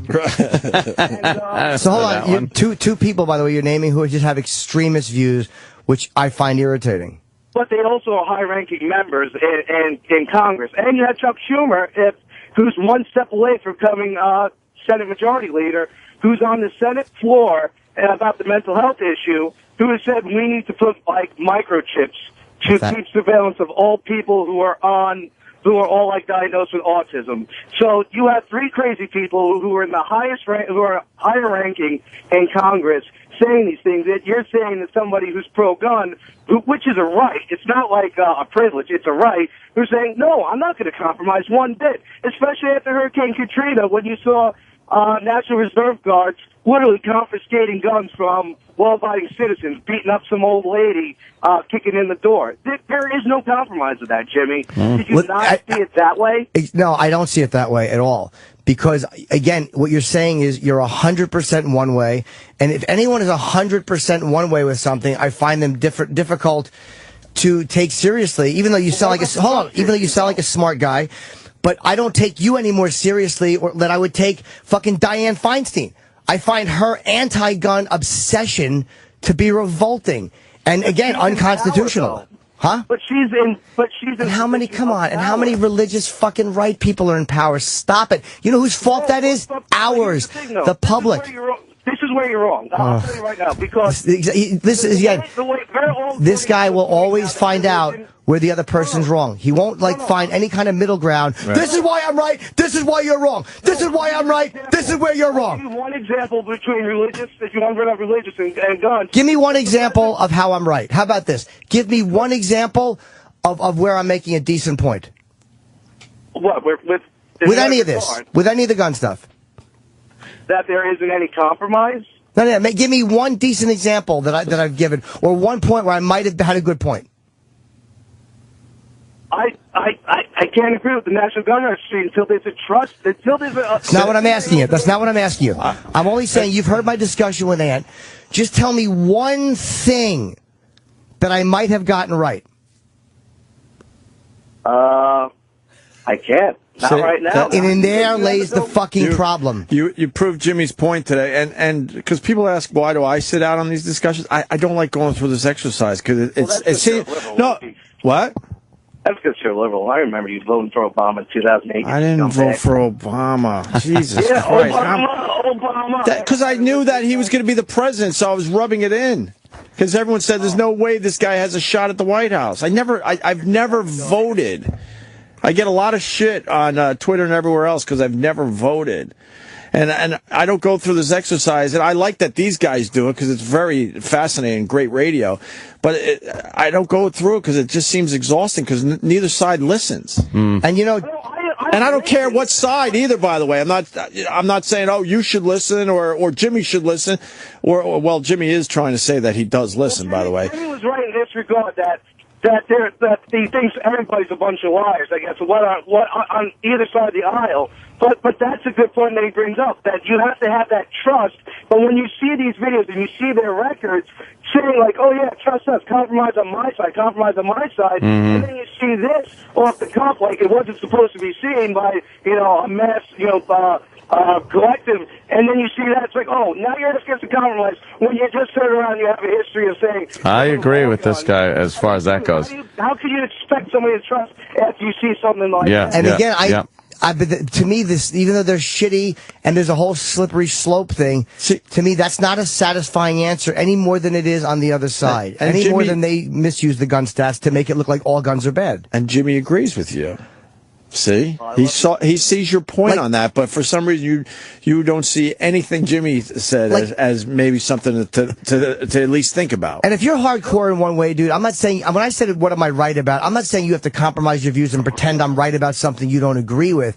I'm just like in any discussion where both people aren't just being completely screaming. Both sides are bound to make at least a decent point once. But no one even listens. No they're one just listens. waiting for their turn to talk. Yeah. But his point is very good as far as, why would the NRA give an inch or compromise at all with somebody like Cuomo here in New York when he signed legislation overnight, at midnight, after midnight, with no discussion whatsoever to ban certain guns and make it almost impossible to carry around a gun with more than 7 bullets in it. Why would you then trust that guy? Why would you give him an inch ever again on the issue of gun control? Because hold on, sir. Because by not giving an inch, even though you're right about Cuomo doing that as being scummy, you're becoming an extremist. And in that thought, we must never again, and it sounds stupid, we can never again criticize Al Sharpton for hating and blasting all cops. We can never again criticize Al Sharpton for fucking only lining up behind certain people and only seeing race. Because he's an extremist, so we look at that and go, well, this fucking extremist doesn't ever see the other side. Well, if he is getting shit on every day, if legislation is being passed that infringes on the rights of black people, then how could I criticize Reverend Al? I wouldn't, but it's not happening. Well, Anthony, that's because you're half Negro yourself. Oh, right, the Moors. Yeah. Yeah, I wouldn't trust you with a gun, rich faggot. Wow. Wait a minute, that fell flat. I don't know where. I know. Thank you, sir. He did hit the nail on the head there, though. That was a nice point. All right, have a good day, guys. All right. Now you're just trying to hurt people's feelings. It's just hurting me. Yeah, it's like you said during break. It's like the abortion issue. It's one of those another hot button issues. And they try to compromise on that. Where does life begin? Like with the mental health and the gun issue, you're never going to find the issue that. So it's like, what balance do you have with 300 million people? Some who feel this way and some who feel that way. Everyone just lines up, fucking split down the middle. This is why I'm right. And you have to compromise. On both sides. Yeah. And then there's very few in the middle. Where do you think life begins? At a handshake. I'm against any of it. I don't know. I think fucking 11. That's tough. I have no idea, dude. I really don't know. Right from the beginning. I don't know. That's why I stick it in the ass. But yeah, exactly. As far as the universe thinks, right from the beginning. Yeah. Yes, of course. Right when that fucking jizz that hits is life beginning, but our perception of that we can't understand. You can't say that biologically. It's insane to say it's not when those cells start dividing. That's exactly when it begins. Right. But then we are trying to figure out when does it? When is it consciousness? When is it a human being? Right. When is it? Right. When is it a person that you would have, that would have done things and not just a cell. The heartbeat, it comes very early. Extremely early. But again, I forgot how many weeks, but not many. Consciousness, as far as cells go, But I'm not saying you shouldn't abort. Get rid of that fucking life thing. begins as soon as you fucking hit that egg, man. Period. That's how the universe sees it. Our perception, obviously, is very different than that. But life beginning biologically and life beginning consciously are two different things. And, I understand. And I honestly don't think late-term abortion is a very good thing. That's for sure. No, not at all. I mean, but the extremists want you to be able to have late-term abortion. Like, right. They won't compromise. They think ripping a fucking infant's arm out or whatever, like that fucking scumbag Kermit was Gosnell, was that his name? The frog. Yeah. He's kicking his piggy in the belly all the time.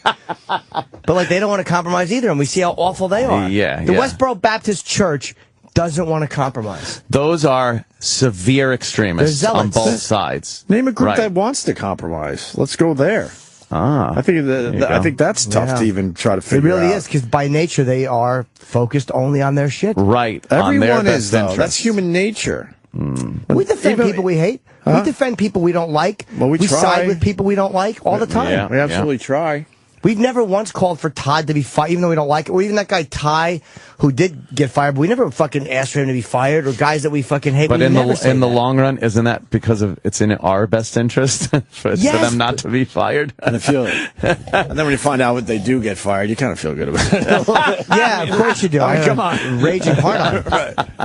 Like, I really despise that show in Rochester, and it turns out they've done a lot of shitty things up there. But the audio we heard of what they said about trannies and stuff, or whatever they transgender or transsexual, whatever.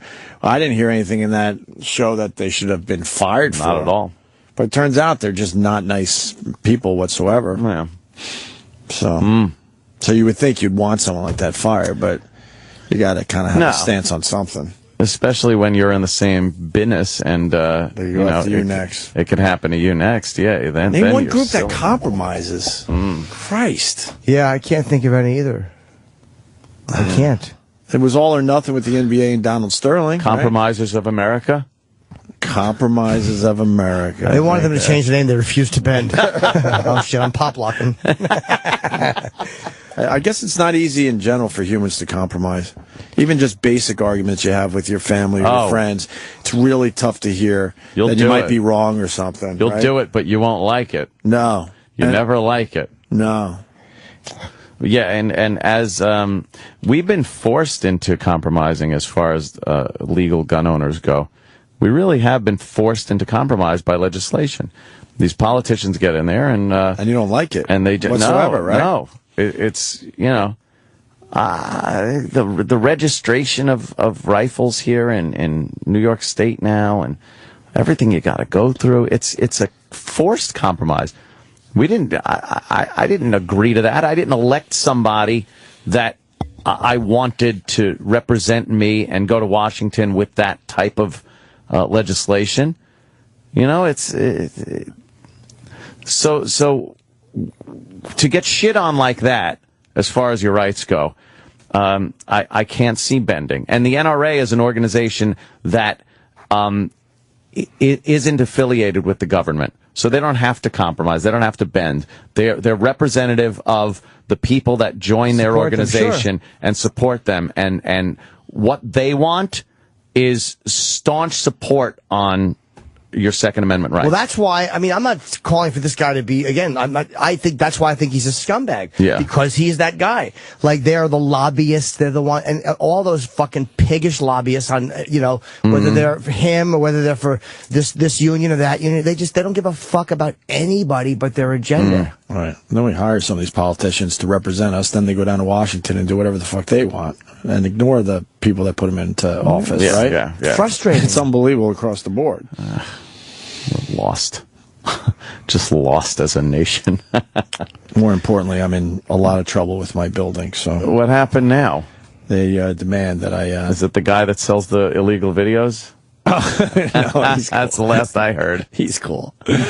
You want to talk about politics, so, like, I'm lucky enough to have a pretty big space in my building. Right? And there's only a couple other people that have apartments on my particular floor.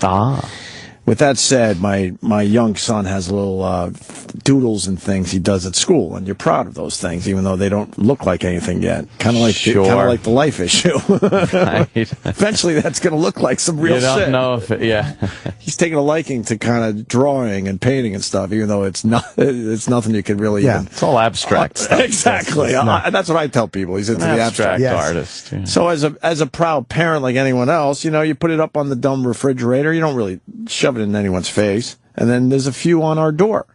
Just a few. Oh. Nothing special or great, but it's like, hey, let's put it on the front door. So when, my mom and pop come, they're like, oh, look at this, or anyone else. The building I live in is demanding that I take it down, and we refuse to. And now I got a letter in the mail that I should have brought here today. Oh, boy. Saying it's against this and rule number 2.80-7J. No displays may be made. And here it is. It's simple. I don't give a fuck what anyone else puts on their door. I don't care. I don't care if it's a sign that says Opie sucks even. I don't give a fuck. Damn. And I know damn well. You'd hate that if you came home and it was on your door, though. Well, that would hurt. That would hurt a lot. I'm sure that's coming. But the two other apartments on my floor, I know they don't care. Yeah. I just know they don't give a fuck. Because one of them is a young family with a kid pretty much the same age as my son. And another guy who's like Asian that just likes to have girls over and party. Nice. Period. I know they don't give a fuck. So why do they give a fuck to the point they're now writing me letters to take this shit off my door? Do they allow decorations like Christmas or Halloween or anything? I've been on other floors. I see other people with stuff on their door. I don't Do care. they let the mezuzah? I'm sure. Oh, God, I'm sure they'll allow that. That's a good point, because I'm going to give her the business today. When I get home, I'm going to call her. But I guess the main security guy came, up to our apartment, banging on the door one day, and he goes, you guys need to remove this stuff. And my wife goes, we're not removing it. Uh-oh. You remove it. We're not removing our son's, what we are proud of at this point in his life off our fucking front door. Because technically it's our front door to our fucking house. Are they arguing that, So the guy goes, well, he didn't know what to say, because I guess everyone else just removes it. So now we're up to we got a letter in the mail. A letter in the mail. Oh, it's boy. like, what else? Don't you have better things to fucking do? That's the beginning. There's a fish in a vest. That's the beginning, so they could say that they informed you of it, and then they'll start, right, taking other measures. What other measures will they take? They could probably fine you by the day. Fine us? Kind of a thing, I didn't sign any paperwork that says you could fine me. You probably did.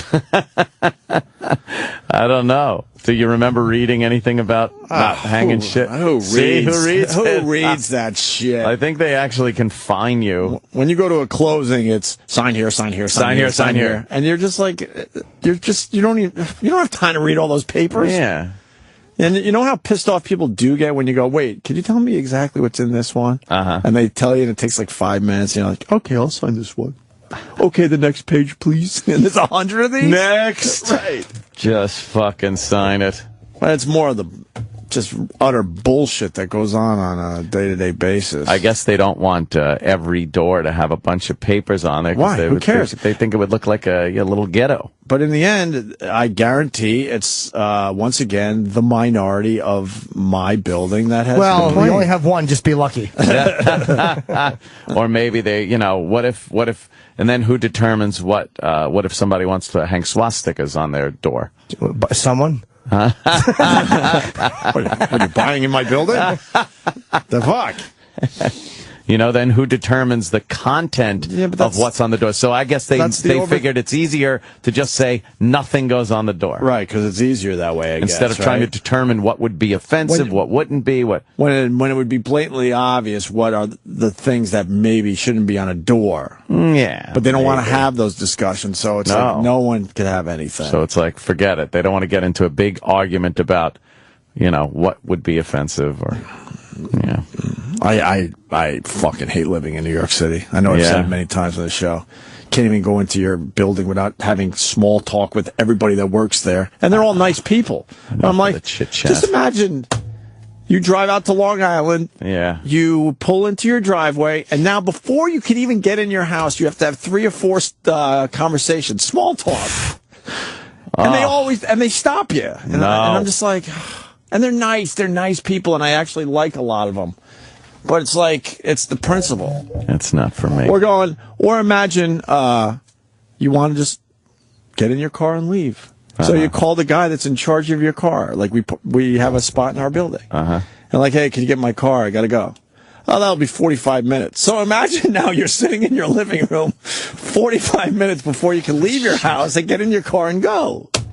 Does it take 45 minutes sometimes? Sometimes. I usually take 15. I tip them good at Christmas, though. Those guys I take care of. The garage guys. Yeah, I know you got to take care of the garage guys. Yeah. No shit. They could really fuck you over. They're the guys. They could leave your battery on, like your lights on or whatever. Right. In general, they get it as fast as they can, but the fact remains, if they're very busy, you're fucked. Yeah. You're fucked. And you just got to wait it out.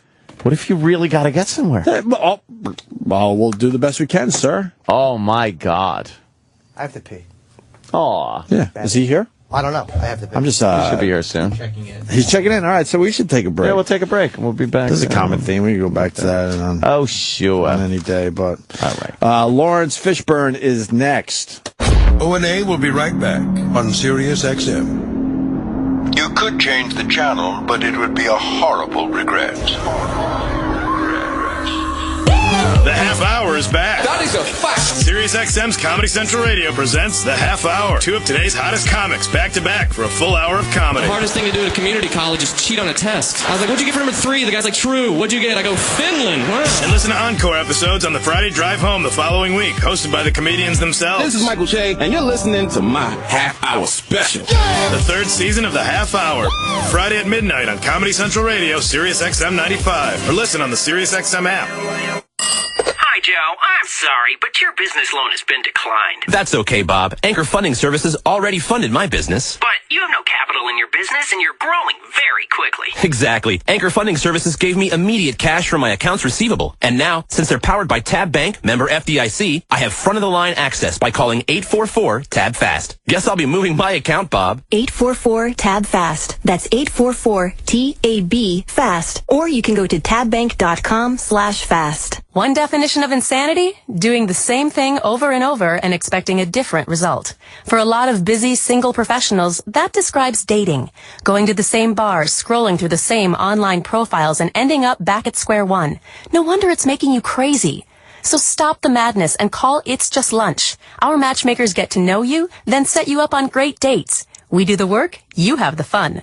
Call 1-800-THE-DATE today and start dating tomorrow. That's It's Just Lunch. 1-800-THE-DATE. A public smoking announcement from new Zoom e-cigs. We're here to spread the word about overcrowded smoking prisons. In airports across the land, smokers are unjustly detained in glass cages filled with eye-watering smoke on display for all to see. We say no more time in the smoky pokey. With Zoom e-cigs, there's no smoke, no smell, just flavor so bold you won't believe it's an e-cig. Together, we can free our flavor. Flavor beats fire at ZoomEcigs.com. Microwave popcorn. Easy. Shoving your dirty laundry under the bed? Easy. Paying the kid next door to mow your lawn. Buying tickets online. Sleeping in. Wearing sweatpants. Sometimes life is easy. And when it comes to your small business payroll, easy means Sure Payroll. Your payroll's done in 3 clicks. Payroll taxes are paid and filed automatically. When it comes to payroll, go easy. Call 877-954-SURE or visit surepayroll.com today. That's SURE payroll.com. Are you finally ready to jump into a career that offers you control of your future while having the flexibility of a work-life balance? Utopia Home Care is offering you a unique opportunity to join their family as a franchise owner. For more than 30 years, Utopia Home Care has been a family-owned and operated agency providing caregivers in the homes of people following hospital stays, surgical procedures, or for those with short or long-term illness. According to the U.S. Census Bureau, the number of Americans 65 25 and older is expected to grow to over 65 million between now and 2025.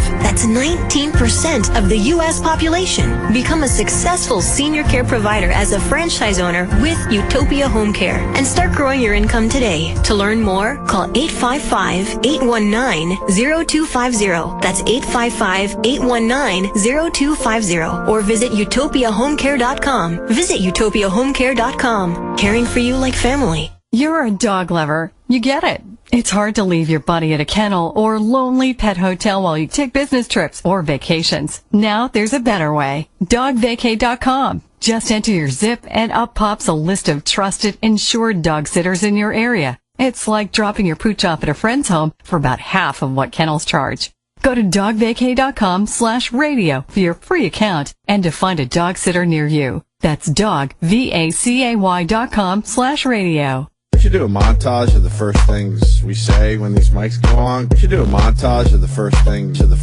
when these mics go on. We should do a montage. We should do a montage. We should do a montage. We should do a montage. Because even after all these years, it's just dumb little noises. Noises.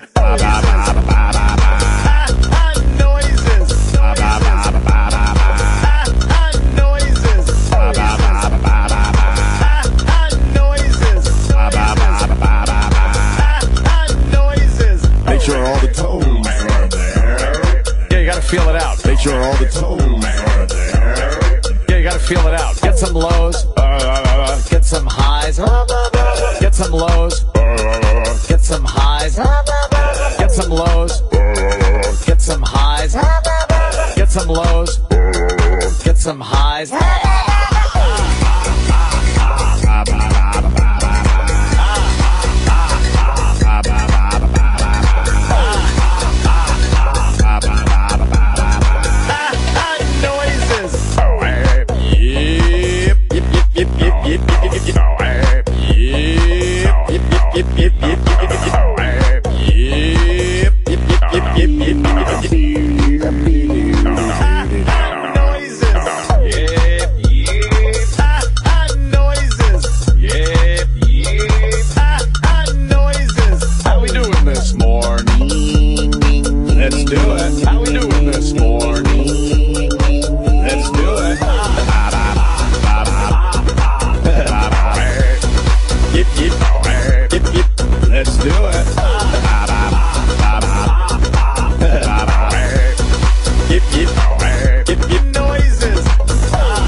The Opie and Anthony Show is back on Sirius XM.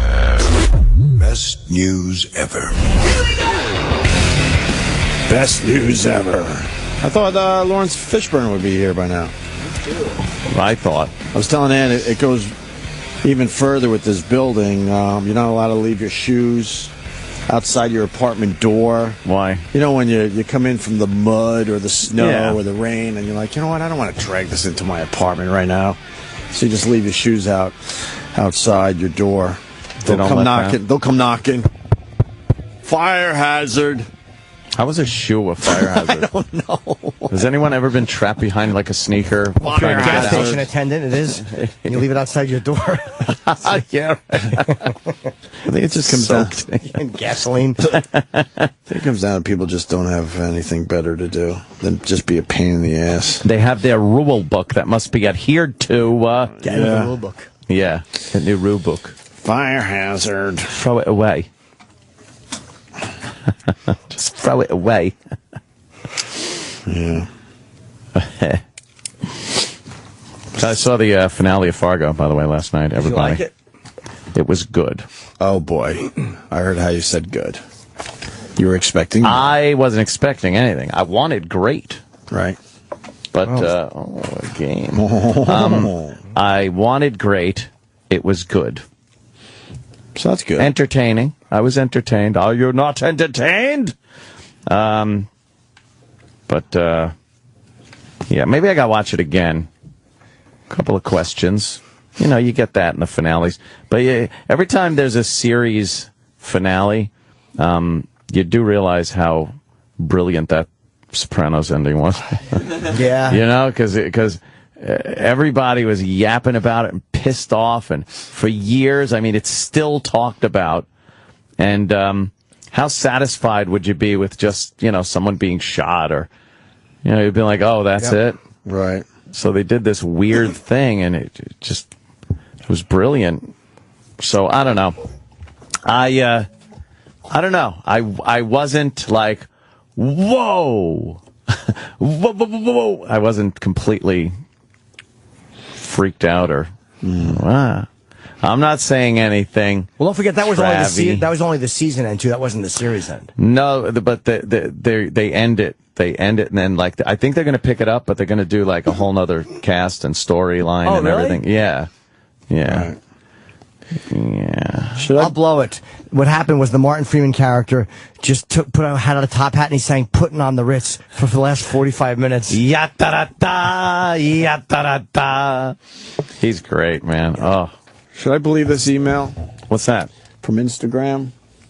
Uh-oh. Hi, Opie Radio. Oh, here you go. We detected some suspicious activity that suggests your Instagram account may have been compromised. Oh, shit. Don't worry, we have taken measures to secure your account. Good. As a result, we need you to reset your password using the links below. Oh, okay. So just do that. Yeah? That's so cool. Is that how you do this? Yeah, click on that and just do it. But it looks like it has an Instagram avatar. Yeah, that's all it needs. And it has Instagram in the link. Look at that. It looks professional enough. I would just click it. You sure? Oh, yeah. Yeah. It's signed the Instagram team. Oh, See? cool. Oh, okay. The whole team is in on it then. Yeah, the Instagram team is good people. I know a lot of them. Okay. Yeah. We've lunched. I'm glad I asked you guys. Yeah. So what? Yeah, just click on this? Click it and then fill in whatever they want, and you'll be fine. If you have any problems accessing your account, please check the Instagram Help Center. Oh. Should I click that? I absolutely would click that. That's the first thing I do. For more tips on how to keep your account secure, check out and then click on this. Sure. It's coming from a no reply account. No That seems reply. okay. Yeah. I What do love you those. I love those. This isn't legit? Don't they constantly, doesn't everyone constantly tell you, all those companies, that we will never ask you for your password? Yeah. But I don't want my Instagram to be compromised. You know what? I'm a trusting I would do it. Yeah. I'm a trusting person. Yeah. Click the link and all right. Go through everything. Oh, it says okay. It says it needs my old password. Uh-oh. So, what? Really? Yeah. Thousands of dick pics up on your Instagram. What? I don't know. But it can't give me a new password unless I give it the old password. Oh, that's right? true. That's yeah, true. that's true. The Instagram team would never lie about that. They're good people. Who falls for this shit?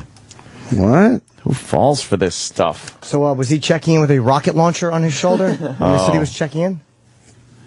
He's on his way upstairs. Okay. Is that true? Maybe you're signing or something. Is it I true? get told all kinds of stuff. Oh, by who? Ro. Mm-hmm. Rolando. I definitely got to get out of here right at 10:30 too. Uh-oh. I got to do some light stretching with my trainer to get this stupid back in order. God. I'm still doing light stretching. Nothing worse than some light stretching. Oh boy. Oh, I guess he's well, now going to Instagram, I can't even sign on. Oh, you fucked up. I didn't do anything. Fucked up. I swear I didn't do anything. Fucked up. Uh-oh. Better go to the help thing. Oh, fuck. Maybe they were right on this one. Uh-oh, were they? Why would anyone want my shit? Go get someone else's shit. Did you really enter your password? No, I swear I didn't. Oh, here he is. Here he is. Look, it's him. It's him. I swear. Oh, good. I see him. Come on in. There he goes. Hey, who's the chick? Wow. Hey, how you doing? Hey, Lawrence. Mr. Fishburne, take a seat over there. Welcome. Next to the lovely and talented Jimmy Norton. Jimmy.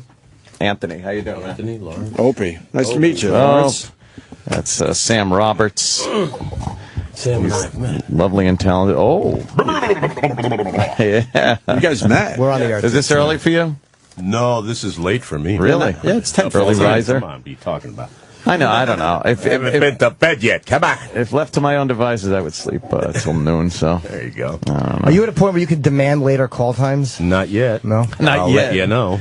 Not yet. Not yet. After all these years. Working on it. Thank you. I think you've earned that right, sir. Not quite. I'm going to leave my phone on just in case it rings. That's good. We do. Yeah, we're very you do? unprofessional. Yeah. Oh, I love it. So just when something really nice is happening and just a ring fucking blows out. Yeah. Right. Sort of thing. Great. Well, what are you working on as we speak? As we speak, I'm out promoting a film called The Signal that I did last year, directed by a guy named Will Eubanks. A little freaky, little science fiction-y, Area 51-y kind of thing. I like that. Yeah, definitely. Really cool. It's the kind of movie I love, so...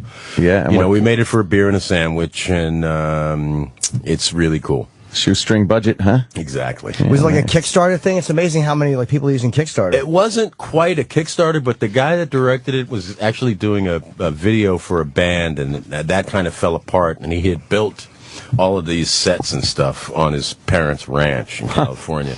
So he kind of scrapped the movie, and then he scrapped the video and then shot a movie.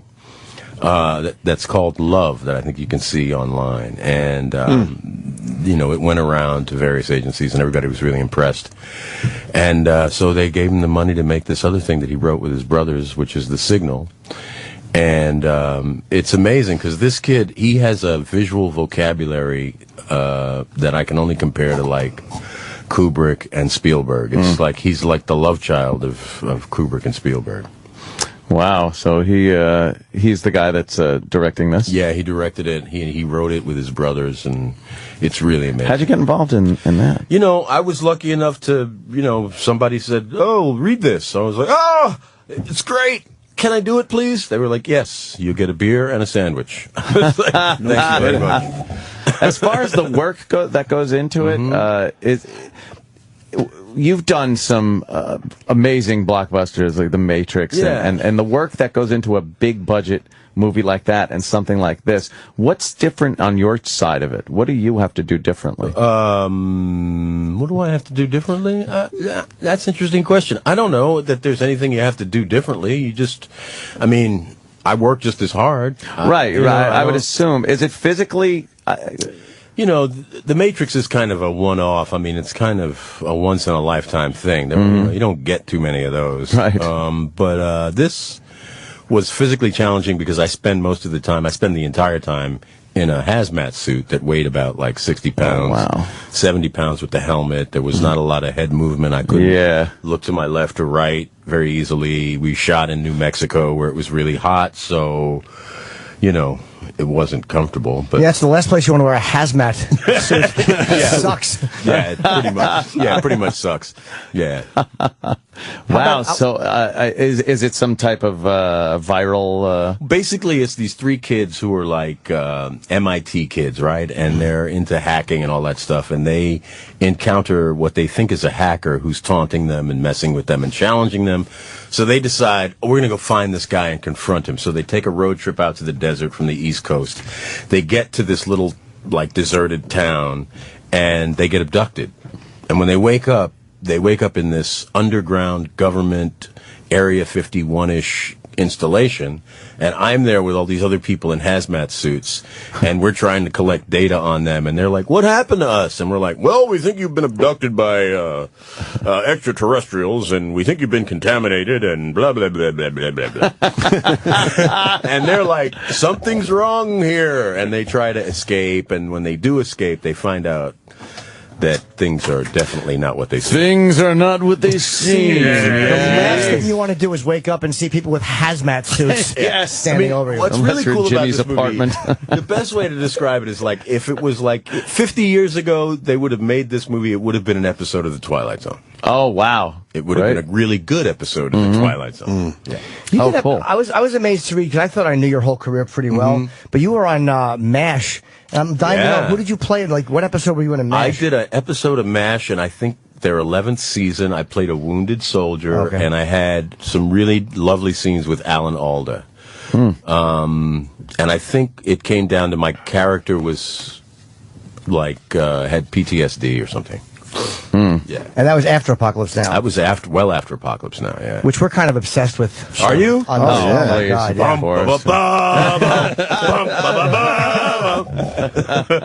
Because they said it was such an easy, comfortable film to make. Oh, yeah. Yeah, nothing to it. Nothing to it, man. Just 2 years in the Philippines. Yeah. Just martial law. Oh, wow. Yeah. Just, 2 years. heart attacks, nothing. Oh, right. Marching had the heart attack. Yeah. He was wasn't he smoking like 6 packs a day at that time? He was actually half that, man. I think he was around 3 packs a day. And he was running as well. Wow, Martin was an avid runner in those days. That was his physical fitness. So he was he was creating balance. I think. Yeah. But thank God he survived it. And we shut down for 9 weeks when he had his heart attack. And his brother came in from Ohio to be his double. And they did a lot of shooting of his character with his brother in the role, but they would shoot him from behind. Wow, no kidding. Yeah, it was fun. Did you get to, you didn't have any scenes with Brando in that, but did you at least get to meet him? I got to meet Marlon then, and later on in life, Marlon and I became friends, and I think it's pretty well known that he had struck up friendships with people on the phone and on the internet in the early days of the internet. Marlon was one of those people who would go out and explore the internet and strike up friendships with people. So yeah, I had a lovely friendship with Marlon later on in life, and one that I value, and I learned quite a bit from him. He was an extraordinary man. And he would call people late at night, and the worst is if you're tired, you're like, oh shit, but it's Marlon. Like, all right. I gotta take the call. Hello, Marlon. I gotta get up early tomorrow. Yeah, you gotta just kind of bite the bullet. Gotta take the call, man. Of course. Of course you do. Yeah. That's one of the things you hear a lot about Marlon Brando, though, is people learn a lot from him. Yeah, he was an incredibly sensitive individual. He was a huge intellect, Marlon. And I think that's down to the fact that he was really kind of a curious person, He had a great sense of wonder and a great sense of curiosity. I think both of those things made him, the extraordinary actor that he was. Right. And you're friends with, really makes me very jealous that you're close with Colin Quinn. I didn't know he was friends with Carl. That bothers Come on. That's my homeboy. Gosh. Yeah. Just Is that doesn't true? even. Yeah. And listen, I'll put it to you this way. I'm going to make you even more jealous because I have to. You showed me the wound. Now I'm pouring lots of No, Colin is probably one of the only people that can get away with calling me Larry. Oh, really? Yeah. If Colin goes, "Hey, La, how you doing?" I'll be like, "Yeah, I'm good. Kyle, how you doing?" Wait, how did that friendship come about? Well, we're from the same neighborhood. We're from the same neighborhood. Yeah. We're from Park Slope. Colin and I are roughly the same age. He has a younger brother named Dave. I had sort of like a play brother named Mike, and they played on the same basketball team. So we were always kind of crossing paths with each other. But we've known each other probably since 1970. Now, I've known Kyle probably since 1970. Can you, just once, if he calls you Larry in front of people, can you just grab him by the collars and roughly scream, I said Lawrence! I said Lawrence! All right. For you, okay. That's a great transition in name, though. A lot of times the first thing you pick would stick. How did you get people to start calling you Lawrence? I just kept insisting that they do. That they do? Okay. That's I think a lot of people got beat up until they figured it out. What was the last Larry Fishburne credit? It was hard to get used to, because I knew he was Larry Fishburne. It was a long time. Well, it was 20 years, basically. I was an actor for 20 years, and I used Larry. And that came about from Apocalypse Now, because everybody called me Larry. When we'd made the film, I had already done a movie where I was billed as Lawrence, and nobody really asked me. So they just billed me as Larry Fishburne. That stuck. And then, when I was 30, I was like, I'm a man now. I'm a grown man. And I just thought, I worked with an actor named Roscoe Lee Brown, the late Roscoe Lee Brown, who was my mentor and friend, and he never calls anyone anything but whatever it was that your parents would call you, that's what he would call you. Oh, so boy. he would be like, hello, Lawrence. That got Floyd Patterson's ass kicked with Ali. Did it? Oh, yeah, you called him Cassius Clay, and he just kept punching him. What's my name? What's my name? Yeah. What's my name? Oh, sometimes you bend the rules a little and call someone what they want to be called. I won't kick nobody's ass, but, I just gently just let people know that. You just have to look at him. I prefer you got that to be look. called Lawrence. That's good enough. That's all. You see Lawrence looking at you, you're like, all right, I'm going to But Fish always works, too, though. Yeah. Yeah. Anybody, you can call me Fish. Yeah, it's like a good nickname. Did you do any scenes with Keitel? I think he was the first one cast in Apocalypse. Yeah, Harvey and I did one scene, first day of shooting. We're out there, we're on the boat. It's the whole crew. We get the boat and we take off and we go up the river into the mouth of the sea, and we're supposed to be going wherever we're going. And so they cameras rolling and boom, action, and we take off, and the boat has 2 engines, but only one of them was working. So that means we're snaking back and forth. We got to do a lot of tacking to get to. Anyway, long story short, the engine almost blew up. The guy that was the technical advisor is riding in the bottom of the boat, and he goes, "Turn it off! Turn it off! Ah, it's gonna blow up!" Ah! So we killed the engine on the boat. Now we're at the mouth of the river, facing the sea, so the sea is pulling us out, and the entire crew has packed up and gone home. Oh shit! And So just left us there. You're just out there. And we're just out there, and perhaps we're gonna, float to Japan. Yeah. So that was the first day of shooting with Harvey, and I think that was his first clue. Wow. That perhaps this film wasn't for him. Yeah. Wow, man. Yeah. Well, I've seen the extended version. The 6-hour version. Yeah, I love that version. But I like the cuts they made. You're like, oh, I see why. Maybe because I know that version so well. Sure. When you're used to it, But what I love about that version is the Doors music in it. The thing that's cool about it is it's funny.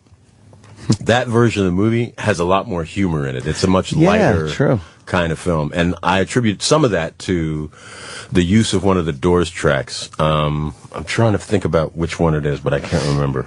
It's one of those light, sort of bouncy things where Manzarek is just bouncing on the keys, and it's really, really fun. Peace Frog or something like that. It is a lighter. Yeah, there are more there's funny moments. In the extended version. Yeah, the extended. Like they do the whole thing with the surfboard. Right. We will not hurt or harm you. Yeah. We will not hurt or harm you. Right. I just want the board back, Lance. That's really cool. And and they get to bang the Playboy bunnies or whatever they are. The Playboy bunnies and the dead bodies and the whole thing. Yeah. Cool. There was quite a long dinner scene. Yes, the French plantation. Yeah, it's cool. But it's weird. I can't picture now Harvey Keitel doing that. Like it's like when somebody switches roles. Like Martin Sheen was the right guy for that. Marty was absolute perfection in that.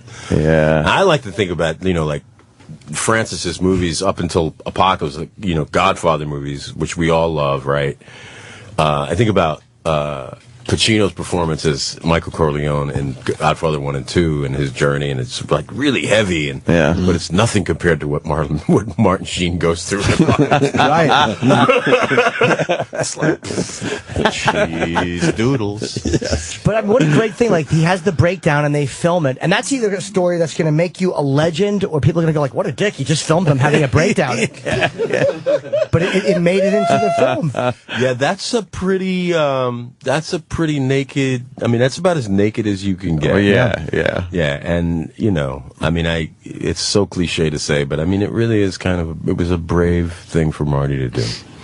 Were you part of the Paul Rubens, Phil Hartman kind of crew? I wasn't part of their crew when they were at Groundling. Right. Like, I wasn't a Groundling, but I had Paul Rubens and I had a mutual friend who introduced us to each other a couple of years before the Playhouse that I was involved in got started, and took me to the Groundling Theater, and I saw Pee-wee in one of the first performances that he did, and I just didn't get it, and I thought, if this guy, can I cuss on your show? Yes, Please. This motherfucker hits me with a Tootsie Roll, I'm going to knock him out. So, cut to, 4 or 5 years later, whatever, I had seen it, and I really didn't get it, but that's hilarious. You didn't get it. It was an audition, and I went in to see them, and it was for a cowboy, and I came in very sort of like Yul Brynner from like Westworld. Oh, like wow. Yul Brynner from like The Magnificent Seven. I was the man in gray, and I had a bald head, and I was like really kind of, serious, and I did the read, and John Paragon, who played John B. the Genie, and Pee-wee looked at each other, and they They looked at each other, and they looked at me, and they went, lighter? And I was like, oh, you mean like comedy? They were like, yeah. I was like, oh, okay. I can do that. Surprise, surprise, surprise. Hey, Pee-wee, how you doing? And that was how I got the gig. And they were like, yeah, but there's something missing. I was like, oh, I'll get a wig. So I got this, that was it. I got this crazy jerry curled wig, and now I'm like, Holy this very metrosexual cowboy. But I love doing that. I mean, I used to compare it to being like on the old 1960s Batman show. Right. It's kind of because it was so colorful and just so out. You know? Yeah. Did you finally get it? Did you finally? Oh, it's taken me all this time. I'm just now getting it. I'm just now getting it. You played. They're saying you played a variety of. I mean, from Apocalypse Now to School Days to The Matrix. Like you play everything. Like what a great career, man. Thank you, man. Thank you. Yeah. I just like it. I mean, it's fun. I mean, that's the whole thing. I figured as an actor, I could be anything that I could imagine. So. Right. Did you purposefully try to go into acting, or one of those? Hey, accidentally fell into it. Happy accident. Really? Yeah, really happy. And what was accident. that? If you, my mom saw that I had the gift for the dramatic, I guess. Which for most parents means my kid was an incredible pain in the ass. And so she, figured out a way to kind of help me harness it and introduce me to acting, and I got hooked the moment I started it. And I've never looked back, Wow, man. It's really fortunate. Yeah, I guess it's worked out very well. Yeah. The Signal, it's in theaters tomorrow, June 13th, and it's Lawrence-Fishburne.com, and it's spelled B-U-R-N-E at the end, so I fucked it up. Yeah. Nice going. You got to come back for guys. You got to come back for a longer visit. I'd love to, man. I'd love to. Right. I could just come when you guys are here, huh? Yep. Oh God, that's how it works. Are you kidding me? I'll see you. All right, Cool, we'll see The Signal. It's in theaters tomorrow. Lawrence Fishburne. The Opie and Anthony Show is drawn to a close. Stay tuned to reflect, relive, and get the story behind the story of the finest moments of today's show. Sam Roberts' Opie and Anthony post-show begins in moments. The World Cup. It's the biggest event in sports, and you can hear every match on Sirius XM. Go Cristiano Ronaldo! US a winner! It's Michael Bradley! ESPN Radio presents every game starting today at 4 p.m. Eastern until a champion lifts the trophy on July 13th. Neymar again for the space! Goal! Wayne Rooney over the top of the goalkeeper! That's incredible! Sirius XM FC 94 has your pre- and post-match analysis every day. The World Cup on Sirius XM, because every match matters. I will never forget the day my son Jeremy told me he hated me and slammed the door in my face. I'm behavioral therapist Janet Lehman. Behavior problems can turn the child you love and your life into a nightmare. That's why my husband James and I created the Total Transformation, the step-by-step program that shows you how to fix the worst behavior problems and get your child to respect and listen to you again. No matter what the behavior, defiance, backtalk, angry outbursts, disrespect, we can help you stop it. Now you can get the Total Transformation for free. All you need to do is get the program and let us know how it works for you. You can keep it forever for free. Limited number of free programs available. Call now. 1-800-893-4392. 1-800-893-4392. That's 1-800-893-4392. 1-800-893-4392. I'm an American businessman. Not the kind that wears shiny shoes and a suit and sits in some office. My office is my 18-wheeler. The company I'm leased to tells me what to haul and when to deliver. But they don't pay my truck insurance. They're nice guys and all, but they're running a business too.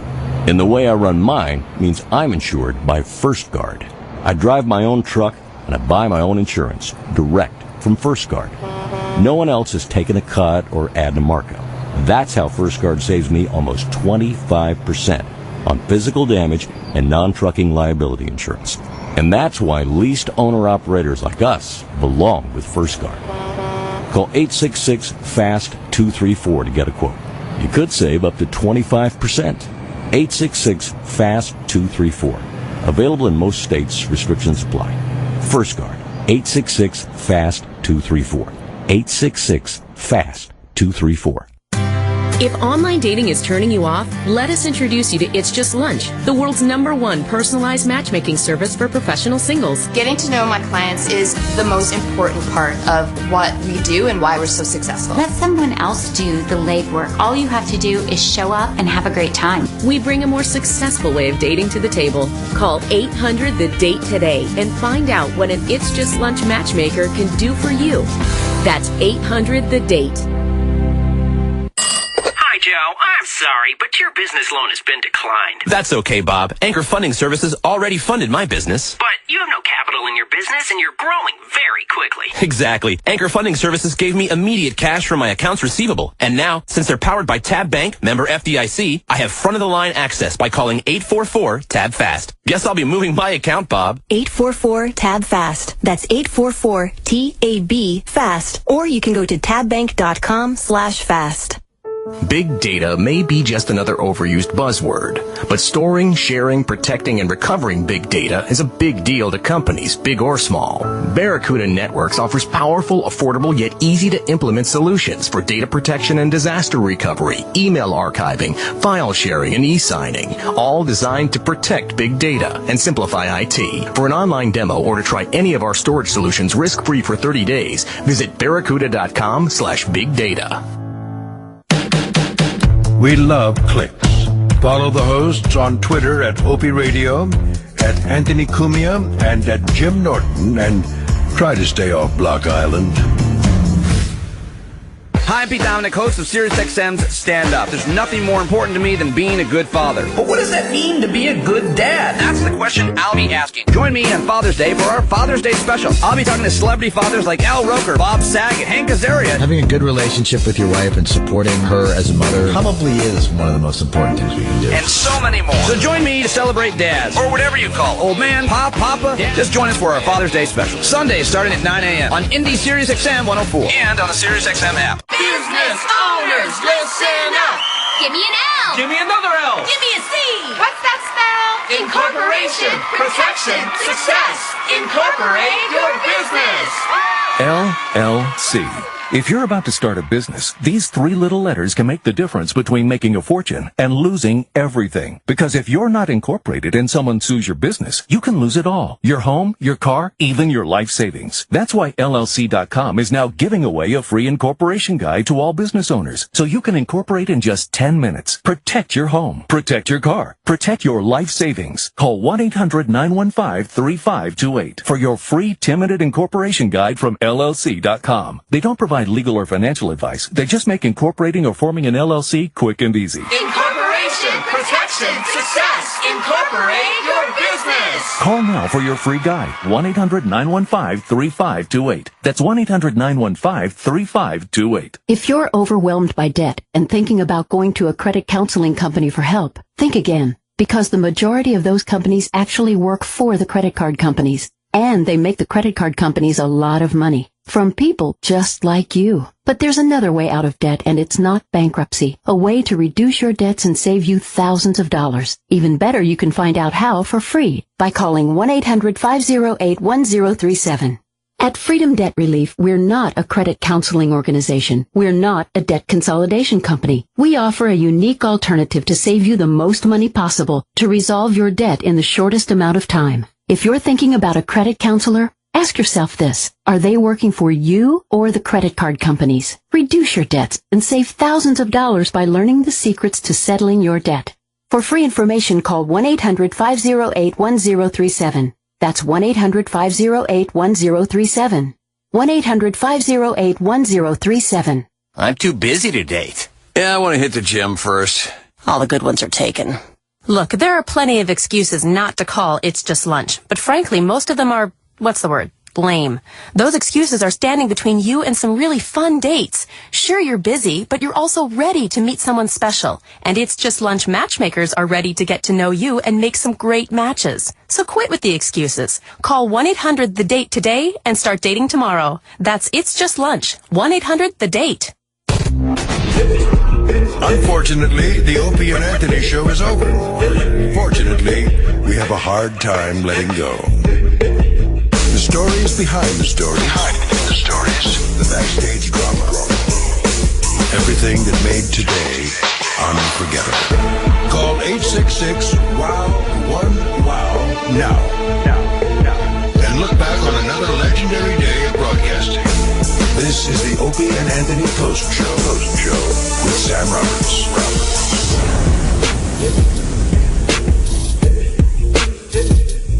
Yeah. Welcome to the Post Show. 866-WOW-1-WOW. 866-969-1969. Call up now for some less spirited debate than what you heard on today's Opie and Anthony show. DJ Who Kid is here. What up, man? Yes. You know who's coming in a few minutes? One of them orange bitches, right? That's right. Hell yeah. Uzo Aduba. She's Crazy Eyes on Orange is the New Black. She's hot, right? She's sexy, right? Have you seen her? Did you watch the show? She's Crazy Eyes. She's known for... Well, she's crazy. I mean... I don't know. You showed me a photo of her tranny one time. I thought she was cute. Yeah, that's Laverne Cox. I wanted to hit that, but then you told me it was a tranny. I ran. It's not. She's a transgender actress, is what she'd be referred to as. What does that mean? She's a transformer? No, transgender actress. Her gender did not line up with her biological sex. I think that's what that means. What is it, like mentally? She thought she had a pussy, but she had a dick? That's exactly right, okay? You broke it down for us just now. I'm trying to understand this thing here. Well, while you're trying to understand, real quick, I want to mention this. You may be ready for love if you're ready for love. Oh, shit. Or if you're in love or you're ready to get engaged, the first thing you need to do is visit Steven Singer. You're not used to doing it this early. On his website at IHateStevenSinger.com. Not used to it either. Or in his showroom at the other corner of 8th and Walnut in Philly. You can see Steven's beautiful Ready for Love collection of engagement rings right online at IHateStevenSinger.com. They have the best quality with the best prices, guaranteed to beat any store, anybody, anywhere. Nobody selling jewelry online or anywhere else does it better than Steven Singer. Why? He has better prices. Yeah. Better selection. Yeah. Better styles. Better service. Shit. And an unbelievable, unbeatable warranty, which all adds up to the best value possible for you. It's the most important gift that you'll ever give her. Don't take chances. Better than a dick suck? I think you wouldn't give her a dick suck. That's not how that works. The tradie, yeah. Go to Steven Singer, where he'll guarantee that she's going to love it. Once she loves Steven Singer, you're going to hate him. Tranny discount. Visit Steven. I don't know what you're talking about anymore. Visit Steven online at IHateStevenSinger.com. On the phone at 1-888-I-HATE-StevenSinger, or head down to the other corner of 8th and Walnut in Philadelphia, and you can hate him in person. What, trannies can't get discounts? Yeah, well, it's not a matter. First of all, we don't use the word tranny anymore. That's it. That's it. Not on the table. Transgender. Transgender, trans, you could say. Trans. Is there a trans discount? You could say that. Okay. But you can't say tranny. That's off the table. So if I got titties and a dick, I get a discount. I don't know. No. I'm not saying there is a trans discount. I'm saying that's the way you would phrase it. Yeah, all right. You know what I mean? Let's go to John, who works for New Jersey Traffic. Or are you in New Jersey Traffic? I'm stuck in traffic. Hell yeah. I was just George Washington Bridge. 2 hours, 41 minutes. Dude, I drove to work. Traffic. It was like 4:55 a.m. this morning. And I went down the West Side Highway. I live in New York in the suburbs. Okay. The George Washington Bridge connects New York to New Jersey. And I'm driving down, and I look, and all the way over on the Jersey side of the bridge, I see a lane full of sirens. It's just full of cop cars. All police. And I was like, oh no, oh no. It's a dead motherfucker there. And that's what it was. It was horrible traffic. Almost didn't make it here today. You almost didn't, right? Yeah. He's still stuck there? You still stuck out there? He's off the phone. We have a guest. Come on in. Hi. Come on in. Hey. Hi, how are you? Uzo's here. Uzo. Should have brought an orange. But you brought the black. Yes. You definitely got the black, I'll tell you that. Welcome to the show, Uzo Aduba. Hi. I said it right. A lot of people must be like very paranoid about how they pronounce your name. Yes, definitely. They get nervous. Did you think when you were entering show business, did you not like give it a second to say, maybe I'll change my name to like Margaret Jones or something like that. Like, no, I never thought of it. I had that question for myself when I was a kid in my hometown because my family were from Nigeria. Yeah, that's what I was going to bring up. Yeah, yes, we're Igbos, represent Niger power. Yeah. Now, is that a Nigerian name? Oh, yes. My full name is actually Uzo Amaka. That's my full name, and it means the road is good. Wow. See, you know how like, I would have trouble with that name? Wow. Like, I was waiting for you to finish it. And you were like, no, I'm done. That's the name. Your line is. That was my whole name. And when I was a kid, and I would get roll called, because my last name is Aduba, so I was first. And so no one could ever pronounce it. And I came home, and I asked my mom one day, I said, Mommy, can you call me Zoe? And she was cooking, and she stopped, and she looked at me, and she said, why? And I said, because nobody can really say my name. Nobody knows how to say Uzo Amaka.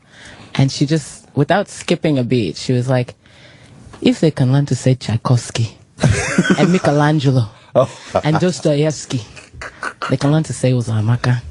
And that was that. Good she for went you. right back to cooking. And I was like, cooking that never pot. mind. And I never thought about changing my name again. You have a prideful family. Yes, very Good. proud. Because it always happens, like, when I was in school, it was always the Asian kids that would come in, and, like, one would come in, like, 5th grade, I think, like, rating. And he'd be rating until, like, 8th grade. And then I'd be in class with him, and he'd be like, yes, but people call me Paul.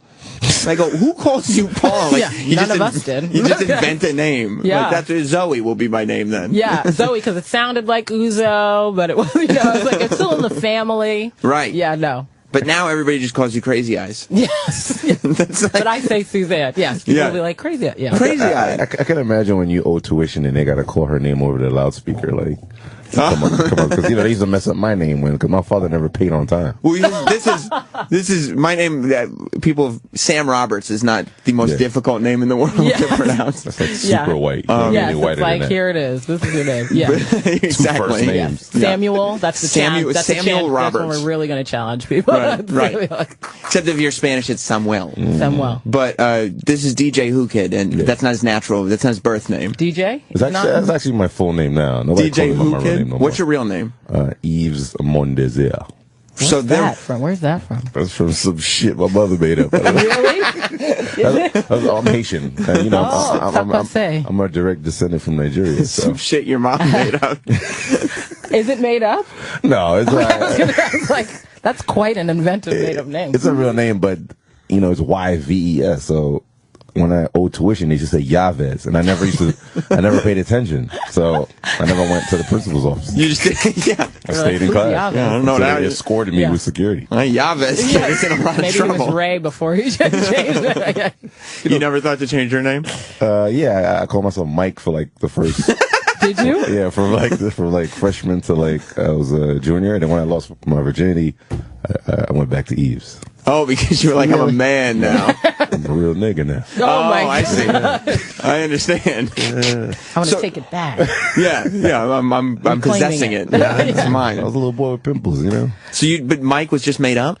Yeah, it was easy. You know, Yves, it was too complicated, especially in a nightclub. Like, imagine if I'm trying to meet a girl, the speakers are so loud. Yes. You know, Yves, they'd be like Steve, they'd be like Yves, Reeves. I'm like, Mike. Oh, what up, Mike? You got it. I want to suck your dick, Mike. Mad quick, you know. That was great. And that was still when you had pimples and everything. Yeah. Wow. Was this before or after the virginity? No, it was after virginity. It was after 19. You can't get in clubs any younger than that. Fair. Right. Yeah. So, Orange is the New Black. Yes. Has undoubtedly changed your life ridiculously. Yes. And I would assume it's because now this is the way you look right now is the way you have looked through most of your life, right? Probably, yes. But now the fact that most people know you from Orange is the New Black, when people meet you, they're like, what? This isn't what you look like. Yeah, I think like on the subway, like most people are expecting like me to be in like a jumpsuit and pants. I thought you were going to wear a jumpsuit today. That's what I think people are expecting. And then they're like, you're in a dress. That's weird. Yeah. Like, how did you get that in commissary? Like, that's the, but like, yeah, I know that I'm used to me, but right. like, I'm getting used to now people getting used to me. Well, I mean, I guess it says that you're a good actress. The fact that people assume that, no, she's definitely really mentally ill. She's definitely crazy for real. Like, for the first season, I used to think, I was like, I think people think they like pulled somebody out of Bellevue or something. And brought them down like to do this part. And they're like, just act crazy. Go say, like, go push me on stage. You I know, mean, she like, tricked my mother. My mother thought she was crazy. She did, right? My mother's crazy. You know, so crazy people can identify other crazy people. Crazy knows crazy. No, crazy knows crazy. You're a great actor. Actress. I think the scene that sold me on the fact that you must. I believe in Crazy Eyes. I think that she's real. I do. You're actually killing Santa Claus for me right now. Yeah. Santa Claus. Yeah. Yeah. Well, when I wanted to say you, but when Crazy Eyes meets Orange is the New Black, everybody knows by now is the female prison show that's taken Netflix by storm. Yeah. But Crazy Eyes is a psychotic inmate that has a crush on the blonde, lily white inmate that comes in. The show is all about. Yes. I like it. Interracial lust. Well, yeah. Chocolate Vanilla Swirl. I like that song. Can you sing that for us? Hashtag get into it. You get her to sing it for us? Well, what was it? Are you going to sing it with me? You can sing it. Yes. Okay, go ahead. Chocolate and vanilla swirl. Earl. It's the Earl. I'm on she the really belt wanted right to. now. I'm fucking hard. When you read the script and you find out this is what you're getting to do. Yes. Are you elated? Are you nervous? Do you not want people to think you're a lunatic? I thought it was fun. Like I was excited. You know, like it was just an opportunity to do something totally different than what I was doing. And because she was just so, you know, passionate and just everything was so intense with her. Like she loves hard, she hates hard. You know, everything is, you know, she goes full in. I thought that was an exciting opportunity. When I saw that she had to pee on the floor, my job dropped a little bit, but I was still like, okay, that's cool. You know, I guess we're going there. Kelly thing. Yeah. I guess we're going there. But you peeing on the floor made it feel like a real prison to me. I was like, okay, this is real. This isn't just a goof. She's not joking around. I thought that, this is like the real deal. And this season, like, we go even more in. Like, this. Well, you must have been psyched. I'm like halfway through the second season. It's on Netflix, and you can watch it in a day if you can do it or whatever. But I'm like 6 episodes in. And I'm enjoying that there's actually some backstory now. Like, we're figuring out where the crazy comes from a little bit. Yeah. You know? Totally.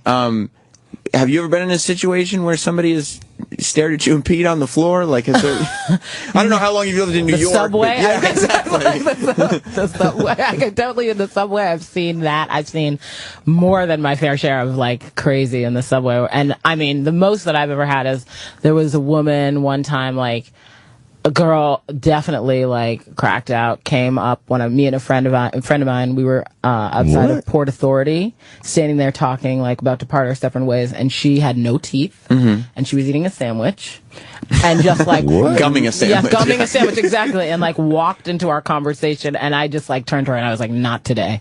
She like walked away. She walked away. I was like, we're not gonna do this today. You stopped her crackness? Yes, I was like, I don't play with that. I didn't know you could do that. You can stop the crackness. Oh yes, it's stop just the crackness. A finger and a not today. And they are terrified. Plus, well, you know, and all you have to do is open those eyes wide. Yeah, exactly. Like, no, I've been there. I will out crack you right now. Yeah. Do you have to? What was it? Your hair is done in knots on the show. Like, it's all like kind of cornrowed and braided and knotted. Yes, Bantu knots. Yes. Is that a long process? Do you have to live like that when it's done, or is it a wig? Or no, we can take it out. We can take it out during the show. It takes, like, when we first started, it took a longer amount of time. My hairstylist, but now that she knows, you know, where each one goes and all of this, it probably takes maybe 30 minutes. Oh, so it's nothing. It's not crazy. Right. It's like 30 minutes, 40 Sam minutes. doesn't understand the black girl weave. Yes, she can come in and come Sam. right out. No, this is our area. Yeah, I could probably. This for us. Yeah. She knows how to do it. She's like, I got this. I could probably stand a couple braids in myself. You could do Bantu knots for sure in your hair. His father was black. He still can't find him. That's not who can make things up. Is And he that tells true? people. No, I know my father is white guy with a Ron Goldman. I was going to say, is he black? No. Mustache. No, no, he's not. He's a white man from Kentucky, as a matter of fact. But so when you first got the show, were you? What were you doing before? Because you said it was something different. I was doing Godspell on Broadway. Mm-hmm. Wow. Before this, yeah, What totally. a transition. Yeah. Speaking about Jesus Yeah, and that's what I was treating about to people say. well, and then now it's like So how shanking people and cutting them. Did you go in for this role specifically? Were you like, I got to audition crazy? No, I auditioned for another part. I auditioned for Janae, the track star, originally, which I felt like, yeah, this is good. Like, I ran track, I got this. Like, okay, into it. And then I got a phone call and it was like, hey, we have some really awesome news for you. I said, okay, great. What is it? And they're like, you remember that audition you went on this summer for Orange is the New Black? And I was like, totally, yes. And they're like, well, you didn't get it. And I was like, terrible so I was like, news. this What kind is of news not, is that? are we veiling bad news with good news now? Like, what is this? And they were like, but they'd like to offer you another part. And I was like, awesome. What's the other part? And they said, Crazy Eyes. So then I started thinking to myself, what in my audition would think like she's not quite right for that part over there. Right. I was the track star, but she is totally right for this girl we're gonna And have. then you realized that you pissed yourself. Yeah. And you had pissed yourself in the audition, so of course they're going to... That made sense. Yeah. Then I was like, I did bring a pie and like some weird Shakespeare, and that makes total sense. Yeah, I was like, this is perfectly right. Yeah. Now, did you have any idea that it was going to work? Because it was before Netflix was doing anything. Now they've got Orange is the New Black. They've got House of Cards. Like, they're kind of an established... If somebody gets a gig doing a Netflix show, it's a thing. It's like getting an HBO show or getting a Showtime show or whatever. But when you got this, that was not the case. No, I mean, it wasn't, because there wasn't anything out like it yet. But Yeah. House of Cards came out like while we were shooting. And so were you guys watching that going like... Yeah, I was into it. When I was watching House of Cards, I was like, wow, this show is really good. And then you see people enjoying it, so you're like, that's good news for us. Yeah, that's exactly. And you knew Arrested Development was coming over and all Right. this stuff. But no part of me was even thinking, because I never did TV before it or anything on camera. I did one episode of Blue Bloods the week before I did Orange, but it was like, he went that away. Can I take your order? Like that kind of so it was like that kind of thing. So I just was hoping, I was just happy to be a part of it. So now are you just getting roles offered to you as like, well, we need a lunatic, well, we need an escaped mental patient, well, we need... I haven't gotten a lot of those That's parts. a good new stereotype, because usually it's the drug dealer, the crackhead. Now, You're expanding. Yes, you gave us another role. She's one more. No. Could you imagine? Yes. Black people aren't just drug dealers, they're lunatics They're as also well. lunatics They're crazy. as well, knotted lunatics. No, Yes. I've not been. No, I've been different, thankfully. Like different types of parts. I just did a movie like a couple weeks ago, which was pretty cool. Oh wow! So, with the research with the prison system, are the females worse than the men? You have to like do research to create your character with the surroundings and stuff. I don't know. Is it worse, or it's like no holds barred. Well, we always see like male prisons, and we've seen. I mean, the worst Oz thing and is stuff like that before. The worst thing is like male to male banging, but I mean, everything else is normal. pretty The intense. violence. That is intense. Yeah, I mean, I don't know. I've never been, so I don't know for sure. I've been locked up, so You have. Well, I was central booking. Yeah, he went. He doesn't pay. Central He doesn't pay his speeding tickets. They locked him up for Yo, it. I wrote my name next to Biggie's name and Tupac name. No, you did not. Yo, I saw Tupac name on the wall. Put mine next to it. I feel like I got out and then a couple hours later. Right. It's for my license. I have a license. Well, listen, we're running out of time, but everybody check out Orange is the New Black if you haven't already. I'm assuming most people have. Yes. But if you have, would tell me. right. Tranny love. If you haven't, check it out on Netflix right now. You could see, if you don't know who Uzo is, you could see her in New York. She's on the sides of buses. She's on Everywhere. billboards. Is that a weird thing? Yeah, very. I walked by a bus and you were just like, crazy eyes. Yeah. Crazy. I'm crazy. Yeah. On the side of it. So everybody check out the show. And tomorrow at 3 p.m. Eastern here on this channel, DJ Hookah will be back here with me. Nicole Ryan will be here. And that will be the Sam Roberts Friday show. We'll be talking to Laverne Cox from Orange is the New Black and Natasha Lyonne. Yes. So Natasha, she's a trip. He showed me a photo online and I thought she was sexy. Then Natasha? He didn't know Laverne Cox was a